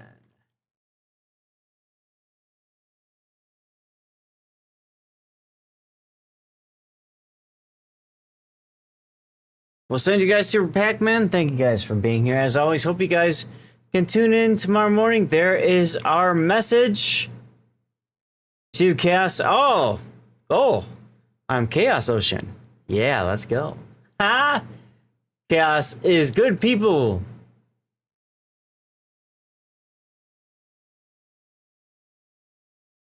Why can't I have to scroll on Pac-Man's channel? All right, that's fine. It is what it is. You meant Seth. I see how it is, Ocean Vanguard. No, it's all good, dude. It's all good. I appreciate you for being here. Everybody else, stick around through the raid. You get some extra channel points. All day streaming. Damn right, dude. 7.5 hours. That's a full work shift, y'all. I'm doing it because I love the hell out of all of you. Thank you so much for being here. Thank you, everybody, so much for being here. And I'm looking forward to hopefully seeing you guys tomorrow, huh? You guys saw the link for Stack Up, supporting mental health amongst veterans. Let's go, baby! I'll see you all tomorrow.